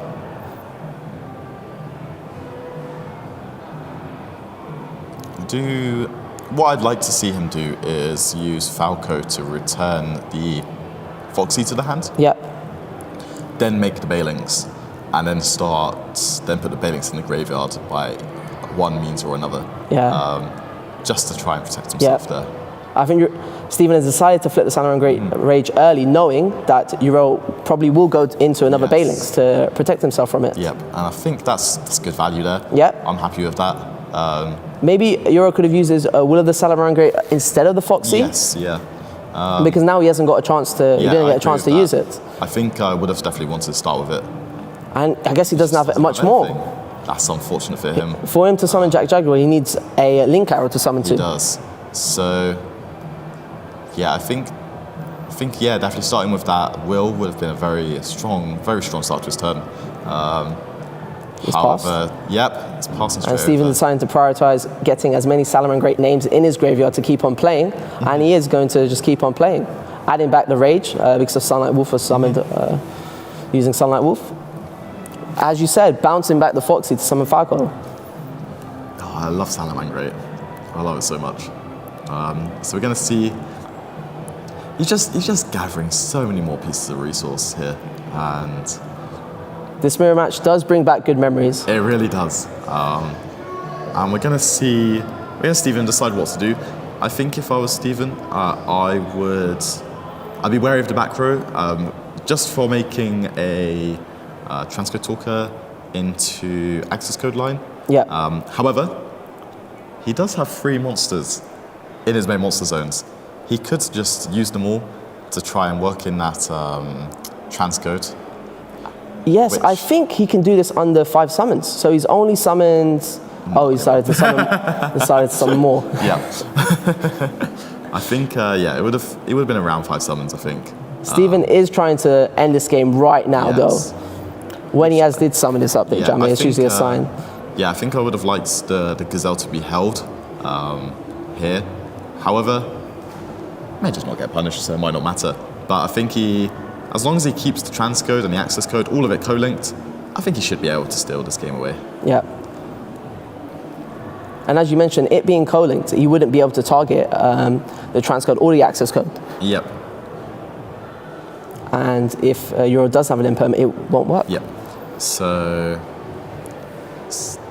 He used Sunlight Wolf's effect to add back from the graveyard. Was Yes, it a gazelle? Yes, yeah. Then I think he should just aim to hit these 2 up into the access code talker Yep. and just clean up the game here on the spot. I think it's the best way. The only thing that can stop him right now, I would say, is a Nibiru. Yes, I agree with that. I think we could have seen it last turn. Is this his is this his 3rd turn of playing, Yes, Steven? I think so. 3rd turn of the match. Or 3rd turn of the game, sorry. Going for the co-linked access code talker. Yep. Yep, and Euro packs it up, just just not having the Nibiru. Was enough there. We isn't did it? not see the crossout designator as well. However, there's a game 3. There is a game 3. So I think we're all going first. We'll see what he does. I think it's very similar to how this entire match has been. They've both done very similar things on the first turn. They just want to set up Raging Phoenix, as many traps as they can, and just as many of the Salamangreat names within the graveyard, on the field, in the hands, just so you have the follow-up for the following turn to just steal the game and get it finished up. With such an interactive match, it might be worth paying attention to the time. There's only 9 minutes left. There is. Brings back memories. The Salamangreat Paro to game 2000. Neither of these players are playing it. But yeah, I remember I side decked it once. It was not worth it. But yeah, normally it's quite a fast-paced deck. However, very interactive games we've had as well. Very interactive games. It's quite nice to see. Both players having multiple turns. Yeah, it's quite nice to see. It doesn't happen very often, but maybe it's just the means of the matchup. So yeah, just getting ready for that 3rd and final game. They are doing so well still in the tournament. Steven only 1 loss, Euro only 1 draw. Yep, with 4 further rounds after this. The strategy has proven to be effective, beating the other decks in the tournament. I'd say it's quite a simple strategy. Do you want to make your link monster? Do you want to set a trap? That's all you're really looking for. I think it does enough versus think a it lot does of decks, especially if you're not familiar with the Salamangreat deck. If you're maybe a more newer duelist and weren't around when this deck was dominating, you might forget some things. Yeah, especially because it's low cost as well. I know you and myself, we always talk about the cost of cards. I'm like, how many cards does it cost for you to make your field? Yes. How many cards does it cost you to try and break the field? You just advance your game state. Yeah. And I think here, just a gazelle did almost everything. For Steven, exactly. He was just playing only with a gazelle. And I think that's the nature of it. You can have 4 other cards in hand, a gazelle, and you can just get on with it. And now we're into game 3. Mm-hmm. We might see an enemy controller, which I think would be amazing in this I think that was matchup. phenomenal, yeah. I think if Steven had an enemy controller this game, that would be on his way to get there. I think I saw 2 effect veilers. I think I saw a Phantasme alongside those as well. So, Should be interesting. Steven be able to play quite a bit on Euro's turn. yeah. So, Salamangreat, Salamangreat of Fire. one of the newer cards we hadn't seen in any of the 2 games, and I would say one of the best cards in the deck, adding a lot of consistency. So it adds 1 Salamangreat monster from your deck to hand. However, you can't special summon, and you can only special summon 5 monsters, I believe. I'm actually just checking now. Do you think Stephen's even playing Salamangreat of Fire? True. Maybe he prefers not to be locked into fires. Monsters, yeah. So here we see the Veiler hitting down on the Gazelle? The Gazelle. Because if this is Euro's only play, he can stop him making Sunlight Wolf and adding back something from the graveyard to his hand, which was the old school way of playing Salamangreat. But Euro does have another extender with Spinny, but it might be hit down with a second effect Veiler. So from the looks of it, I think Stephen has an Ash Blossom, a Phantasme, and I think I saw the Gazelle, which for me, that's my hand. That's what I want. That is probably one of the best hands he could have asked for going second. I expect this Phantasme to maybe be summoned after the Sunlight Wolf is... Oh, he's gone for a Slash Mage. Since the Mirage Stalio's effect was negated, he can activate monsters other than fire. Well, no, he's used fire as well, so he cannot. He cannot? Unless he did not use fire's effects, he just normal summoned it. True. However, yeah, so the Phantasme is coming down here.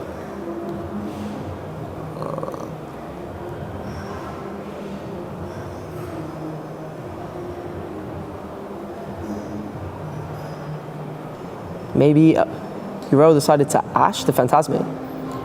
Yep. Oh, okay. I'm not surprised. Oh, okay, I think they're just catching it now. Yes, that is one of the restrictions of fire. Exactly why Stephen decided to not play this card in this deck.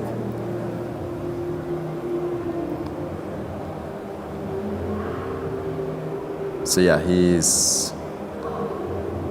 So I think he's going to have to put the Ash Blossom and Joy Springs back in Ra's hands here. I think regardless of what Euro summoned, Stephen would still have tried to special summon Phantasme, yes, and Euro would still have tried to Ash Blossom it. Yeah, because I think that Phantasme resolving, you're almost picking your hand at that point. Yes. That's just unfair advantage, really.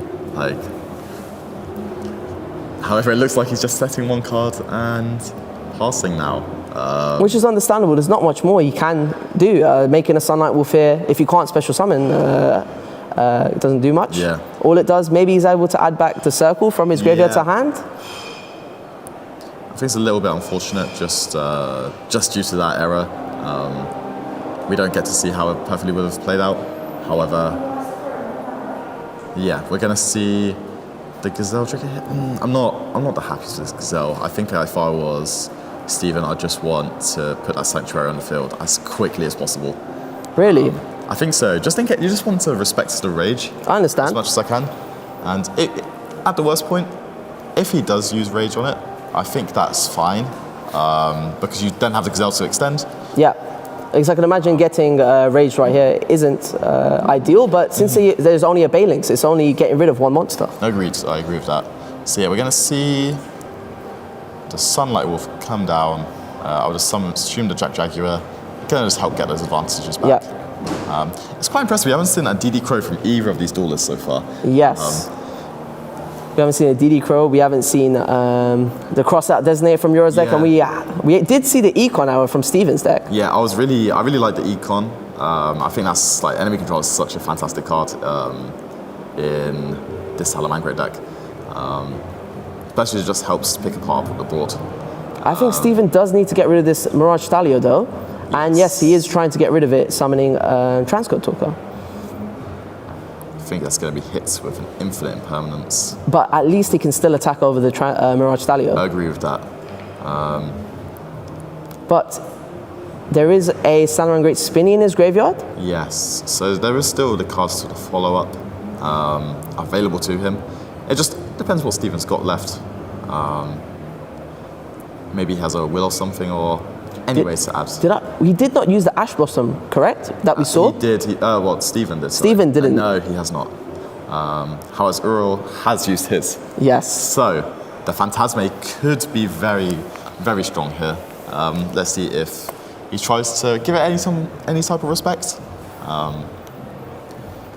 Ideally, he would need another level 3 to continue on playing. The monster that you do get add back of Sunlight Wolf, you can't normal summon it that turn or special summon it that turn, or is it you can't use his effects? He has another copy of Ash Blossom. You cannot summon it. Okay. However, if it goes back to the extra deck, you can summon it. Nice fact. Yeah. Maybe Euro will decide to make his own transcode as well. Yeah. The Link decoder. I think. Does he still have that? Or was it Ash Blossom in his hand, unfortunately? Transcode, yes. Link decoder summoning itself back because he summoned a Code Talker monster, and now transcode, especially summoning back the Slash Mage. I think I would make the Decode Talker Heat Soul here. Just maybe get an additional card. Decode Talker unable to be targeted. And while also gaining 500 attack points from itself and through transcode's effect. Yep. I did completely forget about the time, so that's looking a little bit. We are getting unfortunate close. now, yeah. Will Euro opt to not use the Heat Soul effect? I can understand it. However, I think if you were going down that route, I'd have considered just making the access code here and just doing more damage, right? That is very true. I guess he now has to remove 2 monsters and they can't be targeted, so that's quite hard for Salamangreat deck to achieve. Did he do this on the 5 summons? No, he didn't. No, he did not. Ash met with an Ash Blossom, but I don't think the Silent Mining would have been doing much. No. Oh, he is indeed paying the draw it. 4,000. There is a lot of good draws he can get. And he's just very high on the life points as well.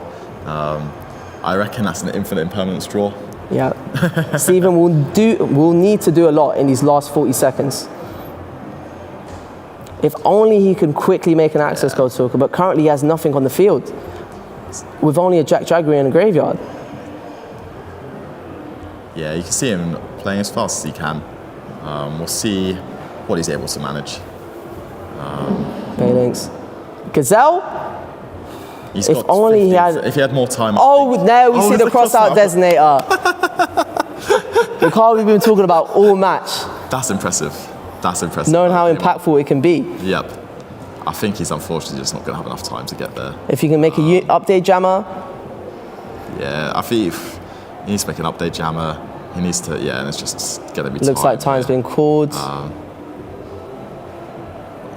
That's unfortunate. Very unfortunate for the game to end in time. Think, but both duelists played fantastically. They did. I think if the game had a little bit longer, I think Stephen would have just about been able to get away with it. I think so too. But here we have Aurora winning. Salamangreat. Still undefeated. Still undefeated. And Euro still has the chance to win the old tournament. He does. 4 more rounds. Who knew Salamangreat would win that match? Not me. Fantastic.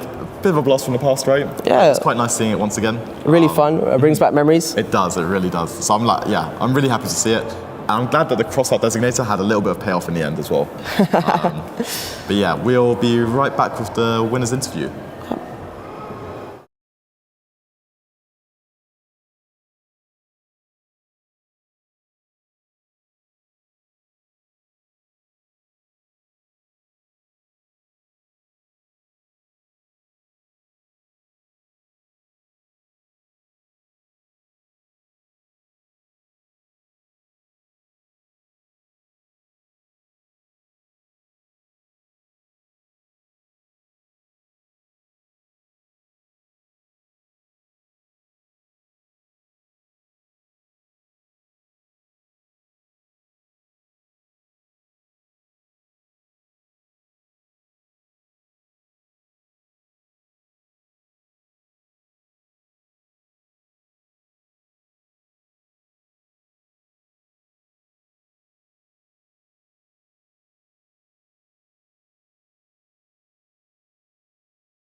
Hello and welcome back to the UK Open. We're here for round 6. We've got a great matchup this time, Marcus. You seem very excited about it. We've got 2 undefeated players, and one of the players is playing Mekanko, and I'm a massive fan of the deck after seeing it perform amazingly well in Bolivia. Oh, not Bolivia. Yeah, Bolivia. And it was also on stream at Indianapolis. They are using the new cards from Age of Overlord, Ken and Jen, which we haven't seen on stream yet. You know, Ken and Jen, like, I read new cards a lot, right? And oftentimes when you read new cards, you have to read like a few of them to realize like how it works. You see someone play it, you have to hear other people. But when I read Ken and Jen, I was just like, what is this? These cards seem absolutely insane, and they're going to be finding their way into decks. Yeah, there's so many cool ways to use them. In this Mekanko deck, you can use Isolde to special summon them from your deck because they are warrior monsters, and the deck also plays equip spells, so you don't mind too much. And he's actually using Acid Golem and Geonator to give back the Acid Golem to his opponent, so they are unable to special summon. But with the Mekanko cards, they're also great going second. Traditionally, the deck was a going second deck, so having your Mekanko cards being amazing going second and adding the Ken and Jen to boost your going first, it makes it an all-round amazing deck. Yeah, I mean, I guess those Ken and Jen are going to help you to special summon an Acid Golem if you want to. It's funny, do you remember like Acid Golem used to be a card you would make yourself because it was worth it? I know. Just to have a 3,000 attack point monster even if you couldn't special summon? Now we want to give it to our opponent. But we're back with round 6, and his opponent is Karan with Dragon Link. Dragon Link is definitely like an old favorite of mine. It's just a deck that's been around for so long and in so many different forms, but somehow it feels like it's a continuous deck. You know, it's slowly updating, but you know. They'll always keep on printing Dragon cards. But Jack won the roll and is going first. Maybe we'll see the Ken-Jen duo. And he has started off with Ken, the Warrior Dragon. That was good. I wouldn't have known which one was Ken and which one was Ken. I do love these cards. Ken is the one that you don't want to draw though, right? Ken's the one you want to give to your opponent. Yes, and he decided to imperm it straight away because once the Jen is on Karan's field, he no longer can activate this infinite impermanence. But this means that the Isolde can just go through if he's able to special summon another warrior monster. Yeah, do you reckon Karan knows what's up now when you see the preparation of rights? He knows what the Mekanko cards do? The deck is, I would say, not familiar it's not been around the top tables as much. So you might be unaware of the full possibility, to the full extent of what this deck can do. Yeah, especially like with all of the new wanted cards. Like he might know some of the cards, but he might not know how it's all going to fit together, you know? Yeah, and he's just added Ome. Which has a really great effect of being able to add a Mekanko spell, I believe, or maybe a Mekanko card, and you discard one card, discarded a redundant Ken. And then, what's that? Oh, that's an Arabesque. Okay. Yes. So you can return the Ken to your hand and then special summon a Mekanko monster. Does it get equipped with the Arabesque? Yes. So if he summons a Hare, the Fire Warrior, he should be able to. Oh, he's gone for the Huli. Huli? Yeah. Which lets him add a Mekanko trap card, I believe. Okay, he has got one Mekanko trap. This one, I believe, lets him special summon the ritual monster from his hand. Yeah, it kind of lets you choose out the ritual monster, and in return, the ritual monster will be destroyed or go to the graveyard during your opponent's next end phase. Yeah. But I don't think that's much of an issue. And I believe the spell card he just banished allows him to send a Mekanko spell and trap from his deck to grave. And he has passed with just that. So do we think this is the Mekanko equip that lets you take your opponent's monster? It is the Mekanko equip that lets you take your opponent's monster. So he's planning to use Ome's effect, quick effect, to steal anything that Karan special summons. Sad that we didn't get to see the Mekanko deck really pop off. Yeah, this felt very tame to me. I don't know what you think. Do you think it's supposed to be doing more? I felt like he couldn't get an extra monster on the field. The Huli is a psychic and Ome is a fairy. So he wasn't able to go into Isolde and keep on playing. So it's just Hare that's a warrior? Yes. Okay. But Huli does have a really great protection effect. While it is equipped with a Mekanko equip spell, Karan is unable to target any of the Mekanko cards currently on the field. So he has to find a way of removing them. And the Mekanko cards itself I believe can't be destroyed by battle. I'm guessing. Well, it makes your opponent take the damage. Yeah, if Huli is equipped with a Mekanko spell, it can't be destroyed by battle. So can't be destroyed by battle and can't be destroyed by or targeted by card effects. So that is a bit of a pickle, I guess, for Karin. Do you think there's a good way around that? It'd be curious to see how he decides to play around it. What is in Karin's extra deck? He does play Access Code Talker. That is one way of getting around non-targeting. Yeah, that's a good point. It doesn't need to be. It doesn't feel like it needs to be non-targeting Access Code Talker, does it? Like it does. It's so amazing, especially you can't respond to its effect too. It'd be very funny if Karin was playing like Ken and Gen and he could make a Bestial Disparter here and take his opponents. Like it might be a thing because if you run the, I don't know what the attribute of Gen is, but you know if they're both light, then and you're playing the Light Charmer, that might be quite cool. So he decided to summon Baron, and maybe he doesn't know he's unable to target. Yes, I don't think unaware of the Mekanko cards preventing you from target, and I guess that's how he's able to cut. It's a big advantage if you're playing a deck people aren't familiar with, for sure. Like if you play a card that if your opponent's not sure what it does, like it's you might not realize that it grants targeting protection to all of your Mekankos. And this is another thing. Like, do you think Karin knows that he has to negate that? I mean, I guess he has. This is a trap card I'm not too familiar with, Mekanko Spirit Wall. I'm reading it just now, and it seems really useful in this scenario. Target one face-up monster your opponent controls, and being able to equip that monster to one of your Mekanko monsters, it forces the Baron negate, as we saw here. Now Jack might decide to use the Omi's effect to steal the Black Metal Dragon. Yeah, stealing an opponent's monster is a really annoying form of interruption. Like, we saw like Book of Moon being quite relevant as well, because a lot of monsters like, you want them in the grave or on the field somehow, but like taking it means that is not the way it works. Now it's just, it's kind of vanished for a turn almost. It'd be like Book of Moon we saw really popular in the last format as well. Just ways to like stop your opponent using that monster in any way for a turn is really handy. Karin looking through his extra deck, figuring out what he can summon now. Yeah, because I think if Karin had known, maybe he might not have used the Baron pop already, and then you could now pop with Baron and get your search from your Red Eyes Metal Dragon.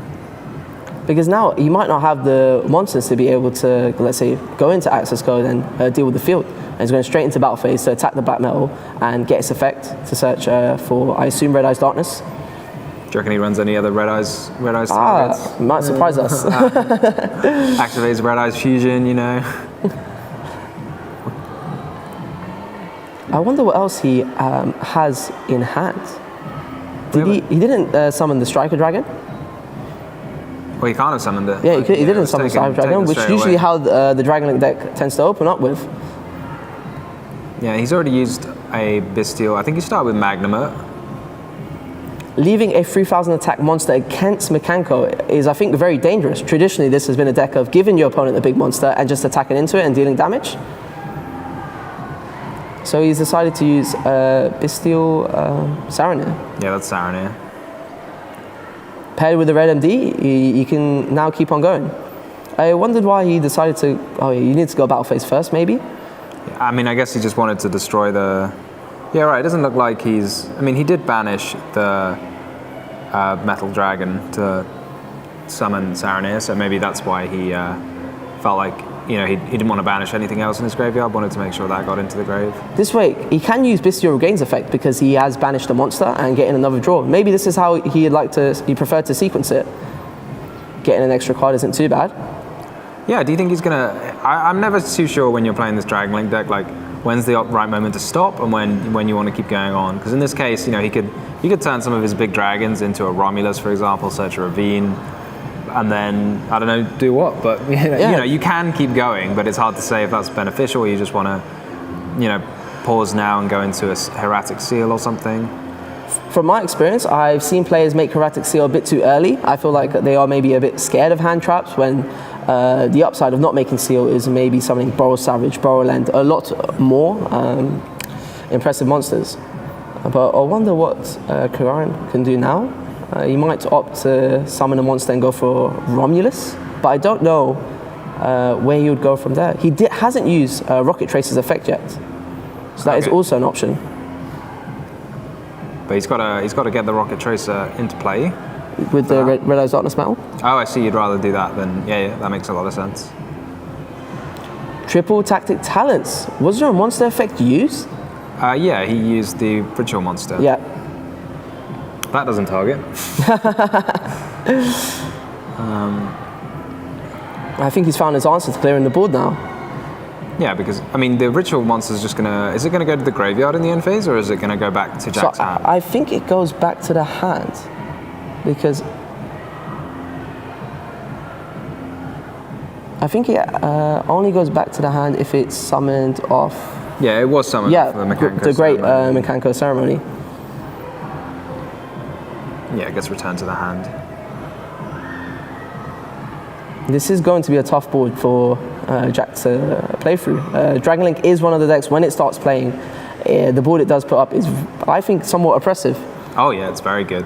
I mean, the fun thing about Mekanko is you don't need to play through your opponent's board, right? You just need to... summon enough monsters and deal damage. Yeah. But is this what he's going to end with? It's with only an not SP bad. Little Knight? The Braun has already used this effect yeah, negation. Braun's gone, so just a Little Knight. But what's Jack got left? That is true. You've got a lot of like gas with the branded regained. And I mean, I suppose having a Bestial on hand doesn't really achieve very much against this Mekanko deck. It's past the Jack's turn. I mean, I think the Little Knight's very annoying for a deck like focused on equips, because if your opponent activates an Equip spell, yeah. you just get rid of the monster. That's kind of like a 2-for-1. And yeah, it was enough for Jack, I think, picking up his cards. Yeah, I don't think he had enough in his hand to deal with what Crown put on board. We see Jack putting in 3 summon limits and 3 Droll and Lockbirds. He's not messing around. Some very effective answers to Dragon Link. I think either of those cards alone can stop Dragon Link from playing the entire turn. So do you think this is a going first, going second kind of... Did he choose to go first in game 1? Yeah, I think he has a going first deck, but I can imagine it gets better after siding, because you can somewhat take out the cards you deem bad going first or going second and put in, I guess, what we're seeing is blowouts into his deck. I feel like decks where, you know, traditionally going second, and then when it has going first options, it makes it all the more powerful, right? Because now you've got a deck that can go first really well and its engine can go second really well, which is always a really cool feature of a deck. That's one of the reasons why I was really fond of Mekanko, because what it was lacking was some strength going first, and I think it found that with Ken and Jen. Like, it did force the infinite impermanence. If only he was able to get another warrior monster on the field, we could have seen some Isolde combos. And there's one of the other things I really like about Dragon Link as well, is like the Bestials are cards people side in when they're going second, but you just get to play all of the Bestials in your main deck as a part of your engine, which is amazing against like Tearlaman's still the most popular deck today. Yeah. So what a great thing to do, to play all the Bestials in your main deck. Yeah, I think Bestials have been amazing for quite some time now against Unchained. You can deal with some fiend monsters that try to special summon, like Unchained Soul of Rage, if they ever tried to special summon it from the trap. And there was a point where Live Twin Runic was about and strong, where you'd want to summon a Kizakil or Leela, and the Bestials just dealt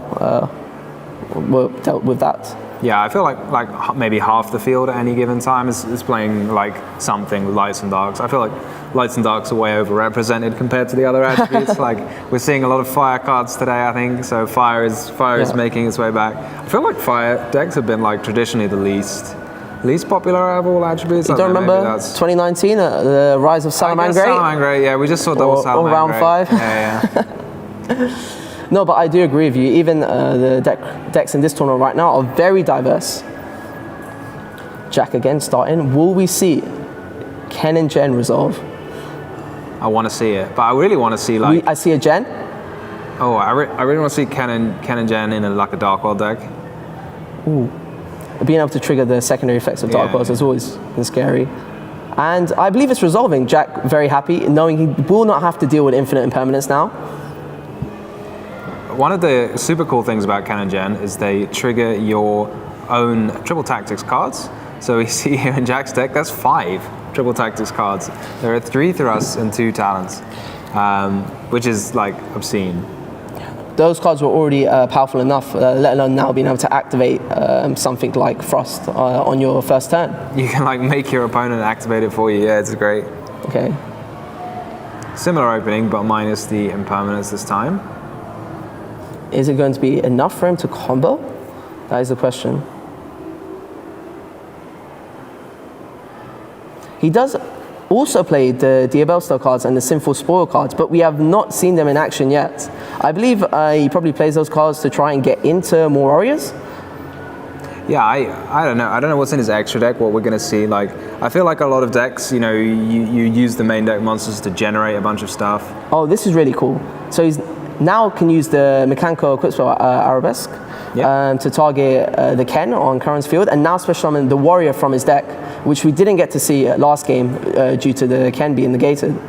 Yeah, no, that's really cool, because again, like, Arabesque is really powerful if you can target an opponent's monster with it, and this, you know, Ken again giving you one for free. Now we're finally going to see the Azole. I feel like Jack is now getting into the full swing of his combo. Yeah, this is like, I'm really excited to see what this is going to end up looking like. I mean, Mechanico as well, like, plays a bunch of equips that you want in the graveyard, so it's really fantastic that Isolde can just send them to the graveyard for you. One of the equip spells that we're seeing now, Mayo Washi Dori, has a graveyard effect that is recurring advantage. It essentially lets you special summon a Mechanico from the graveyard with very little cost.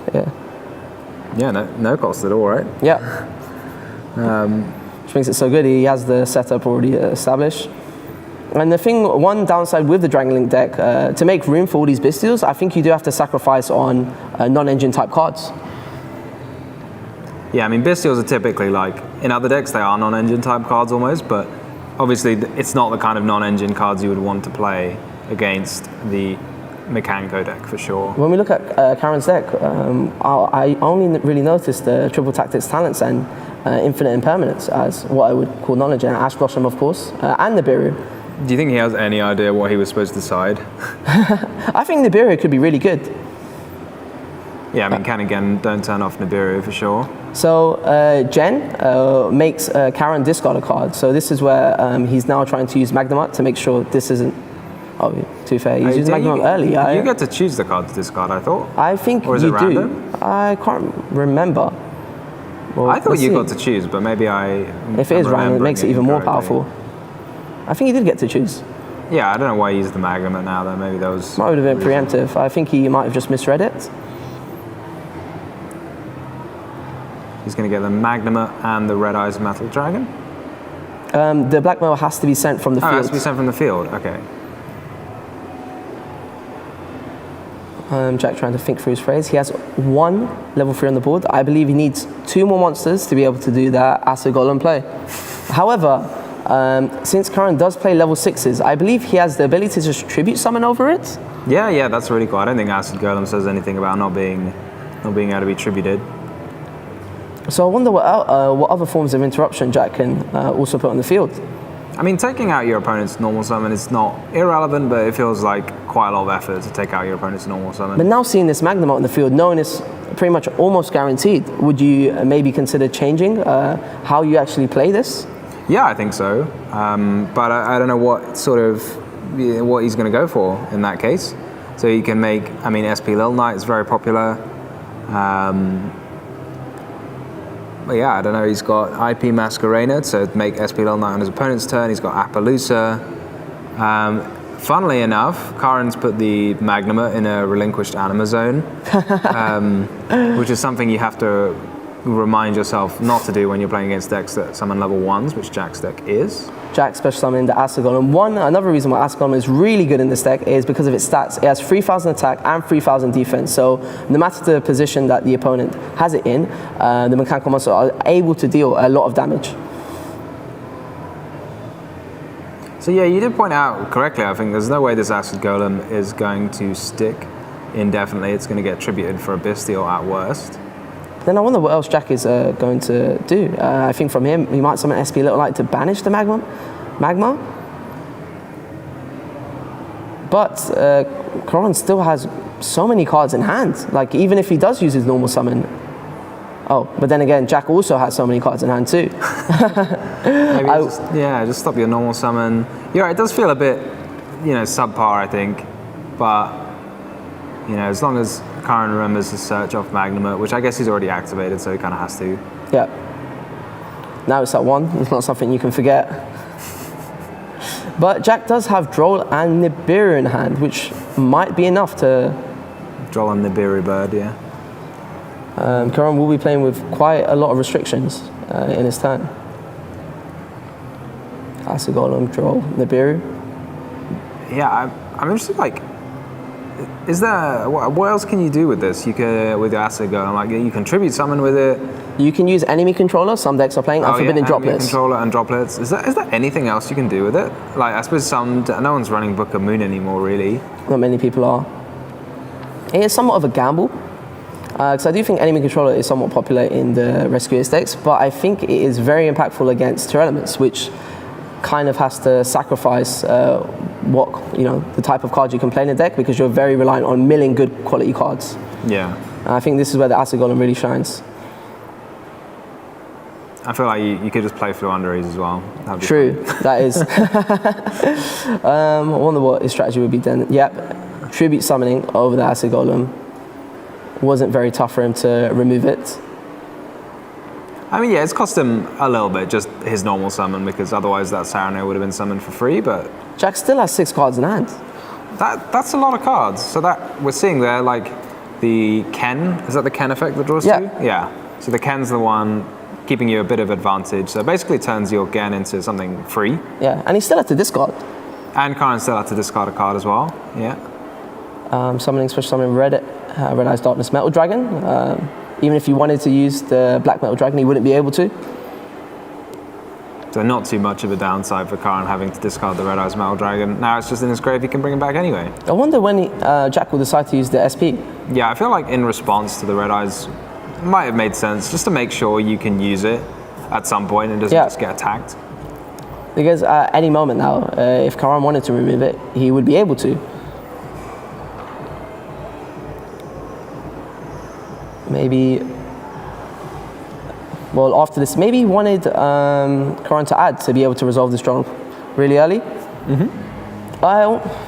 It also makes me wonder why Karan wanted to banish his Bestial Saturnair, because it has a really good graveyard effect of sending Bestial Lubellion, and Bestial Lubellion is would be really good right now in the grave, because he would be able to tribute the Red Eyes Darkness Metal. Yeah, I'm not sure what else he could have done if he hadn't banished it for the Red Eyes Darkness Metal. Maybe it might indicate he doesn't have many more special summons available. Maybe no quick launches or other Bestials. Yeah, you'd need a quick launcher because you want to get that level 4 or lower into play to make Strike a Dragon. And I think he might decide to go for Romulus. Romulus here would get him Dragon Ravine, and from Dragon Ravine he can go into Absolra, but he is showing us here he already has Dragon Ravine. The Droll and Lockbird's been hit the graveyard. I did forget about that. Can't get too excited. I do it so many times. It's so bad when you play somebody plays Droll and Lockbird and you think for 5 minutes and then you're like, let me search this, and your opponent's just like, Droll is here, I just played it, and you're like, oh yeah, sorry. Or when you try and search under your own Droll and Lockbird, very easy to forget. No, I completely agree. Deciding to use the SP Little Knight effect now. Because I feel like, why didn't you just do this earlier? I don't know. I mean, I guess it doesn't make that much of a difference, but... I guess Karan was maybe planning to send the Bestial Lubellion or Saturnair, then send the Lubellion. Yeah. But now Jack has activated a monster effect. He can now activate the talents, but he's unable to steal anything, so he'll be forced to look at Jack's hand. Yeah, unable to steal and unable to draw. So yeah.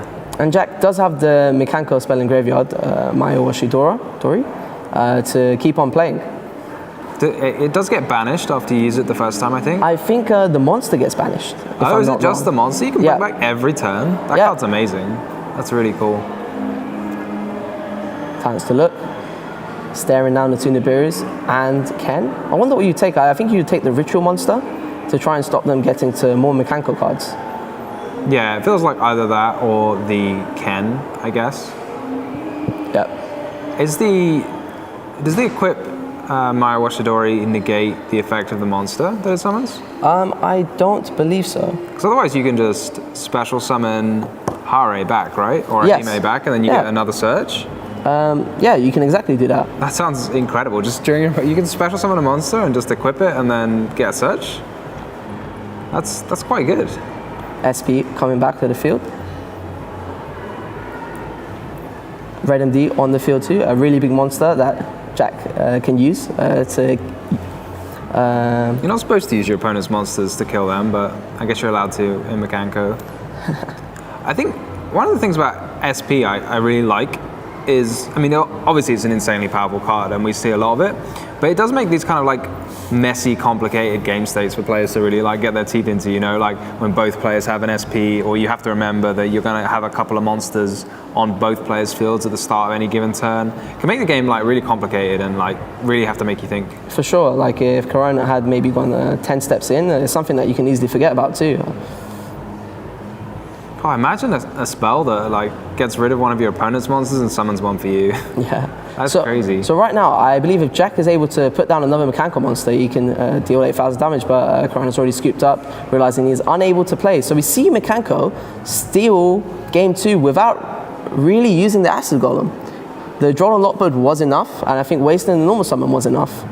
Yeah, between the draw, the normal, and the fact that Karen had already discarded a card, like, there was quite a lot going on, even though it didn't look like there was a massive field at the end of the turn. Like, I feel like Jack had already achieved quite a lot. He'd also drawn 2 and discarded 1 off of Gen. And Jack already having the Mayu Washidori in the graveyard just meant he could just keep on playing, especially summon the Hare. The talents really didn't do much. And now he's opting to take out the summon limits, which don't do much, into a full Dragon Link board. And the any size Dragon Link board. So now Corona has seen both Droll and Nibiru. What do you think he'll put in?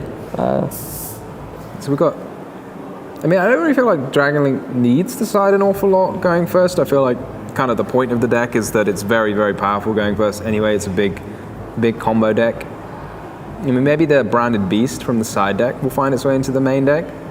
That seems like a pretty reasonable... That makes a lot of sense. Reasonable card to side in. There's a one-dimensional barrier. I don't think that achieves very much here. It does. You could go Ritual with it. It doesn't feel like it does quite enough.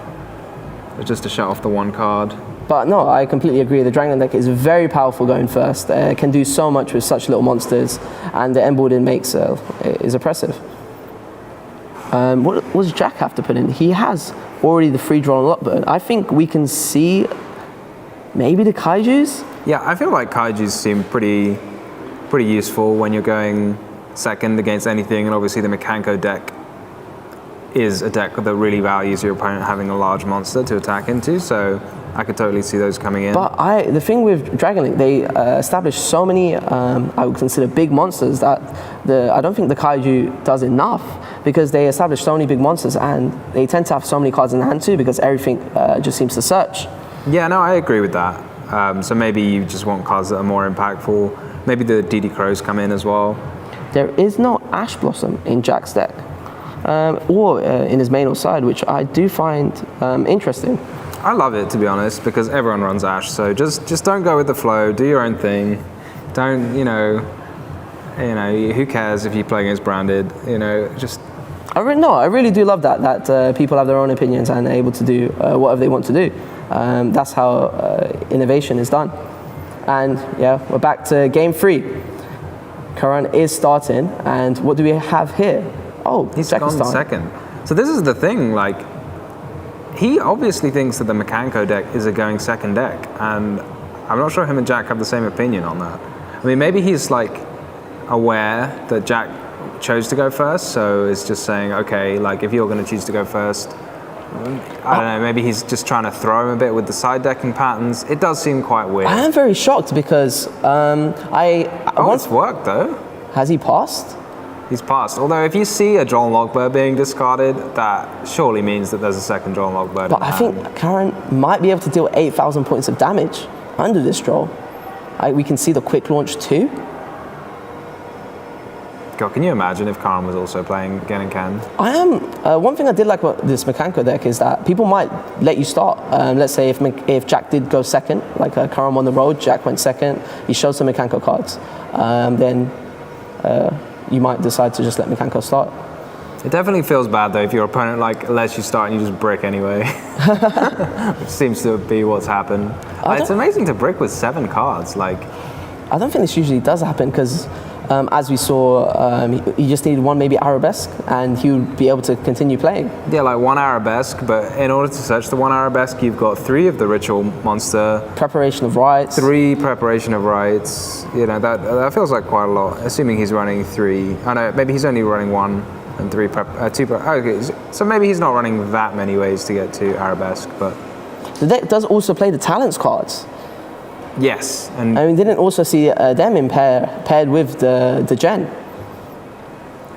But Karen is doing a lot under this draw, already summoning a Baron into Jack's weak hand. I think it's a lot. yeah, this is quite a lot. I mean, 'cause he's not used the Baron pop, right? So he could just pop the Ken and then make a Boral Savage maybe. He can do a lot. The Darkness Metal, Red Eye's Darkness Metal is 2A. He just needs to essentially put 2,200 more points of damage. He's used Rocket Tracer's effect, and 1 level 8 Synchro should be enough to steal this game. Oh, he's deciding to link away both. Is we going to see an Maybe we're going to see some fancier Dragon Link plays. a Dark into SP Little Knight? Oh, triple burst into access code, which also does it, a 5-3 access code. And that's the game. Jack with I would consider a weak opening hand, only seeing Ken, 2 hand traps and 2 Mekanko monsters. I believe he only plays 1 Julian Hare, so it's kind of unfortunate to see. We did not see any of the Diabel style cards, No, you're right actually. So I mean, which is somewhat unfortunate over the course of 3 games because I think they really do help the Mekanko deck's consistency. yeah, I'm wondering about like the siding patterns for Jack there, because obviously we see like multiple kaijus. So maybe that play from Karani, even though like, you know, maybe it's not what you might want to do now, it worked just with the siding patterns, even though the Mekanko deck is capable of going first. This is like a strategy people have done just to throw people off in like combo heavy metas. Then if you're expecting your opponent to side in like 10 plus hand traps, you say, okay, you go first. And yeah, if Jack did take out some of his consistency cards, he would be more vulnerable for him to start. Well, massive congratulations to Corona. I think he played really well, being able to put a quick OTK on the board. Able to end the game. Yeah, through draw and lockbird as well. Like it's one of the marks of like a confident player with a deck is when you put them with something like a draw or a shifter and you say, okay, like you can't do the things that you normally do. You have to figure out what to do in this uncommon situation, and he did it fine. The Baron made sure he was ready against Nibiru too. So I think as soon as he knew it was established here, in his head he felt like it was his game, going straight into the access code confidently, knowing he couldn't be stopped. Yeah. So we see Karen there advancing with a 6-0 record. Yeah, he might be the one to take it down. Only 3 more rounds to go. So good luck to Karen, and we'll be back with a player interview shortly.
Hello everyone, I'm here with Karen, the winner of our round 6 feature match. Congratulations. Thank you, thank you.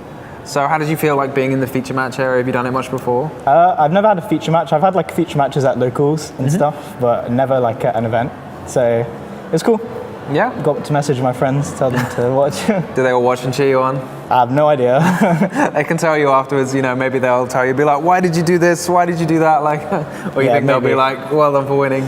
I mean, it was risky in game 3. I went second, but I think it was the correct choice, to be honest. Did you do that specifically because you knew you were playing against Makanko, or is this a strategy you've been doing? So basically, I know that like Makanko inherently was like a going second strategy. So like, if he's siding, he's going to side all of these going second cards in, right? So if I just go second, I can out his lock some ways. I mean, I tried to out it game 2, but I opened like a couple of bricks, so I wasn't really able to play that much after I outed it.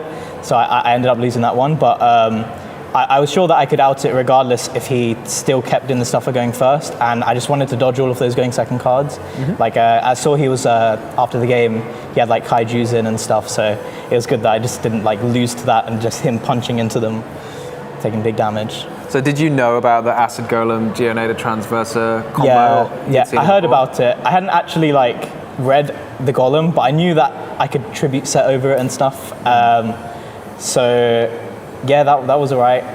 My friend played Makanko for a while, so I learned a bit about the deck, and like even in game 1, he could have locked me. I had Nib in hand, so like I would have been fine if he locked me regardless. I was actually more hopeful that he did.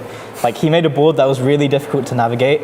The talents really helped me just like break that whole board. So. Yeah, it looked like you weren't quite sure that you couldn't target your opponent's monsters. Yeah, I was like, oh wait, it's not just monsters, it's cards. That was the thing that was catching me off a little bit. So, but you do know like most of the Makanko cards, or you knew it because you played it. I know the basic gimmicks of it. Like I've read those cards before. Sure. Yeah. And how do you feel about the Dragon Link deck? Obviously, you must be feeling pretty good about it, 6-0. Yeah, it's not as consistent as it used to be, but it still performs very well. And you just like. If you play it well, you're gonna have a good time. Like you can play through most boards with just engine as well sometimes. So it's quite nice. And SP is a really good card as well. Didn't come in there, but yeah, it's been good for me. Dragon Link deck, it's been around for a while. Do you think, have you made any changes to it recently? Do you think it's kind of pretty much the same? Obviously you talked about SP. Are there any other new cards you?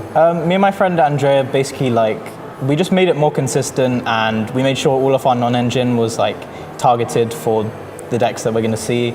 Other than that, there's not too many crazy changes. It's just like our side picks, and we cut all of the fat, so none of the bricks that aren't really necessary.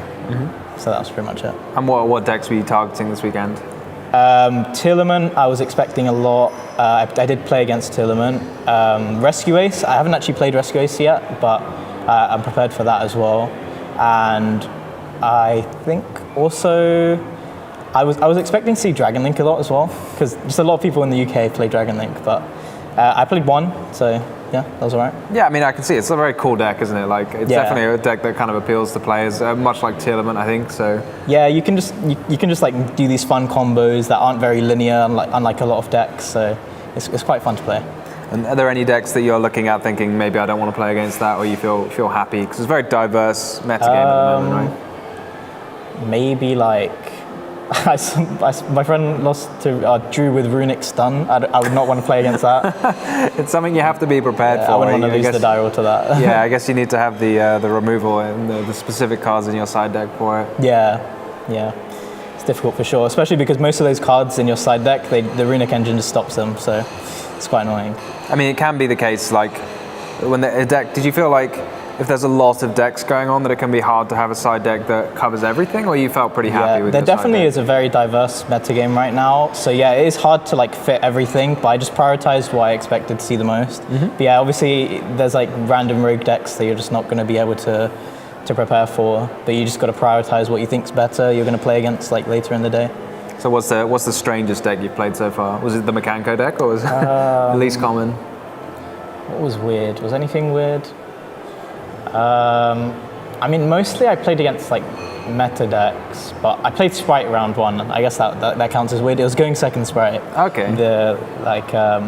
I saw somebody play it at one of the most recent YCSs as well, that was a bit weird, but yeah, we won that. It wasn't too difficult.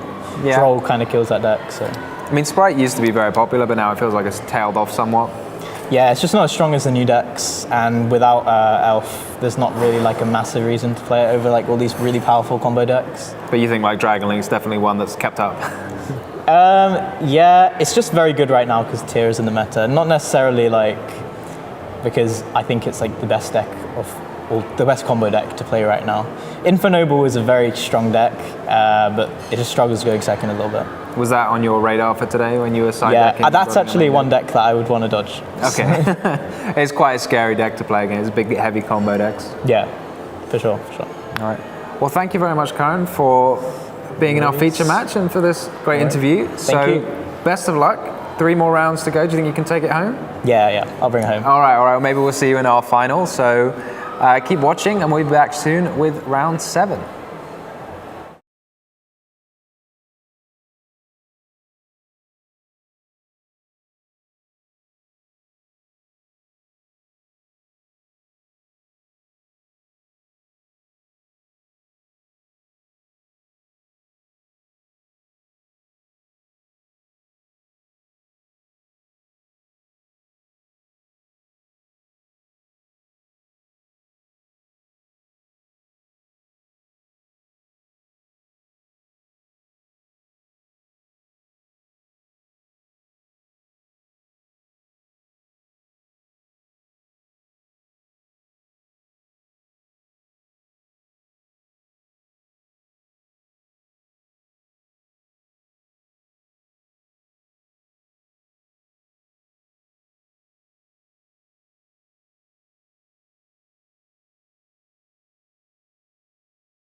Hey guys, we're back for round 7 of the UK Open. We've got quite an interesting match with 2 decks I don't think we've seen today at all. No, we've been scouring the top tables in between rounds, just trying to have a look, picking our favourite feature matches.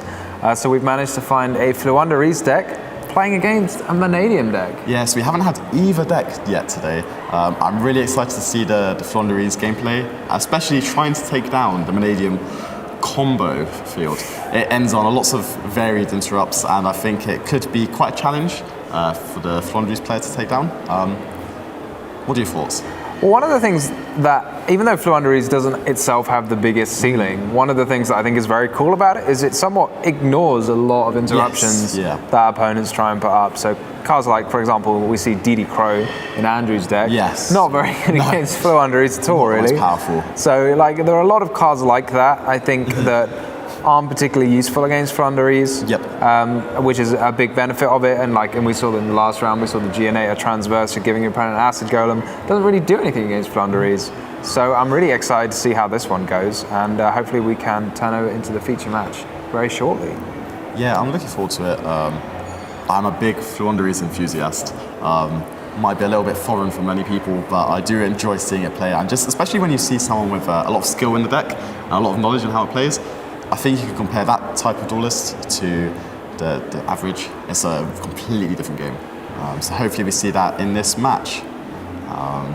So you're saying only the best duelists open map Robina, right? Exactly, and I think Henry Bancroft is one of those duelists. He must be one of those duelists, because these players are both, what, 6 wins and 1 loss? Yes, 6 wins, 1 loss. I think they're on table 5 for the event. So that is an extremely respectable record. Exactly, it's a big feat of its own.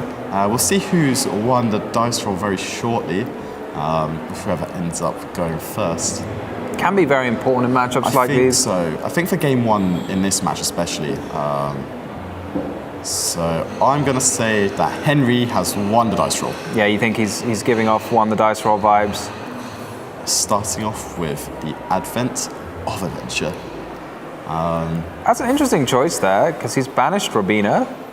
So again, you're the enthusiast. So what kind of hand would mean you would banish the Robina rather than just normal summon it? This hand shows that he can already play. He's confident that his hand can beat 1 single interrupt on maybe the Eglin or the Robina, and he would rather just prioritize getting further advantage into the map. And I think, say they Ash the Advent there, and you've got another name, right? It's not too bad for you. And I think he just wants to play his Eglin safe into Ash Blossom and Joy Spring. Okay, I like that, because it plays a little bit around the Ash. Yeah, I think he's just thinking about it. But I think, the M-Pen gets removed from play here, because either way, that Robina's going back to his hand. And he always has the chance to go for Tokan to then add back the M-Pen, so it just guarantees he's got his play into interrupts. Yeah, getting those chain blocks is really cool with Fluundereeze. Like, you can play around Ash very cleanly, like Henry showed. So if you normal summon the Eglin while you've got a Robina banished, then you can form the chain with Eglin Chainlink 1 and Robina Chainlink 2, so there's no time to activate Ash Blossom. Henry, a very renowned Fluundereeze player, recently topping YCS Cancun, reaching top 16. Do you want to know what his 1 loss was in Top Cut? Fluundereeze? Yep. There we go. So he can only be stopped by the birds. But yeah, we can see him going through the motions here. I believe he's added the Dreaming Town as well. And I think when you just get into these sorts of game states where you have your map, your Dreaming Town, your M-Pen, you're just in a very controlling position. Yeah, it's a very nice thing to start with. What are you looking for anything else, or do you think the Fluundereeze engine itself is capable of winning games? I think it definitely is. Just because, again, you could consider this like one of the most ideal end boards here. There we go. And he saw the Feather Storm. You can see Andrew reeling back a little bit there. But I think he's got his the Mist Valley Apex Avian. He had the map, he had the set trap as well. And I think that those 3 together, I think that just makes it really hard for any deck to play, let alone a combo heavy deck. Yeah, I mean, how are you supposed to stop the Featherstorm resolving when it's backed up by an Apex Avian? Exactly. I mean, it's pretty impossible to stop it just to trap your opponent's set resolving anyway, but the Apex Evian is going to force it through pretty much. It's going to do a little bit of cleanup here, I think, especially if he starts to commit to the field. So like the Featherstorm, I think, is something I saw most commonly side decked a while ago, and now it just seems to be creeping into main decks. Yeah, I think especially when you've got cards like Triple Tactics Frost, which hasn't actually made it to Henry's main deck, but I would say that gives your deck a huge advantage just playing, right? Because say your Floowandereeze engine gets stopped by an interrupt, there's still a chance that like you just Frost for a Featherstorm, there's no way any deck is killing you. Yeah, there's no way course. you are losing that game. So then the following turn, you still have like so much advantage from these Floowandereeze cards that you're just able to capitalize on it. Yeah, it's really powerful, I think. Especially like, as well, you said the Thrust, but there's also like Prosperity and Duality. Like, you can almost search your deck for it. I mean, you can't exactly go through your deck and pick it up, but you know, you have these cards, Prosperity and Duality, which kind of give your deck this kind of, you can get cards when you need them and leave them in your deck when you don't. Well, you saw then, like, when Henry started, he went through potentially the first 5 or 6 cards of his deck, right? And then, after that, he activated Duality. If he had Prosperity as well, he'd have seen basically a third of his deck at that point, just from those 2 cards if he could. And you're seeing him play here, and it's just, he's just running away with it, isn't he? Like, It's a really nice feature, I think, of a deck that you can, like, of Prosperity and Duality in particular, is not only can they be used beforehand to find your engine if you haven't got it, but afterwards you can use your engine to thin out your deck and then find some of those defensive cards. Yeah, especially it's a very, very, very strong defensive card like the Featherstorm, which, if he so chooses, he might even use Riser and Mega Monarch to put it back on top of his deck. That is so nasty, isn't it? I remember people doing that with Dimensional Shifter. I remember the first time someone did it to me, I thought that is just so rude. Like, yeah, it's just, he's just overwhelming him here. Like, you see how many of the little monsters he's summoning, now he's getting into his big tribute summons, and it's just unfair. There's nothing else to say, it's just unfair at this point. Yeah, you can spin maybe both back row with the Riser now. It's using to tribute the M-Pen and the Rabina. Why do you? Is there a reason? Does it only get its effect when it tributes a tribute summon monster? I know it gets the bonus effect when it tributes a wind. So maybe he just valued tributing the M-Pen over the Tulkan right now. I'm not sure entirely why. Couldn't you just tribute M-Pen as well? Is that not allowed? I think you could. I mean, I think it's kind of moot. Yeah, it doesn't matter. But either way, you can just see like an excellent gameplay there of just using your resources correctly just to navigate the game. So we're going to go towards game 2 now, with Andrew going first. What kind of cards do you think he'll be siding in potentially? I'm going to be honest. I don't really know. I feel like Floowandereeze is one of those decks that kind of like, because it just is focused on normal summoning, it can be a little awkward. There are cards that are powerful against it. I'd really like to see, Mask of Restrict. Unfortunately, I don't think that's going to happen, but maybe one day we'll see Mask of Restrict. I actually don't think there's a single card Andrew actually wants to side in. Potentially those Thrusts. I would be interested in this Apollosa. Yes, yeah. Yeah, one thing I've seen that's quite common in a lot of side decks for the Mannadium is to kind of use your extra deck cards for your extra deck, specifically for specific matchups. Because the extra deck is only so big, and you can use the side deck to do that. And I really like doing that personally, because if you side a card into your main deck, then you have to draw that card for it to be impactful. Whereas in your extra deck, you don't have to find it. It's there for you. You can just pick it up whenever you need it. I'm a big fan as well. However, it's always feels a little bit weird when you try to put it in, like try to sneak it in without your opponent seeing it. Yeah, that is the downside of it. Is like you might have to change the sleeve or whatever. Like it can be a bit of a. There's definitely an art to it, isn't it? Yeah, I don't think I'm very good at it. I'm probably going to be accidentally throwing my deck all over the table or something. So yeah, from Andrew's side, there's probably not much to expect here. From Henry, I can see a lot. He's siding Sphere modes. He's siding John Lockbird. He is siding Thrust. I can see him siding in the Thrust as well, just to get to more cards evenly matched. Just try and pick apart at the wider scope of the board and just clean up. But I really hope that is sphere mode, and I hope that we see it, because I think that would not only tear apart Andrew's field, it would just end the game, I think, right? It's very in theme as well for Fluunderies. Exactly. It is a tribute summon deck, so I think they should get some sort of bonus for sphere mode. You know, you can activate Fluunderies and Unexplored Winds and tribute 4 of your opponent's cards somehow. I don't know. You know, but I don't think that's on the cards. Can you use the additional summon of M-Pen to then summon sphere mode? I guess so. It just lets you normal summon. Does M-Pen just let you normal summon? Yeah, it just lets you normal summon. So that would be an excellent flex. I feel like by the time you tribute summoned an M-Pen, I don't really know like what else you need to do. I think it'd be beautiful to watch though.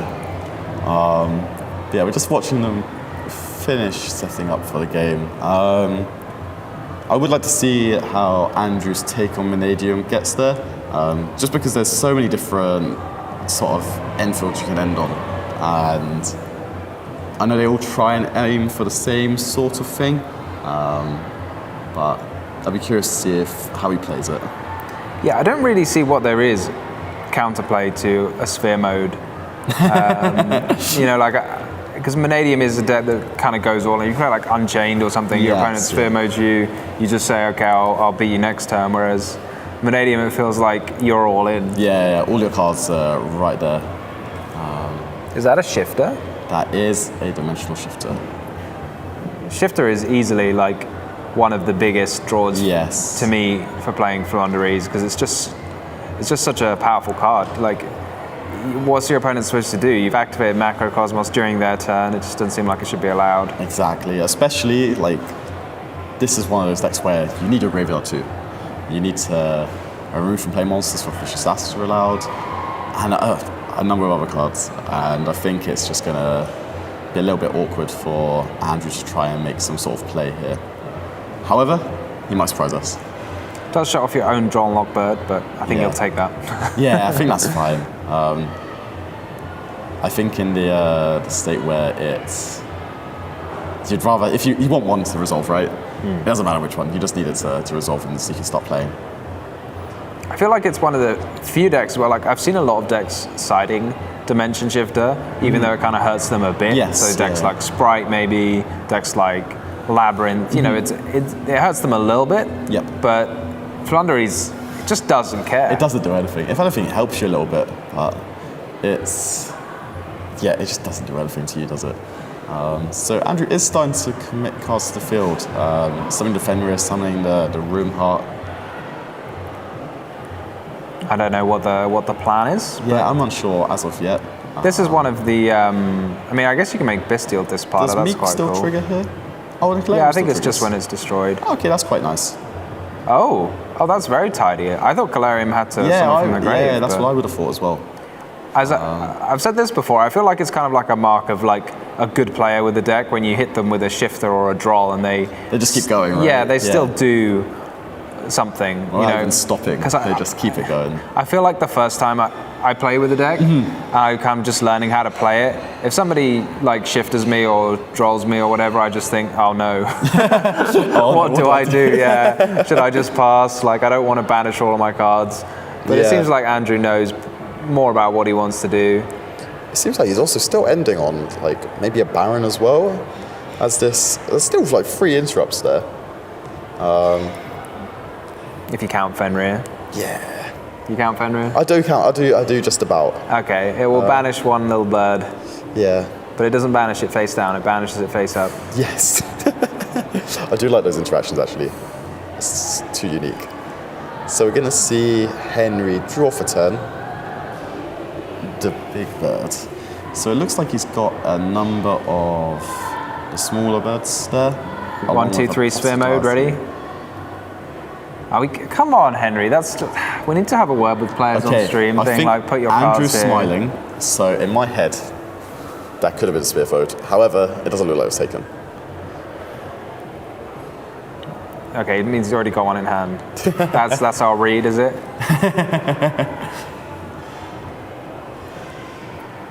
Yeah, Henry doesn't look like he's about to drop a sphere mode. No. Oh, we took Advent. I quite like this. I think it lets him play as well, as you get, you now can start chain blocking, right? I think that's one of the greatest strengths of the Thornberry's deck, is just being able to block your opponent from these types of negations.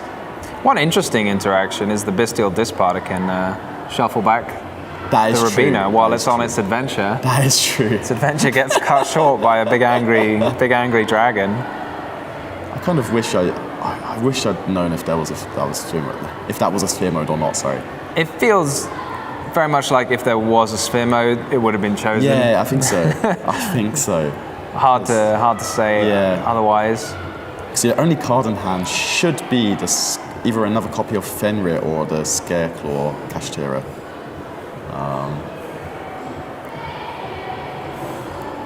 Maybe Henry just decides he doesn't want to win with the sphere mode. Very honourable. He's already utilised the technology behind Dimensional Shifter. Didn't want to quite hit him with the sphere mode as well. Yeah, I'm wondering like what the line is here. Sometimes when you're in a situation like Henry's, you have to kind of think about how to get your opponent, what you want your opponent to use what negation on. Because obviously, I think there are a lot of times if your opponent could see your hand, they would know what to negate exactly, but they can't see your hand, and you need to be mindful of that. I agree with that. So he's going to resolve the Egglen. So we saw the Disparter negating the Rabina by shuffling back the Rabina. I think he might have another Robina in the hand.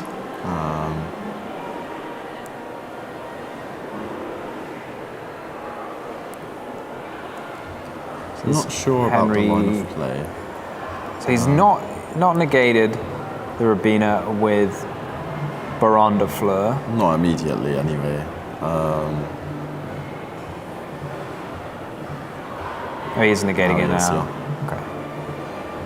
I guess in a new chain link you could banish Egglen. I think And that's a concession. Maybe it wasn't from a Henry. copy of Sphere Mode. Who knows as well. Some very speedy games from Andrew and Henry here. Yeah. 15 minutes in and it's 1-1. I think it was quite good to see what Andrew's able to complete underneath Dimensional Shifter as well. Just as you're never quite sure what I can do, as you said. I mean, Andrew knew exactly what he was going to do. I really like Disparter summoning back monsters from the banished pile. It's a really cool I think card. Any decks that can utilize Disparter, especially under this Dimensional Shifter, I think it feels like such an advantage. It doesn't feel like maybe you've got shifted to some extent, but so we're going to see them siding for game 3. From Andrew's side, I think the spell and trap removal should likely come in. It's weird, isn't it? Because like you want the spell and trap removal, but also none of it does anything doesn't do enough, right? the Featherstorm. Yeah. You kind of want to stop your opponent from getting to Featherstorm. I think if Flounderies have moved from their statues to their Featherstorms, they are undeterred. They do not want to play games of Yu-Gi-Oh with anyone. It's the thing is, he just doesn't also have that many cards that can stop getting there. Unfortunately, he has the drawn lock bed, which if he does draw it, fair play, it's going to be very strong. But then there's the counterplay. Henry could just have Dimensional Shifter. Some excellent counterplay to John Lockbird right there. Do you think Henry keeps his own Drawn Lock Bird in, or do you think he maybe returns to something similar to game 1? I think you keep the Drawn Lock Bird in. Maybe the Thrust as well come in, so you've got more copies of the Storm. And then, you just consider more cards that are best for going first. I quite like the thrusts when you're going first, because I mean it's a bit weird, but like Storm is Storm, isn't it? Like it's such a blowout that if you can just see the Storm, like you saw game 1, Andrew just wasn't able to do anything, unfortunately. And even if you get Drawn Lockbird, like the resource grinding of Fluunderies, I mean we talk about a lot of decks being really great at grinding, but Fluunderies for me kind of takes the cake on that. It just keeps going, like the monsters just keep coming back. As long as you have targets in your deck for Egglen or Robina, it doesn't matter. You just keep on resolving everything until you just win the game. Not there we see some There we Evilme's and see- Lightning and Storms Thrust- oh, and Kaiju's. Kaijus and Dark Rulers. And blimey, that is a big old pile of side deck cards. See, this is one of those times where maybe not in this matchup, but it's up to, maybe it's just a me thing. But whenever you see your opponent siding like 10 cards, do you ever just like reconsider your side and think maybe I should be making them start? I think what I'm going to do next time I play you is the old smoke screen. Don't do it with 15. Do it with 10. Yeah, put them in. That's much cooler. Put in 10, take out 10. That's all just a joke. Yeah. No, sometimes I see them and I'm just consider maybe I should just make them start and see if the large amount of non-engine will maybe be on my side for once. But I mean, none of the non-engine seems to hold a candle to a Harpy's Featherstorm. So None of them matter. I guess we'll see if Henry can get to one of those again. I mean, the deck's so consistent between It is very consistent. the pot, well, all the pots basically. Yeah, all the pots, you have your Terraform. He's playing 7, he's even got 1 copy of Extravagance in there. Missed before. That's interesting. I'd like to run through the math on that. maths. Yeah. I can interview, you can sit with the calculator on the side if you want. So, standby main phase 1.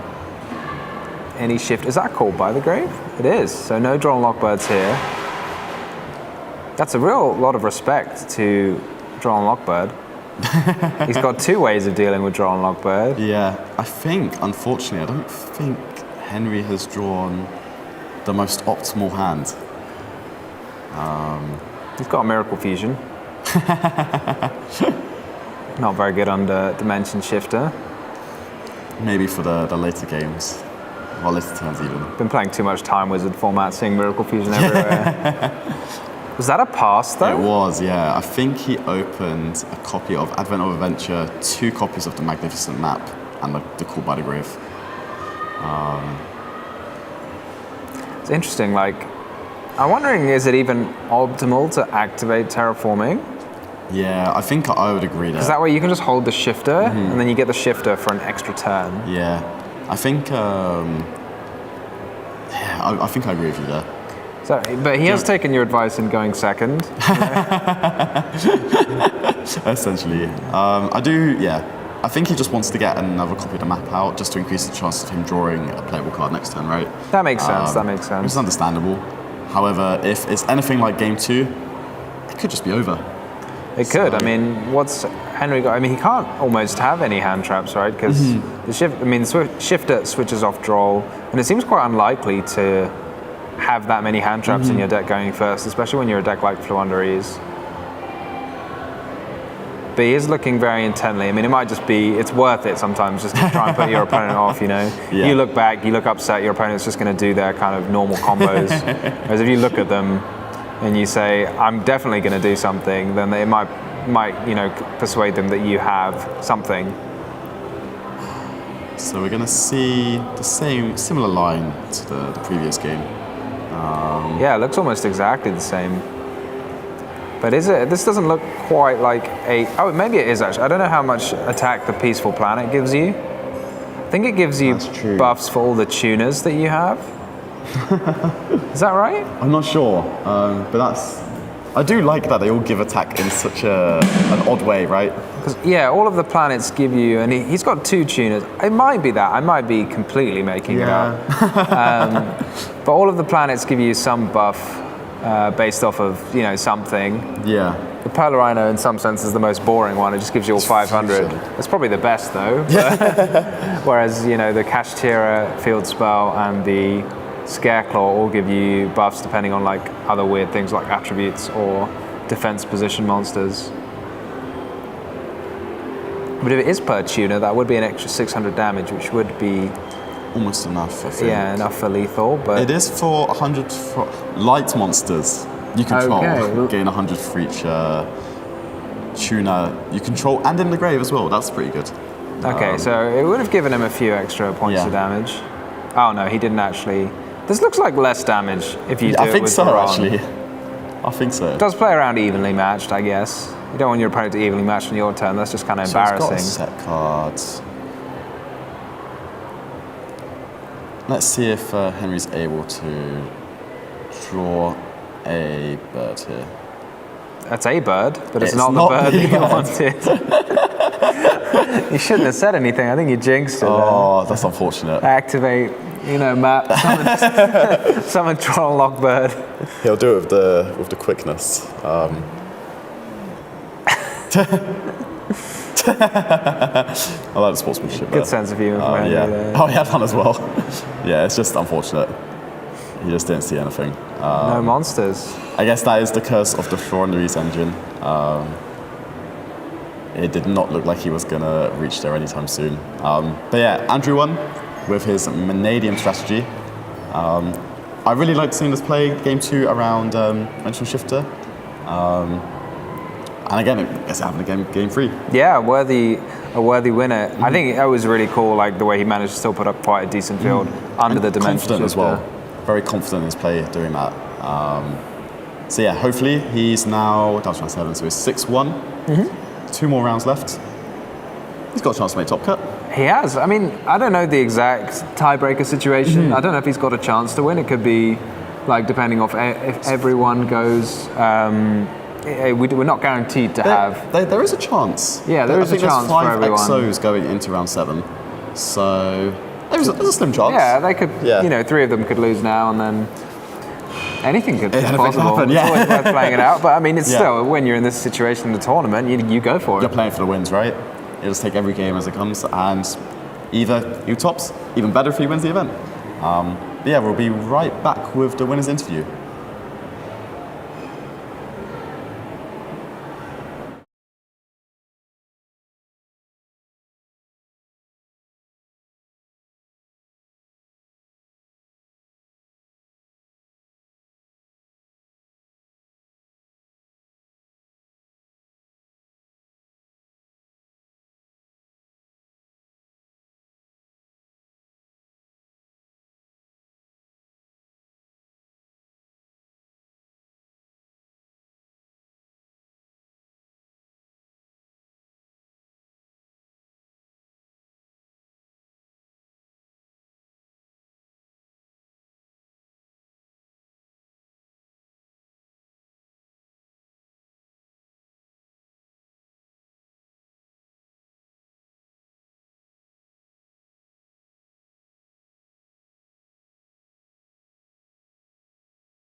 If you had a burn, not storm as well. Hey guys, we're back with the round 7 winners interview. We have Andrew here, who won with Manadium. So why did you decide to play Manadium over any other deck in the format? It was the only deck I had access to at the time. It was also one of the only decks I could afford. I think it's got a really high power level, and it has not very many bad matchups. I think Flu and Mechanical are like one of the only bad matchups that the deck has right now. How have you been finding it going second into the wide variety of decks? Because not every card beats every matchup. As a combo deck player, I've not won many die rolls today. Of course. So I've had to play in a lot of boards, and it's a kind of thing of a lot of engine in hand usually breaks boards because you've got so many ways to spam out bodies and just keep adding resources. Yeah. So it's just usually fine going second, especially game 2 and 3 when you're able to add in like the Frost package with Herald and Storms and all that. It makes it a lot easier. I think one of the advantages of Manadium is that all of these decks, they play cards that they negate, but they don't remove the monster. So having all those monsters on the field, you're still able to just like climb up into these synchro plays and just eventually you're going to win, right? Yeah. So once you get enough bodies, you may as well have game on. Whatever. Yeah, exactly. So this round just gone. You played against Flaunderies. Yeah. How do you feel going into the match? I felt a bit nervous because Flu's it's a very controlling deck. Did you know he was playing Flu before you started? No, I didn't. He got just before we could put our cards. So game 1, he plays. He does his play, and then at the end he dualities, I believe, and he just hits Featherstorm, and that's instantly taken. You have to get lucky. Yeah, exactly. So there's no way you can do it. You try to play a little bit, but summon Fenrir. I set a Droplet and a Book of Moon, I think. Yeah, and there's just not much you can really do, is there? Unfortunately. So there's no point activating field spell. May as well just not give him the deck knowledge. Yeah, exactly. So then game 2, you go first, and your hand's pretty good. Yeah. I'd say. I'd assume the combo would have been amazing if there was no shifter. Yeah. However, in the standby phase, Dimensional Shifter hit the ground. Great. What was your instincts there? What were you feeling? I was very nervous because going into the match, I think last match I was against Labyrinth and I got shifted as well, and I realised I completely forgot the combo that's supposed to end on a lot more than just Baron Despair. In theory, it should be able to land on Baron Despair or SP Little Knight as well. I just completely forgot the combo line. I just had to resort to the old lines I knew. Yep. So knowing that I'd be able to end on at least Despair, Baron v Flu, it's quite pretty a lot. good, yeah. Especially when I have a Book of Moon as well. Yes, yeah. Especially so it is quite a lot going into a deck like Flu. Can be quite frail. Do you remember what cards he hit off the Pulse of Duality that game? Because we could not see any of them. It was Rabina, Shifter, and Advent. Okay. Because we saw he was side decking Sphere mode. Oh, was he? So we thought it might have been a Sphere mode, and he was just confident he could break through it. I didn't end on 3 monsters, I only ended on 2. So no, you had the Fenrir as well. Oh, I did have Fenrir, yeah, you're right. So yeah, we were like, oh, maybe he's going to take it, but we couldn't see what it was, unfortunately. But yeah, he tried to play. Unfortunately, his hand just wasn't strong enough to get through the 2 interrupts. After the game, he was saying he was hoping I'd be negating the Advent because there's no point really. I may as well just negate what he adds. Yeah, I agree with that. Yep. But yeah, so that game, it's pretty quick. Yeah, it was over in 2 turns. Then game 3, he starts terraforming, chain shifter. Yeah. And you're like, oh, it's another one of these games. I had draw on hand as well. Yeah. So I was like, oh, terraforming. no, shifter. And then he adds, and he passes. And we saw quite a visible reaction from you as well. Yeah, I was you were just like, surprised. what? You're passing? Right beforehand, when we were starting, he was saying about how he's never bricked on Flu before. And I was like, there's a one time for everything. Yeah, and there was. Luckily, there was a one time for everything. And then you're able to make a play very similar to the previous 2 games we ended on, Dispatch of the Baron. It's just enough, isn't it? He just I had Rykart in hand, so I could have tried to extend it into Scareclaw players. Yeah. But I didn't see much point. I may as well, his hand's very clearly really weak, so I may as well just sit on the Baron and Despair. And you couldn't exactly push for 8,000 there as well, right? So I'm positive there was a way with access code climbing because I saw a line where I could go for access code, but only be a 400. It would only be a 4-free access code. So I'd be a little bit off. A little bit off, yeah. Well, you tried anyway. We tried. And it didn't really matter in the end because he just didn't have the cards available to him. Yeah, weak board v 2 negates. I also had Book Droplet. I had Book. I don't remember if I had Droplet as well. No, I had Storm in hand and then I had Draw as well. Yeah, I saw you had Storm as well, yeah. Yeah, I had Draw as well. So even if he could play it, wouldn't have mattered. So yeah, so you finished, you're 6-1. Yeah, How are you feeling for the rest of the tournament? quite confident. I think it's 7-1, isn't it? 7-1? Was that round 8? No, it was round 7. That was round yeah, 7. so So, it'll be- 6-1. Oh, yeah. So 2 more rounds. You think you win both? That's the hope, yeah. I'm quite young, so that's How old are you? I'm 12. You're 12? Yeah. So we got to go for the top. You got to go for the top. Would it be your first top, sorry? I've topped 2 regionals and I've topped the Nordic Championship as well. Yeah, so, but it's the biggest one so far, right? I went to West London, went extra on Sword Soul. Sword Soul. We love losing to Sprite. Well, good luck for the last 2 rounds. Yeah, thank you. And hopefully we see you in top 8. Oh, that's the hope, yeah. So yeah, we'll be back with round 8 shortly. Thank you. No worries.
8 of the UK Open. We're almost at the finishing line, and we've got a special match on for us. Two of our favorite decks on the stream right now. We have Unchained and Rika Sun Avalon. It's both a deck that me and you are both familiar with? Both pretty familiar with, I'd say so. Who knows?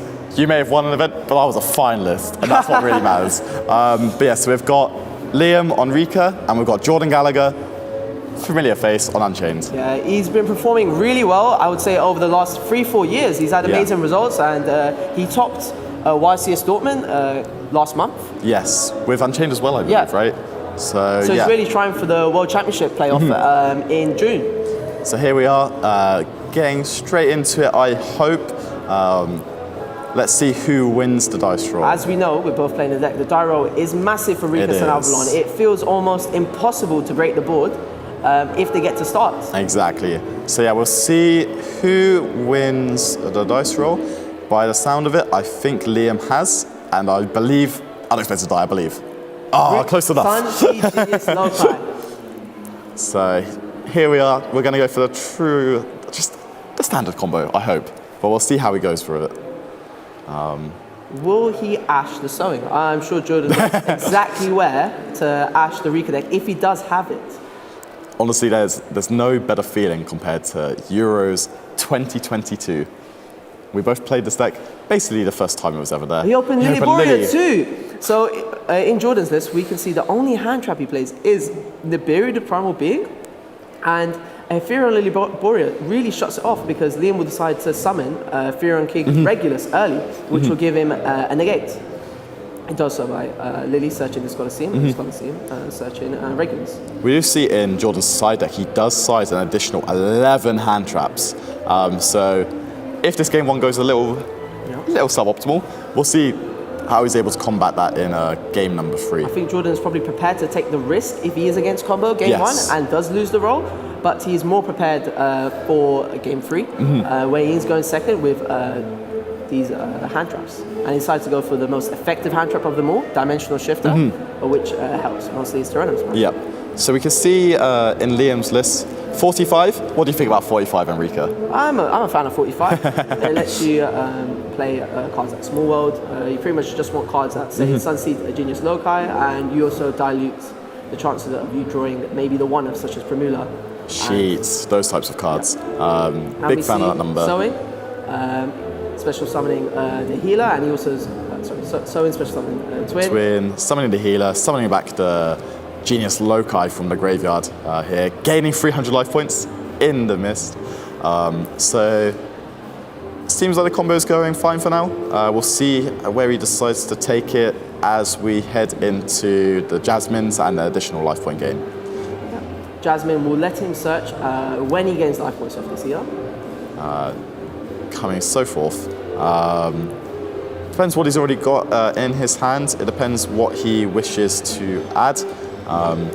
Could go for either... There's so many cards you can go for, really. Yeah. There's Primula, there's Mudan, there's Snowdrop, even Princess, maybe. Just depends where he wants to take it. On the other hand, I do think Unchained might have the capability to break the board, depending on how Liam decides to use the interruptions that he's going to gain. I think for me it depends on not only what cards does Jordan draw for going second, because honestly, I think Sheet plus Concon, it does a lot on its own. Yes. It gets rid of 2 cards. I am a big believer of trying to use Sheet first because it means you're not vulnerable to any of the tactics cards. If you decide to use a monster effect first, the tactics cards could hurt a lot. Yeah, and especially with the deck in general, the Unchained deck, it needs 2 cards to play. Outside of Tour Guide, it's all a card to destroy and a card that is doing destroying. Yeah. So you need the 2 cards to begin with, and Sheet, that gets rid of 2 of them anyway, just for the price of 1. So now we are seeing the Rika engine. Yep, Petal. Using Jasmine's effect to tribute the healer, especially on Petal. And what did they search off of the Petal? I saw a Snowdrop at some point. I did not quite see what they got off the Jasmine, unfortunately. But we would assume that here we're trying to aim for Bengalancer, Regulus, Sheet, Concon, rank 4. If they're feeling adventurous, maybe going for the the rank 9 as well, Sacred Tree. Yeah. And he's going to use Snowdrop effect, especially on itself and Mudan. And Mudan. So the reason why this is very cool for Rika, it means he can add back the Mudan back from his grave and then tribute the Strenna if he decides to summon it, the rank 4. So it's just further cards really just to gain the advantage. So we're seeing Liam just continue going through. Yeah, Mudan, add the Rika Konkon. We'll see if he's able to make some sort of play where he's able to activate the Konkon after he's summoned the Sacred Tree. Exactly. To be able to attach to Yes, yeah, exactly. spell card to it. So we're going to see just continuing the combo here, really. So he's gone and activated Rika Gamma to tribute the Petal, to add Primula and Princess. When the monster he controls tribute, he's able to special summon the Primula, and the Princess can just special summon itself. Yeah. So what do you think Jordan's game plan is? He hasn't, as far as I'm aware, he has not drawn Nibiru. He's not drawn maybe these Imperms as well. What kind of game plan do you think he's going to have to try and get into this board? He's going to try and use his Unchained cards to whittle down the board Liam will establish. Yep. And depending on how Liam uses interrupts, there is a world where Jordan can get through it. Yes, I agree with that. Unchained has the ability to deal a lot of damage. The monsters are very big, and he has the ability to destroy Liam's cards. I do wish we knew if he activated the Snowdrop there, just to make everything level 4. Yeah. Just to see if maybe that was a potential line. Resummoning that Mudan just to trigger the Strenna in the graveyard. But yeah. Maybe he's opted not to have a spell negate on Sacred Tree if he does decide to summon it. I think he is deciding whether to use Snowdrop effect now to make both of his plant monsters level 8. I think he has. Yep. And now he's going to summon Rika's Teardrop. Yeah, I think the Teardrop's actually pretty good in this matchup as well. Against Unchained, especially the monsters, Unchained monsters only activate if they are destroyed, but Teardrop tributes. Exactly. So you just gain more advantage, and it's such a unique effect as well. It tributes for effect. Something Liam could have done here. He could have Teardropped and tribute his own Strenna. Yes, yeah. And then use Strenna's effect to special summon the Bengal monster. And that way, with the Konkon he just activated, he would have been able to get a spell attached to this Sacred Tree. But instead, he's holding the Rika Queen to, I guess, summon on Jordan's turn. Yep. I quite like the Jasmine here as well. Unique ability. It does also just stop the other two stop the Teardrop, from being destroyed by battle. As currently Liam's life points are higher. And he has just passed with Regulus, Teardrop, a Rika Princess Engrave, a Konkon on the field, and a Rika Sheep. Yep. So we're going to see just how Jordan decides to tackle this field. Just as he thinks his plays through. Maybe not the most optimal of hands there, but we'll see just how he's able to navigate it. It's definitely difficult because you don't want to really waste any resources here right now. Yeah, especially just, as I said, your plays are all 2-card plays, right? So you just want to make sure that you're getting the most value and you're utilizing all of your cards to the best of their abilities. Maybe he's also trying to figure out what Liam might negate. Is he trying to maybe bait out a Princess negate here?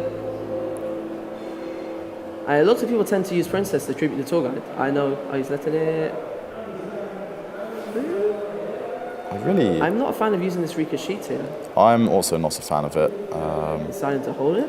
Yep, letting it through. Letting it through. I think this is fine to let through here. I think you can activate the Rika sheet afterwards. I think so as well. I think it'd be really cute if he was able to take control of the Phoenix Rhino Warrior. Yes. And put it in the Jasmine zone so it can't be destroyed by battle. I think that'd be cute. Once he activates Rika sheet and targets the Phoenix Rhino Warrior, it becomes a plant. Exactly. And he decides to use Concor's effect and tribute the tour guide for cost.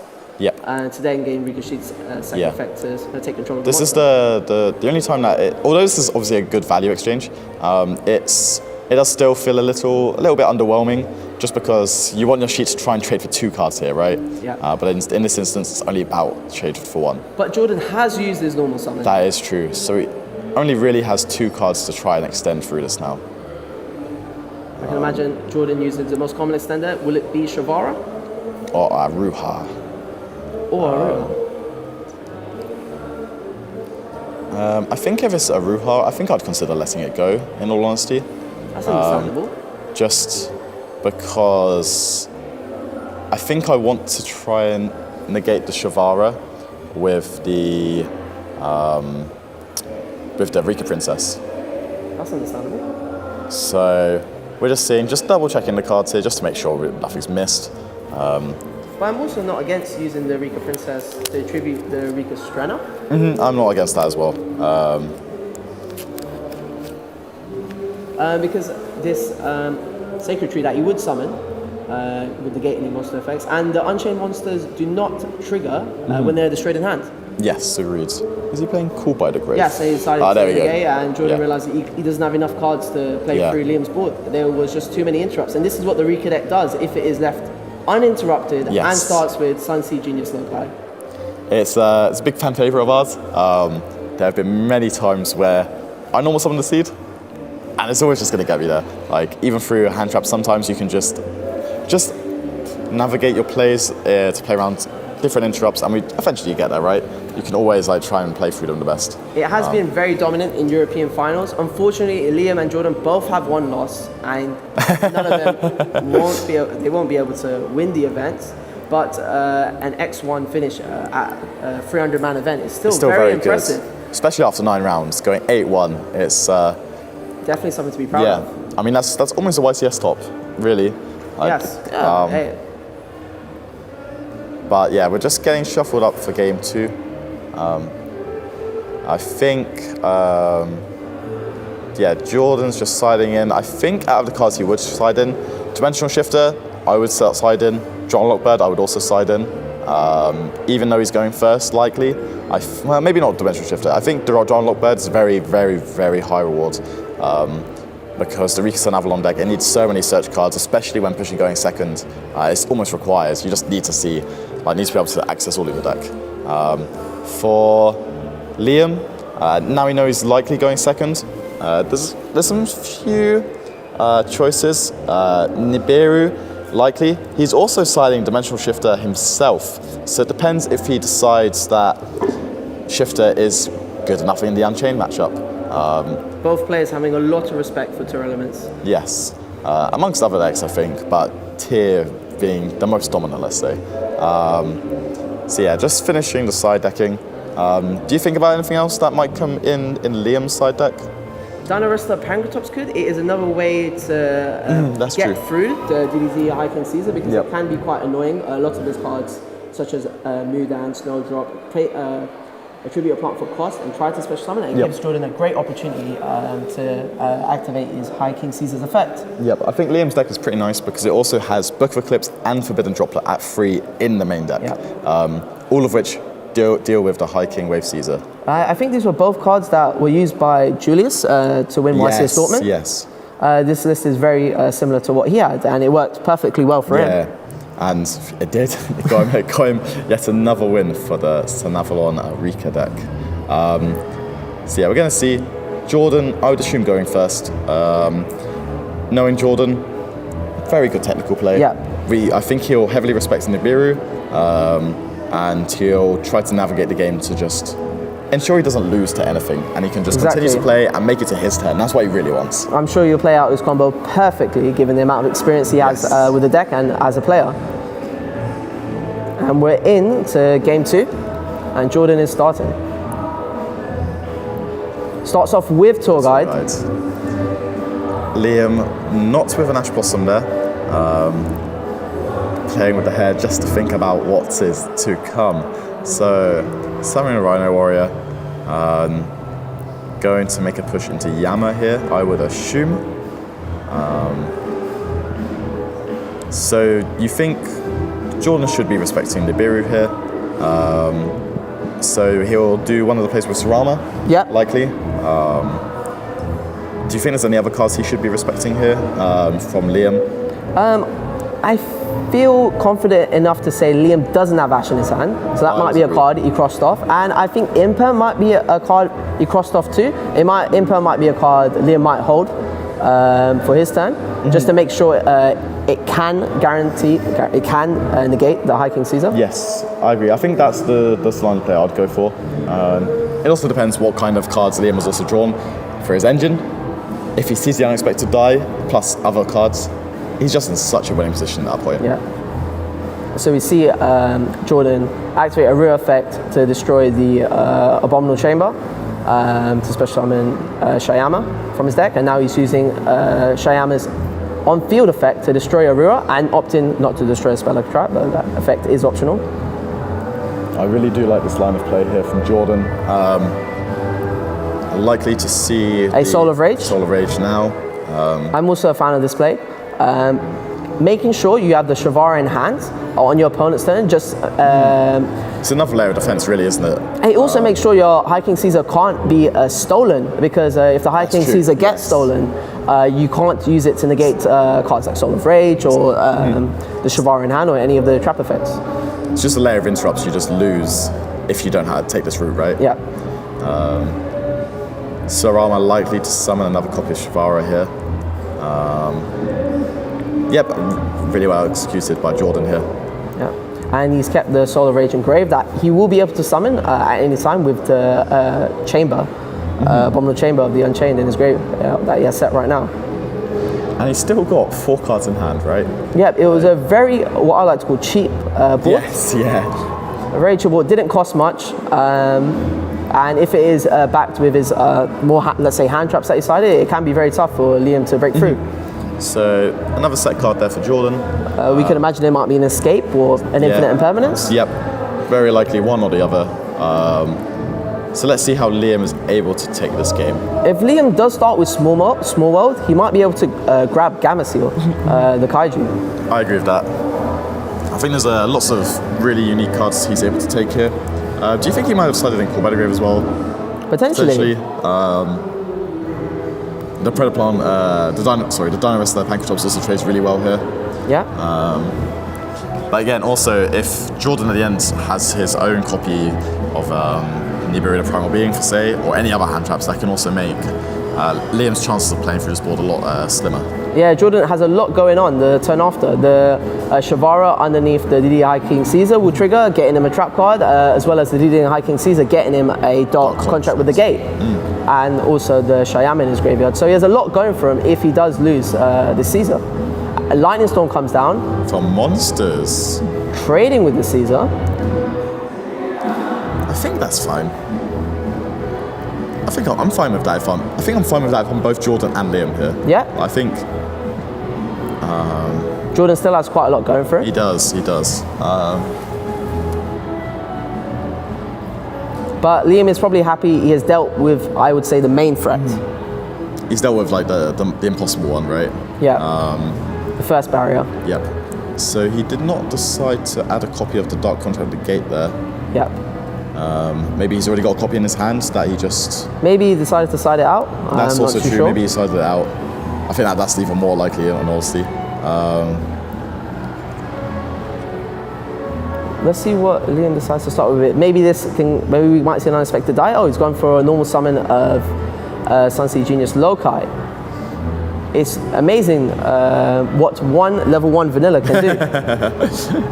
I've been blessed by the knowledge. But honestly, it's such a crazy card design, just seeing what this one singular vanilla monster is just able to achieve. Yeah. Like, just for the support around it. A Drolan Lockbird here. Yeah, it is.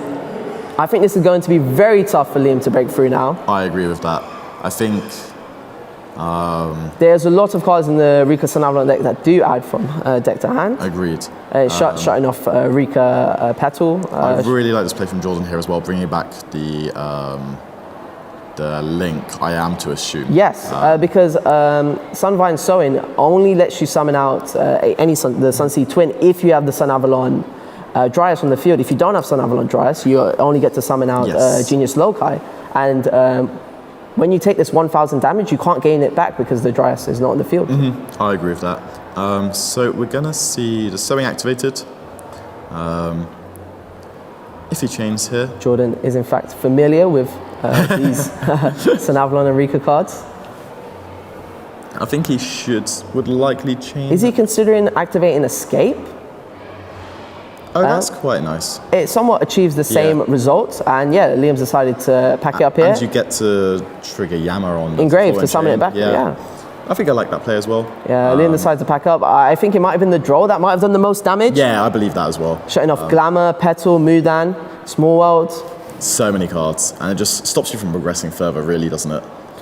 So going to game 3. I think it'll be really interesting because Jordan has quite a lot of hand traps. Yes, he does. After side decking, he goes up to, I want to say 17. In a 40-card deck? In a 40-card deck. That's almost half the deck. Yeah. He should be drawing multiples. We can expect to see a couple. It'll be interesting to see where he decides to use them because it might not be very easy. Agreed. Especially, they're all very high impact as well. There's Droll and Lockbird, Dimension Shifter, Nibiru the Primal Being. Like, those are all very high impact cards. When I look at Liam's side deck as well, most of his side deck is around going second, except I would say an Interior Rose Whip, which is a blower, and Cool by the Grave. So I guess he's just relying on his Rika strategy to keep on carrying him. Yeah, I think so. I think that's kind of acceptable with this deck though, just because of the amount of... Well, your deck's geared towards going first, right? So post side, you kind of accept that your side deck is just to try and filter the cards that aren't the best in some matchups and try and gear it towards just taking down the particular matchup. But yeah, we're going to see them side deck quite quickly. Liam likely to go first, and hopefully he can combo. Will he start with Sunset Genius Lokai again, as his normal summon? I somewhat hope there is an unexpected die there. It has been loyal to him so far. And I guess throughout the tournament, given his strong record. It always is. I want to know how long Liam's been playing the deck for.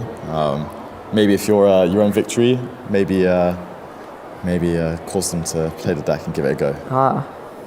Or maybe Jessica's or Julius's. Yeah. A lot of plant gamers there are. We do love them in Europe. In Europe. But yeah, we're just going to see them shuffle up. Jordan unfazed. It's very hard to get a tell off his emotions during these matches. Maybe he's just very well versed. You can tell that a veteran player on the scene. He is. I do wish I knew how many tops he had, but I know there's a lot. Right, we're going to finish seeing him side deck. With Liam to go first, I would assume, going into game 3. Rika Sun Avalon starting.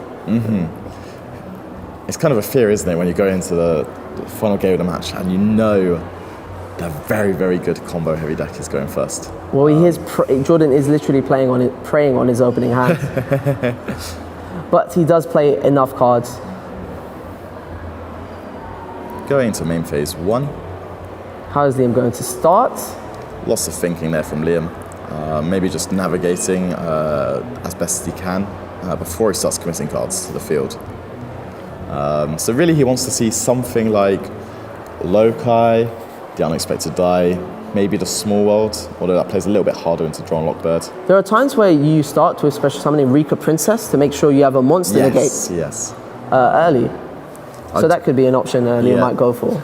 In all fairness, like even just Rika Princess into Mudan, I think that's a decent play versus the Unchained strategy. You put up a monster negate with Princess in the graveyard, but then you also just get Konkan into Sheet, and I think that's also really strong. Liam decided to start with Small World. The most complicated aspects of the deck, just ensuring you don't cross the two of the same bridge. A draw on Lockbird here will be quite impactful. Yes, I agree. So he's going to go from Primula, likely aiming to either get to Lily Borea, or to Lokai here. Small World works really well in this deck as the different plant archetypes have different attributes and different levels and stats, and they share the same type. So it's a very easy to use Small World. As the Lokai, no draw on Lockbird. No draw on Lockbird, that's the most impactful part of the turn so far. No, I would also say there's no Dimensional Shifter either here now, since the Lokai has hit the graveyard. Ideally, if Liam could have held the Small World for Lily Borea, to play around in Nibiru, but I guess his hand doesn't give him the luxury to do so. I think Jordan might have a Moonlit Chill here. Effect Veiler or Imperm, I think are somewhat effective. Imperm is also good. When you see them committing to it. Oh, he has already opened up the Sunvine Sowing.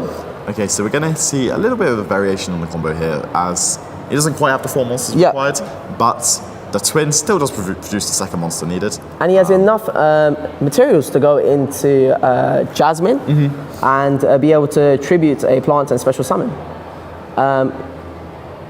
He's using the Dryas to chain block if Jordan did have a bell. Maybe he forgot. But either way, I think in that situation, I still would activate it just to ensure. Right? In that scenario, he would have played around Bell as he would be responding to the Dryas effect. So we're going to see if how Liam completes the rest of his turn. Especially with Primula gone now, it makes guessing into that Strenna just that little bit harder. Definitely. Rika Glamour used to be a one-card Strenna if you could able to tribute, especially on Primula and Glamour as we saw in game 1. But he won't be able to do that this time round. Okay, so Jordan said thinking here. So it's a little bit of a scary... I think this is a really good position to Nibiru. I agree. You don't want to let him use Jasmine's effective tribute to maybe summon a Petal. Yes, he has gone for the Nibiru here. He is well versed with the deck. He does not want the Rika Petal to go to the graveyard. Agreed. And I think it's just important ensuring you don't put it in any of those far left, far right, or middle zone. Yes. Just to play around the second Romance Jasmine. Yeah, especially when he's let Liam not activate the effect. Yes. So if Liam is able to get to 2 more plot monsters, he can summon Jasmine again. But since the monster is not in any of the zone 1, 3, or 5, he won't be able to use the token. So we're going to see just quite how Liam decides to keep playing here. He is down on cards. He used Small World, Sunvine Sowing, the monster for Small World. Talents! So look at the hand. This might be really powerful because Jordan has not opened Engine. What do you think you take? I think it depends on what is in Liam's hand here. Yes. If he has the Ash Blossom, most likely the Veiler. Then yeah. Because I think Liam right now could maybe even pass Friday would be fine if he's able to play on his turn, if he gets back to it. I agree. He knows he doesn't have to worry about the effect Veiler. So Liam down to 2 cards in hand, I believe now. Liam opened a bit too many. Jordan opened a bit too many going second cards. that is the problem when you are siding this many hand traps. You have to decide what do I take out, and sometimes you have to take out the engine cards. Oh, you start with Dark Contract. Dark Contract with the gate. This is quite strong actually. Yes. You get a lot here. You can even potentially make a Zeus if he's playing it. Most of the Unchained cards, I would say, are 2-card combos. So even if you drew something like Shavara, you might not have been able to do enough with it. But you can summon Machina X, and you can also summon Zeus. Yeah, I don't think he's actually got Zeus within his list. I just missed it. That's okay. I saw Typhon, but I didn't see Zeus. So yeah, if he's got Zeus, then yeah, it's just going to make it that little bit harder for Liam just to try and claw his way back in. Yes. Especially as that just puts on so much pressure as well. Yeah, Jordan is going to deal quite a lot of damage because the monsters that were tributed from Nibiru did have low stats. It was a Sunseed Genius Loci and Jasmine. So it's only 1,800 between them. At least we know that Jordan's hands outside of that, it's not particularly great, is it? It's not great, but we're not able to comment on Liam's hand as well. True. But we did only see him use his normal summon, so you might have another normal summon as well. So he decides to destroy the token there, just because it's extra damage, right? Yep. And it puts them on more of a clock, especially if the Zeus needs to be used on next turn. Liam really does need to do something. Yeah, I agree with that. So we're going to see just what Liam's able to draw. He's got 1 card in hand, I believe. Yeah. Has Jordan decided not to go for the Zeus? He's not past turn. I saw him. I thought he might have given a gesture. Adding up the damage. Should be 5/8. And we see the Zeus in defense position for good measures. Against Rika though, I would not summon it in defense position. And there we see Liam Scoop not being able to play through the Zeus. Jordan showing his experience with, in general, and knowing exactly where to disrupt Rika with his hand. And he did so without the Unchained monsters. Yes, agreed. Like he just disrupted, and he was just able to just amass enough damage on the field that it didn't really matter what happened. because we already knew that one of the cards in Liam's hand, it wasn't the most ideal, right? So I don't think the top deck, it was going to have to be a very good top deck for him to claw it back. But that was still a great game for both of them. It was good seeing the Rika deck in game 1, and then just Jordan's technical play through game 2 and how he was able to establish his field. And game 3, still being able to play, even though he didn't have the Unchained cards, trying the best as he could with the resources he had. Yep. Even got talents and was still able to do something. The Dark Contract was a good draw. It's a very but good draw. He tried to use his resources the best as he could. Yep. Can't ask for more, really, can you? Yeah. But yeah, we'll be back shortly with the round 8 winners interview. Yep.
Hello, and we're here with the UK veteran, Jordan Gallagher. Congratulations on your win. Thanks very much, Marcus.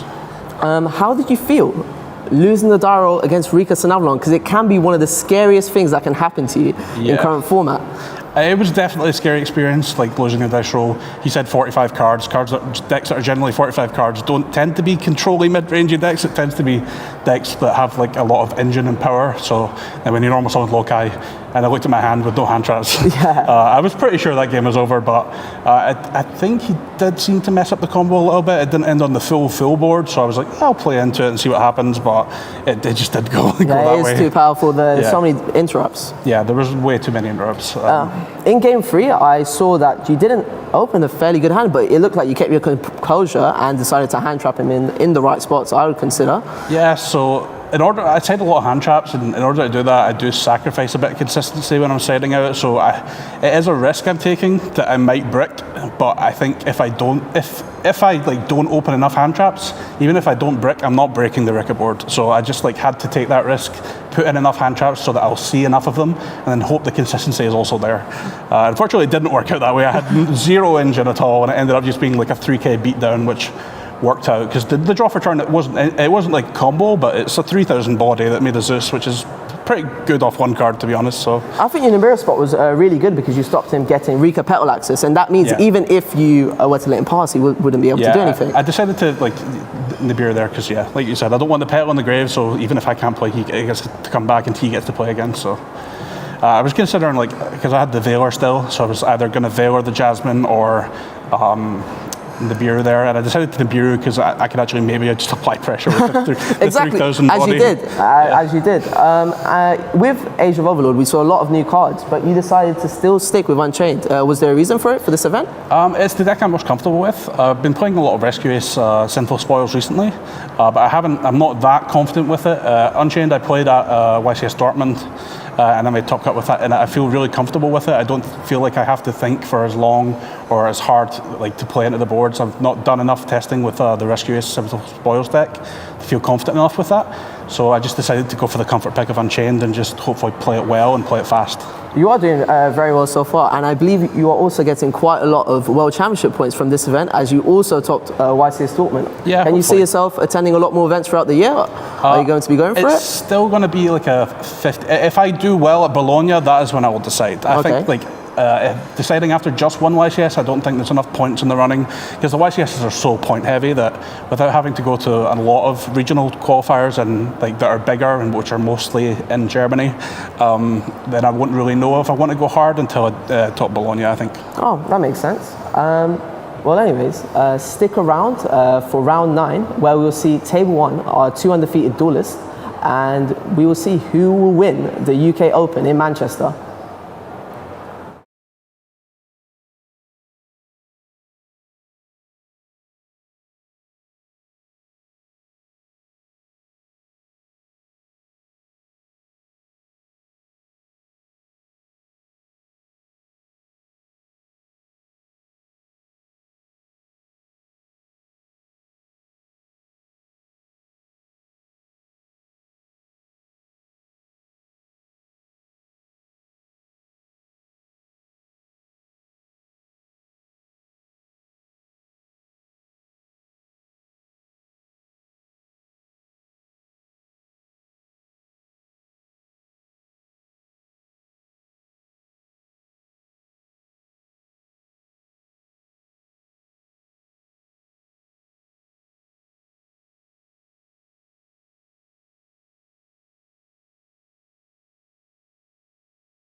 Hello and welcome to the final of the UK Open. Well, I say the final, it could be the final if Karan is the winner, but it might not be the final otherwise. There's still a lot of players in contention for winning the UK Open depending on this result, tiebreakers and how the other one goes, so I'm really excited to find out who's going to win. Karan is the only EXO right now in the tournament, and he is down paired against Mel, who's playing Infernoble.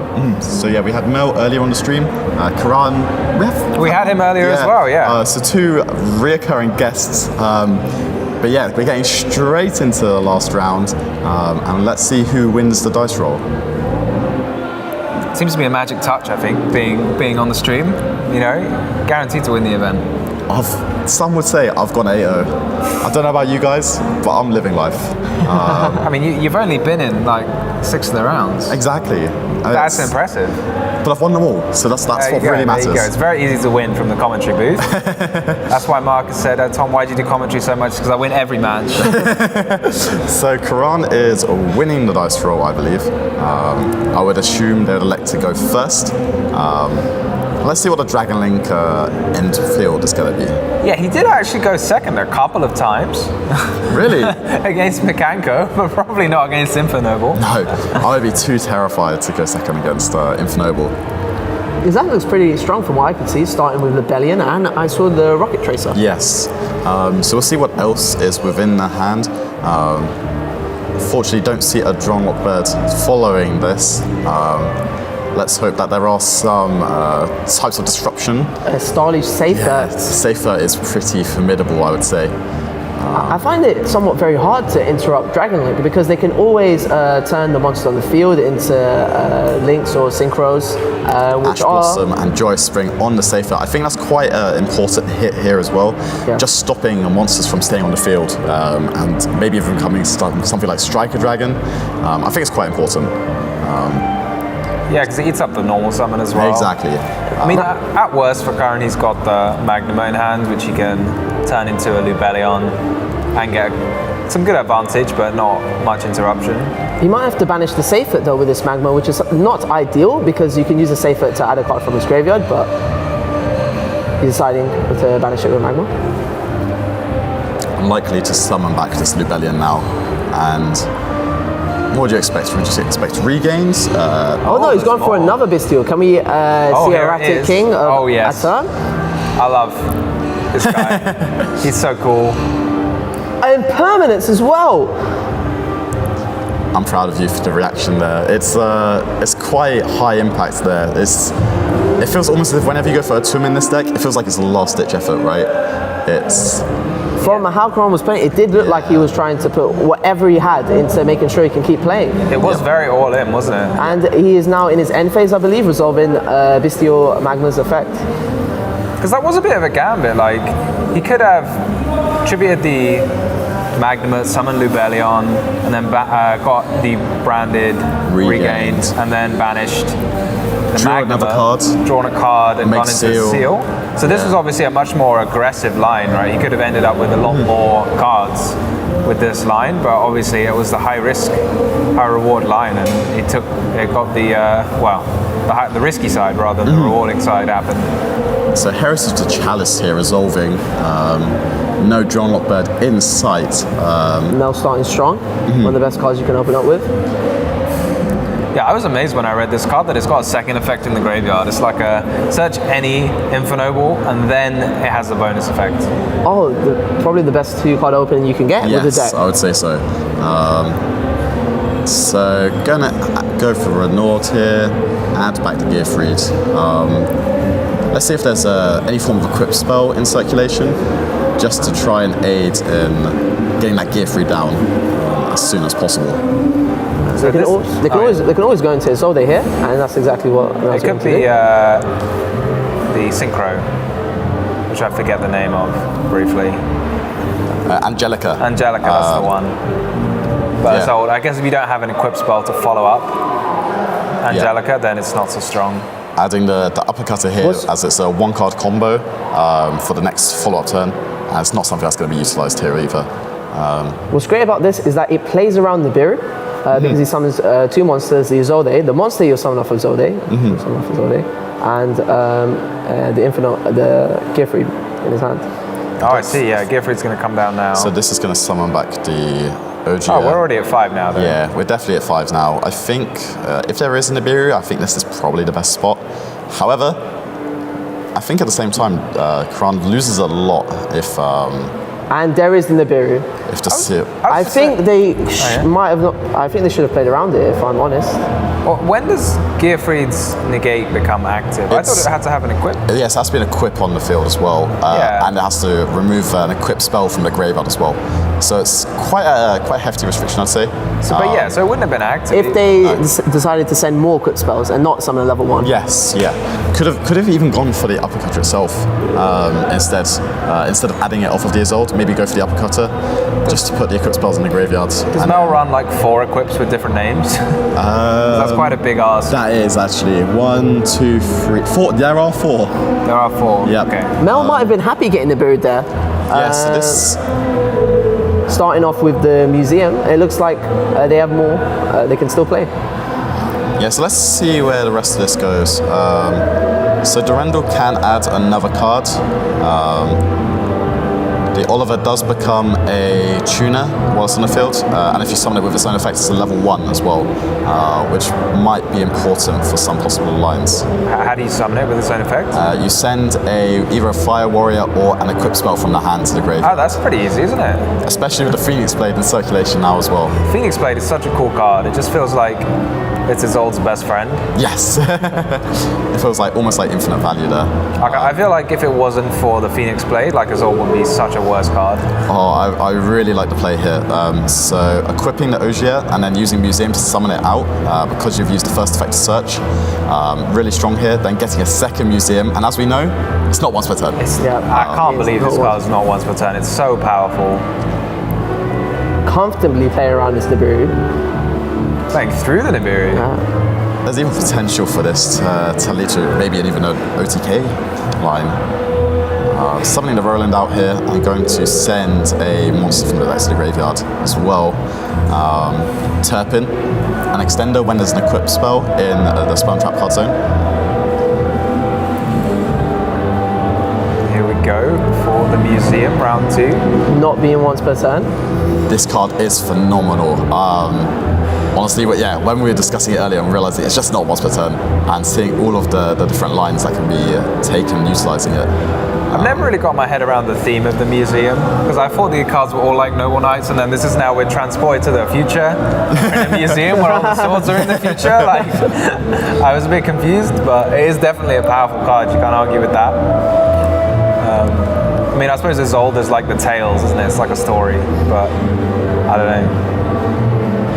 Maybe I need to check out my lore a bit more. So the Joyce being equipped to the Nibiru token then. Now summoning the Charles from the extra deck.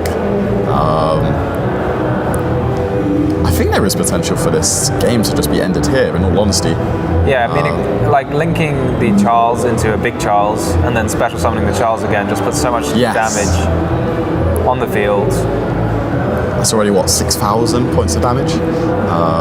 Yeah, and in combination with the Gearfried, that's 8,000. They can destroy. Very well executed here by Mel. And this should be enough, if I'm not wrong. There's still a...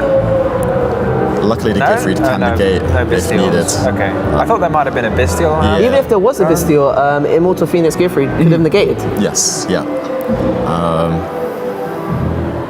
Wow, that's an all-important game 1 there, going to Mel, because... Very well played. Drawing the 2 hand traps that you do want to see against Dragon Lane going second. They have built their decks to do it, though. They are, they're towards it anyway. No, there you're are 12 right. in the deck. And I remember that's one of the points they made when we were discussing it with me. That was the game plan. A clean 40 cards. That's what you want to see. We know Tom really loves to see. Always. There's no such thing. You're not allowed to play more than 40 cards as far as I'm concerned. We personally, we disagree on that front. I've known Tom for years. He was playing free upstart before it was cool. For the maximum consistency. For the maximum. I'm not sure about it. I'm sad it's not really something you can play anymore, because when you draw that draw as a 6th card, like you don't want to do that with Upstart Goblin as well. So So we're going to see them side decking here. For Mel at least, there's a lot of good side deck options with the More Nibiru's, hand traps. the Bistials. I don't think DD Crow, but if they wanted to, it's there.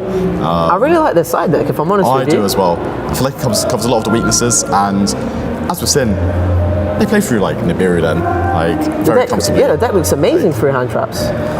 Just improving your going second by siding even more. I think it's a reliable way. Sometimes with the go second cards, it doesn't do enough because the opponent's already gained so much advantage by letting them play. Added a resource to the graveyard, added a resource to the hand. Even if you clear the field, if you can't kill them that turn.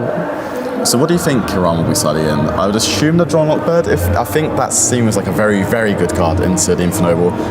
Although you maybe think it's just 2 warriors, gets you a combo, but now it's they require so many surge cards to get you to that formidable board. I quite like the branded beast in the side deck as well. Just side it in when you're going first, like an extra bit of engine. I can totally get like not having it in the main deck because you don't really want to draw it, especially going second. But going first, it could give you that little bit of extra juice. No, I entirely agree with that. Especially it covers maybe some of the weaker matchups as well, like into like the trap decks, which you may not be as favoured into.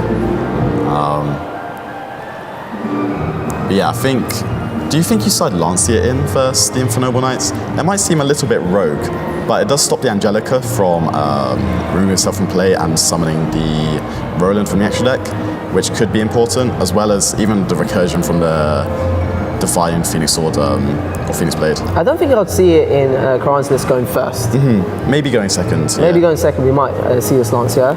Just a way to stop the gas of the Infernoble deck. So let's see how they navigate this. Multiple Black Metal Dragons in the hand there as well, I think. But it's the best card to play into Drawnlock Bird with. Yes. You get 2 searches for the price of 1. Exactly. Can't ask for too much more than that. I love the boot sector launch. Just like it's not the most powerful card. Like there's no way you'd put it in your deck if it wasn't just freely searchable. But because it is, it just makes it this just like I don't know. Yeah. It's a really cool card because of that. Karan also showing off his quarter century rare from the new Rarity collection. It does really look beautiful on this camera. I am a very big fan of these quarter century rares. I think it might be a little bit of a new addiction, but yeah, I hope there's a little bit more or a few more of them that we can see in the next few sets. Romulus here, just gaining more and more cards here, I think. Has Mel got anything to stop this? Definitely looks like they're thinking about it. Impermanence. How do you feel about the impermanence there? I'm a bit 50-50 on it. I'm not the biggest fan of it. I think it was a good point. I do understand it. It feels like there's a lot of times you can play it and it's going to do roughly the same amount no matter what you do, which is a little bit. I mean, maybe I'd prefer it on the Red Eyes Darkness just to take a monster off the field, which is arguably more important than it just depends. A monster sent to the grave, but maybe not. I think it's very similar to hand trapping the Infernoble deck. Like, there are certainly points where you could imperm the Infernoble deck, but if they just have the one type of extender in hand, they just keep going. Karan did flash us a Rocket Tracer, which he would be able to special summon with this boot sector launch. And I think that might be enough to get him going. Just depends if he elects to make his spheres here, or if he wants to destroy the boot sector launch and look for a different line. It does, obviously, once you use the Rocket Tracer, you're locked into Dark Monsters, so there's no Hieratic Seal, for example, but I maybe think that's enough. It depends where he can go, really. But I think if there's only one interrupt that he can make, it being either like the Borrelen Dragon or the Seals, I think Seals feels more valuable, right? Linking both the dragons into what I would believe is the Hieratic Seal. Setting 1. This might be enough for Karan. Do you think Infernoble is just a deck where you can bounce the normal summon and call it a day? I think it's quite hard to decide because there are extenders there that are available, and you could see Mel here just dumping the Riccadetto as we saw earlier, because you can remove itself from play to summon a warrior from the hand, or a fire warrior from the hand. Okay, so anticipating the seal effect. Exactly. So Karen's going to have to come up Yeah, with... I do quite like this line of play. So you can see, I think they're going to go to the battle phase now. Look at Moon. Oh, I love that. That's a real blast from the past. Means he doesn't have to waste his erratic seal. True. And Mel might already be in the battle phase. Yes, agreed. So I think it's going to put them in a very, very weird situation now. Karan with 2 in hand. And that's the Battling Boxer Uppercutter, which is now going to add the Sparrer from deck to hand. I think Mel did have an Ash Blossom as well in the hand. So which would be great into the seal graveyard effect once it tributes itself.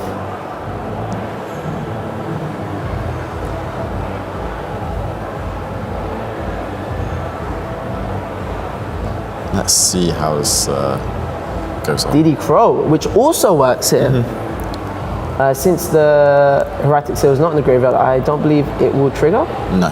Yeah, this is one of those like slightly confusing rulings, isn't it? Because a lot of the time, like, how does it work? DD Crow to stop your opponent activating effects in the graveyard, but yeah, because it gets banished in the same chain it gets tributed, by the time it wants to activate, it's not in the graveyard. But you obviously couldn't chain it to a card effect that was activating in the graveyard. DD Crow doesn't negate, you know. Very well explained. The thing is very strong here. However, the Boot Sex launch is just going to bring that Rocket Tracer straight out of the graveyard. So we'll have to see just where Karan can go with his turn. Yeah, I mean, at minimum, he could destroy the boot sector and synchro up into a Boral Savage, but he might have more options than that. Yes. Any Bestial here will allow him to go into Bestial Dispatter, but from the way he played his turn 1, I don't think he has one. I think his hand had Black Dragon Clap Serpent and a Black Nestle Dragon in. I'm not sure what the third and final card is, but I'm sure we might see that soon. Deciding just to pop the Boot Sector launch with Rocket Tracer's effect. Now he is locked into Dark Monsters, so we will not be seeing Erratic Seal again. He is playing Dark Charmer, which you could see here to try to take that DD Crow out of the graveyard. And then just progress making Link monsters. Since we're in such a simplified game state, I'm not against the Boral Savage Dragon. No, I'm not. I think this is quite strong here. Being able to then normal summon, maybe even make it a God Dragon Pisty. However, I think, is that the wrong zone for Pisty? No, it's exactly right. Since he has the black metal in hand, he can normal summon it, make a Pisty in one of the arrows, and summon a Triple Burst Dragon, and his Pisty will be able to special summon whatever he wants from the graveyard. I can never remember which zone Pisty points to. Okay, it was the right one. I was a little bit fearful then, but... So we'll see this Triple Burst Dragon come down. With the set from Mel, do you think that's going to be potentially a infinite impermanence? Could be. That's the read I would have. They might have decided to set an equip spell to try and bluff another interrupt, which I do think is kind of smart if they have gone for that. I mean, can't you use most of the equip spells? Yeah, I think most of the equip spells help progress the game state. Phoenix Blade? Maybe the Phoenix, maybe not the Phoenix Blade. I don't think there's, well, we'll see. Interesting to see what he can summon back from the graveyard. There is a Red Eyes Darkness Metal Dragon? Yep. Oh, it's either in the grave or it's banished, but Pisty can get either. I think I would personally take the seal just to enable the Black Dragon in his hands. Oh, I see. Yeah, Seal, you can't use its effect unless it's in the extra monster zone. Yes, yeah. But I think just getting that light monster in the graveyard for the Black Dragon will just enable Karan to just keep developing. Oh, I see. That's a nice interaction. I think Mel thinking here. It is in fact an infinite impermanence. Is that a Tracer? I think that's a Tracer in the hand. However, unfortunately for Karan, how many seals is he playing? Oh, he can't make a seal because he's already used Tracer. Oh, that is also true. But there is the possibility maybe of just... Has he already normal summoned? Yeah, he normal summons the black metal. So I guess just doing some piercing damage. Does it do piercing damage? Yeah, it does.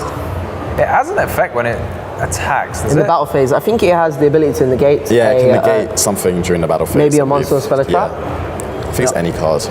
Yeah. But yeah. So there's a little bit of damage over there. Then I think the Pisty might do 1,000 damage also. 1,000. Yeah, I'm wondering maybe like if Access Code Talker wasn't something to consider here, just to do 4K rather than. Yeah. Well, you can't make anything else, right? Oh no, you can't even make it because of the. No, but Pisty was negated. Oh, that's true actually. It might be one of those things where it's not an effect you can negate though, the stopping you summon non-dragon monsters. Yeah, I think it's a condition. I might be wrong.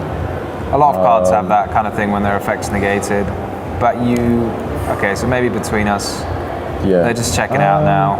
Fortunately, we have judges for these sorts of questions. I believe it is. I might be wrong. Pisty has an effect where you can only special summon dragon monsters. Yeah, while you control it. But since it got infinite negated by infinite impermanence, Karan can summon SP Look Knight. Yeah, there are a couple of cards that say like it's kind of part of the. It's just like a condition on the card rather than effect. Yeah, it is a little niche complication, right? But it's there just so they can't be utilized in situations like this, I guess. Did Mel have an Ash Blossom? I did see an Ash Blossom as well, yeah. Crazy to think that they haven't had a chance to activate it yet. Yes, yeah. What is the attack stat on the Uppercutter? That's a good question. Because the Uppercutter could just... It is 1600, so that's the same as Little Knight, or was Little Knight 17? I can never remember. Little Knight is 1600. Can it can't banish anything now, or can it still? When I believe a card effect is activated. Yeah, on summon it can, because it's a different type of condition, I believe. So current attack directly, does that mean he can still use Little Knight? I'm just wondering. I think for Little Knight it checks for the rest of the turn. I might be wrong here again, but... Yeah, I was just wondering, like, it's pretty minor, but he could have just banished something from in his graveyard. Yeah. Is that the Druid Swarm? That is a Druid Swarm. It must be their draw for turn, which deals with the SP Little Knight. Yeah. Okay, that's quite devastating there. And then I think the Uppercut is going to come down, followed by the Spara, and I think it's just... So Spara, is it you cannot conduct your battle phase the turn you use it, or is it you can't attack for the rest of the turn? I mean, I'm guessing. I think it was a directly. Oh, you can't attack directly? You cannot conduct your battle phase for the rest of this turn. Oh, that's a really strange line of text. I think Uppercutter came out in Lord of the Tachyon Galaxy. It's a very old one. When Tom Paine was still dominating in the UK. I played against this deck in the national championships, I remember. There was the lead yoke. Yeah. And I was like, I couldn't destroy it. I was playing an Inferni deck and I just couldn't get it. I remember. It was wild. Now we have an involved battling boxer in the form of King Dempsey. I think it has an amazing effect. Helps a lot for all the fire decks that we have right now. I agree with that. So I think we should see the Dempsey detach the Spara shortly. I'm a bit unfamiliar with the Infinite. What do they usually search with the Dempsey? Oh, it can add back from... I did not know that. I didn't know it could add back from play. So... Is this the Roland? Renaud, yeah. Yeah, most of the Infernoble Knights are Fire Warriors, so Dempsey can search pretty much whatever you want. So yeah, we're going to see the Isolde add the Gearfried. Very unlikely that it's going to be coming down here. Does Gearfried, is it an effect to special summon it? Or is it? It is, okay, yeah. So you can't summon it if you add it with Isolde. Unfortunately not. But I'm guessing in this line, Mel has just decided they're not going to be able to quite get there. Summoning 1, summon the 5 Flint Lady. Oh, this is really nice. The 5 Flint Lady has bonus text. It can tribute itself to summon a warrior from the hand.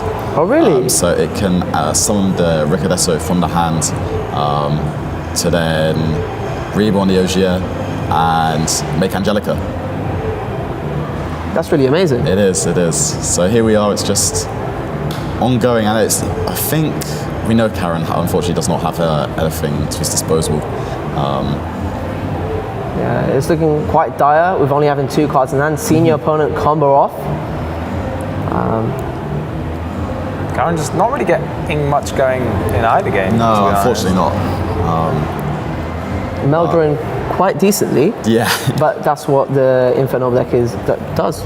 open some It's hand what they've traps. designed their deck around as well, just trying to increase the amount of non-engine as much as possible, just to improve those odds. Are you one of those players that like goes through the ratios? I've definitely heard players talk about it's like I run this many hand traps, I run this many engine cards, so I've gone through, crunched the numbers. As a mathematician, I am one of those people. You like it? Okay. And as his friend, I utilise that. Yeah. Yo, Marcus, go into the lab. Get into the lab.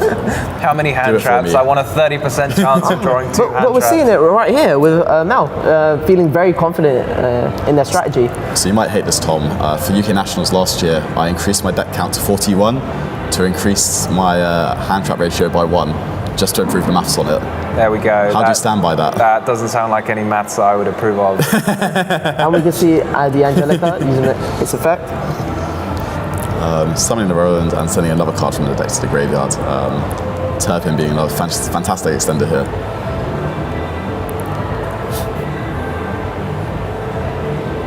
What is being banished now? Are we seeing the Phoenix Blade being added to the hand?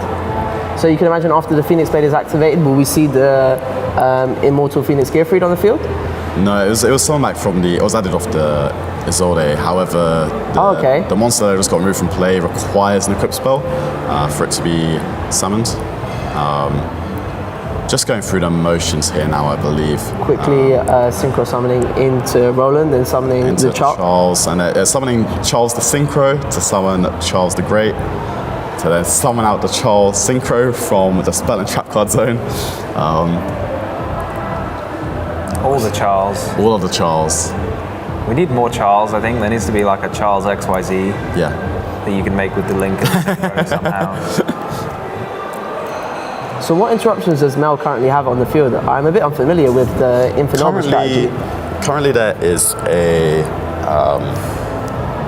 spell and trap. There will be a spell and trap negates once there is a card in the equip spell zone. Is this from the Link monster? Yeah, so the Link Emperor Charles the Great is a spell and trap negation.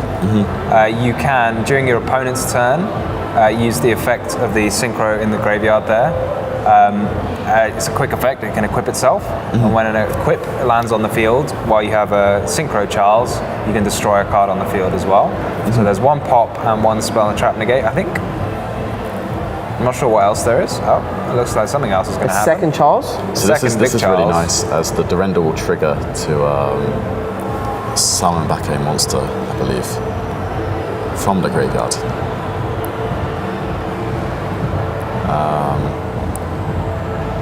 Then we're going to see the Little Knight come down, I will assume. It being a warrior monster is really useful for this deck, because I think one of the Infinova cards locks you into only special summoning warriors. A few of them do, but it gets rid of a lot of key cards that... Oh, sorry, it just helps you get there.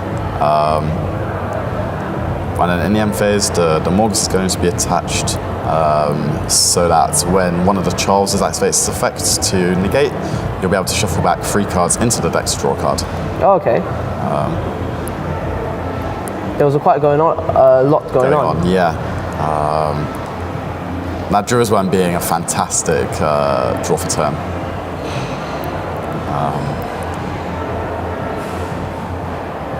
So we'll see how Karan is able to try and tackle this again with limited cards in his hand.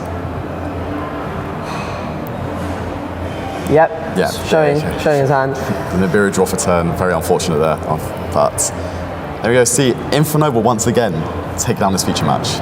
Congratulations to Mel, but we do not know who is going to be the winner of our tournament. There are quite a few duelists on 8 wins, 1 loss. So we have to wait and see, just to see who has the best tiebreakers and just how many players there are on that record. Could be Karan, could be Mel, could even be Jordan Gallagher, who we had for last round. There's a number of them that are still just waiting to see what standings say now, to see who will take home UK Open in Manchester. So what do you guys think of that match? The main thing I'm taking away is like, where did this Infinova deck come from? Like, it was kind of a deck I knew about before, but it felt very rogue, and now all of a sudden this tournament, it just seems to have exploded in popularity. and we're seeing it in all the top tables, and it's winning. Yeah, it is on the top tables. I'm not unfamiliar with this deck, but after seeing it perform, I'm really amazed. It was able to shut down the Dragon Link deck, be able to play through the Book of Moon, and set up, I would say, somewhat of an unbreakable field. I think, especially with Mel's take on it, I really like these Battling Boxer cards, personally. I know people can play the Neospace Connector and the Dolphin in the deck. They may even be correct in some stances. However, I really like that the Battling Boxer cards are their Fire Warriors, right? So they just have that little extra bit of synergy with the rest of the cards in the archetype. Yeah, it feels very clean just surrounding them. They just fit beautifully. I mean, obviously the upside of the Neospacians is getting rid of any pesky John Lockbirds. Exactly. But I guess this has got the upside of going into Dempsey and searching basically anything rather than the connector, which forces you to go into his hold. But even after getting the Buried, they were still able to play through and establish enough interrupts in the gates. Well, it's just enough damage to seal the game, wasn't it? It's quite impressive. Unfortunately, we didn't really get to see Karan play too much this match. Did try to get going both games, but just couldn't quite get there. Yeah, I mean, sometimes you have those hands where one or two interrupts you can just breeze through, and other times you have those hands where you have to go for it, and if your opponent has those interruptions, then you take the loss, unfortunately. Exactly. And you got to respect it going for it, because it's definitely worth it. Like, a lot of the time you just say, okay, if they have this, I'm going to lose, but I still need to go for it because I don't want to lose to all the other hands where they don't have it. Well, especially with that game one play for the Atum, you could say maybe it was not the most the correct play, but if that Atum resolves, you just win the game. It was understandable too. There. I agree with it. Unfortunately, it didn't pay off. But if the Atum resolved, I think that would have been a completely different game there. And I think even if they went for the seal, it may not even have been enough to win the game anyway. But yeah, so I think that's it for now. We're going to come back once we know who has taken out the tournament, and we'll see which one of our 8-1 duelists wins the event. So we'll be back soon.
Hello and welcome. I'm glad to announce the winner, Curran, of our UK Open. How do you feel?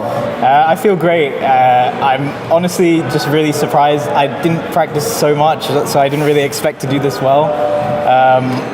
And I'm so tired. That's what I can say. Yeah, I mean, that's fair enough. It's been a very long day. Like, how did you feel like after that last round? Obviously, we had you on the feature match. Unfortunately, you didn't win that one. But now, you know, what went through your mind after that? So I got clapped on stream. Like, I couldn't have done anything. And to be honest, I thought it was over then. But I didn't realize that, like, my opponent had a loss already. So I was the only EXO going into that round. So like, luckily my tiebreakers were good enough to like still make me win. So is this your biggest event win so far? Yeah, definitely. Yeah. Oh, well, that's a massive congratulations. Thank you. So I've got your trophy here. This is a beautiful Konami trophy. This is for you. Thank you very much. Do you want to lift it up? Do you want to say anything? Yeah, I want to say shout outs to all my friends and my local store, Europa Gaming. I wouldn't be here without all of the practice that we all put in and all of the locals and the grinding for prizes and stuff. So, you know, thank you to everybody. Thank you. All right, well, massive congratulations, Curran. Thank you, everyone, for watching at home. So we're going to be signing off now and tune in soon for the next UK Open.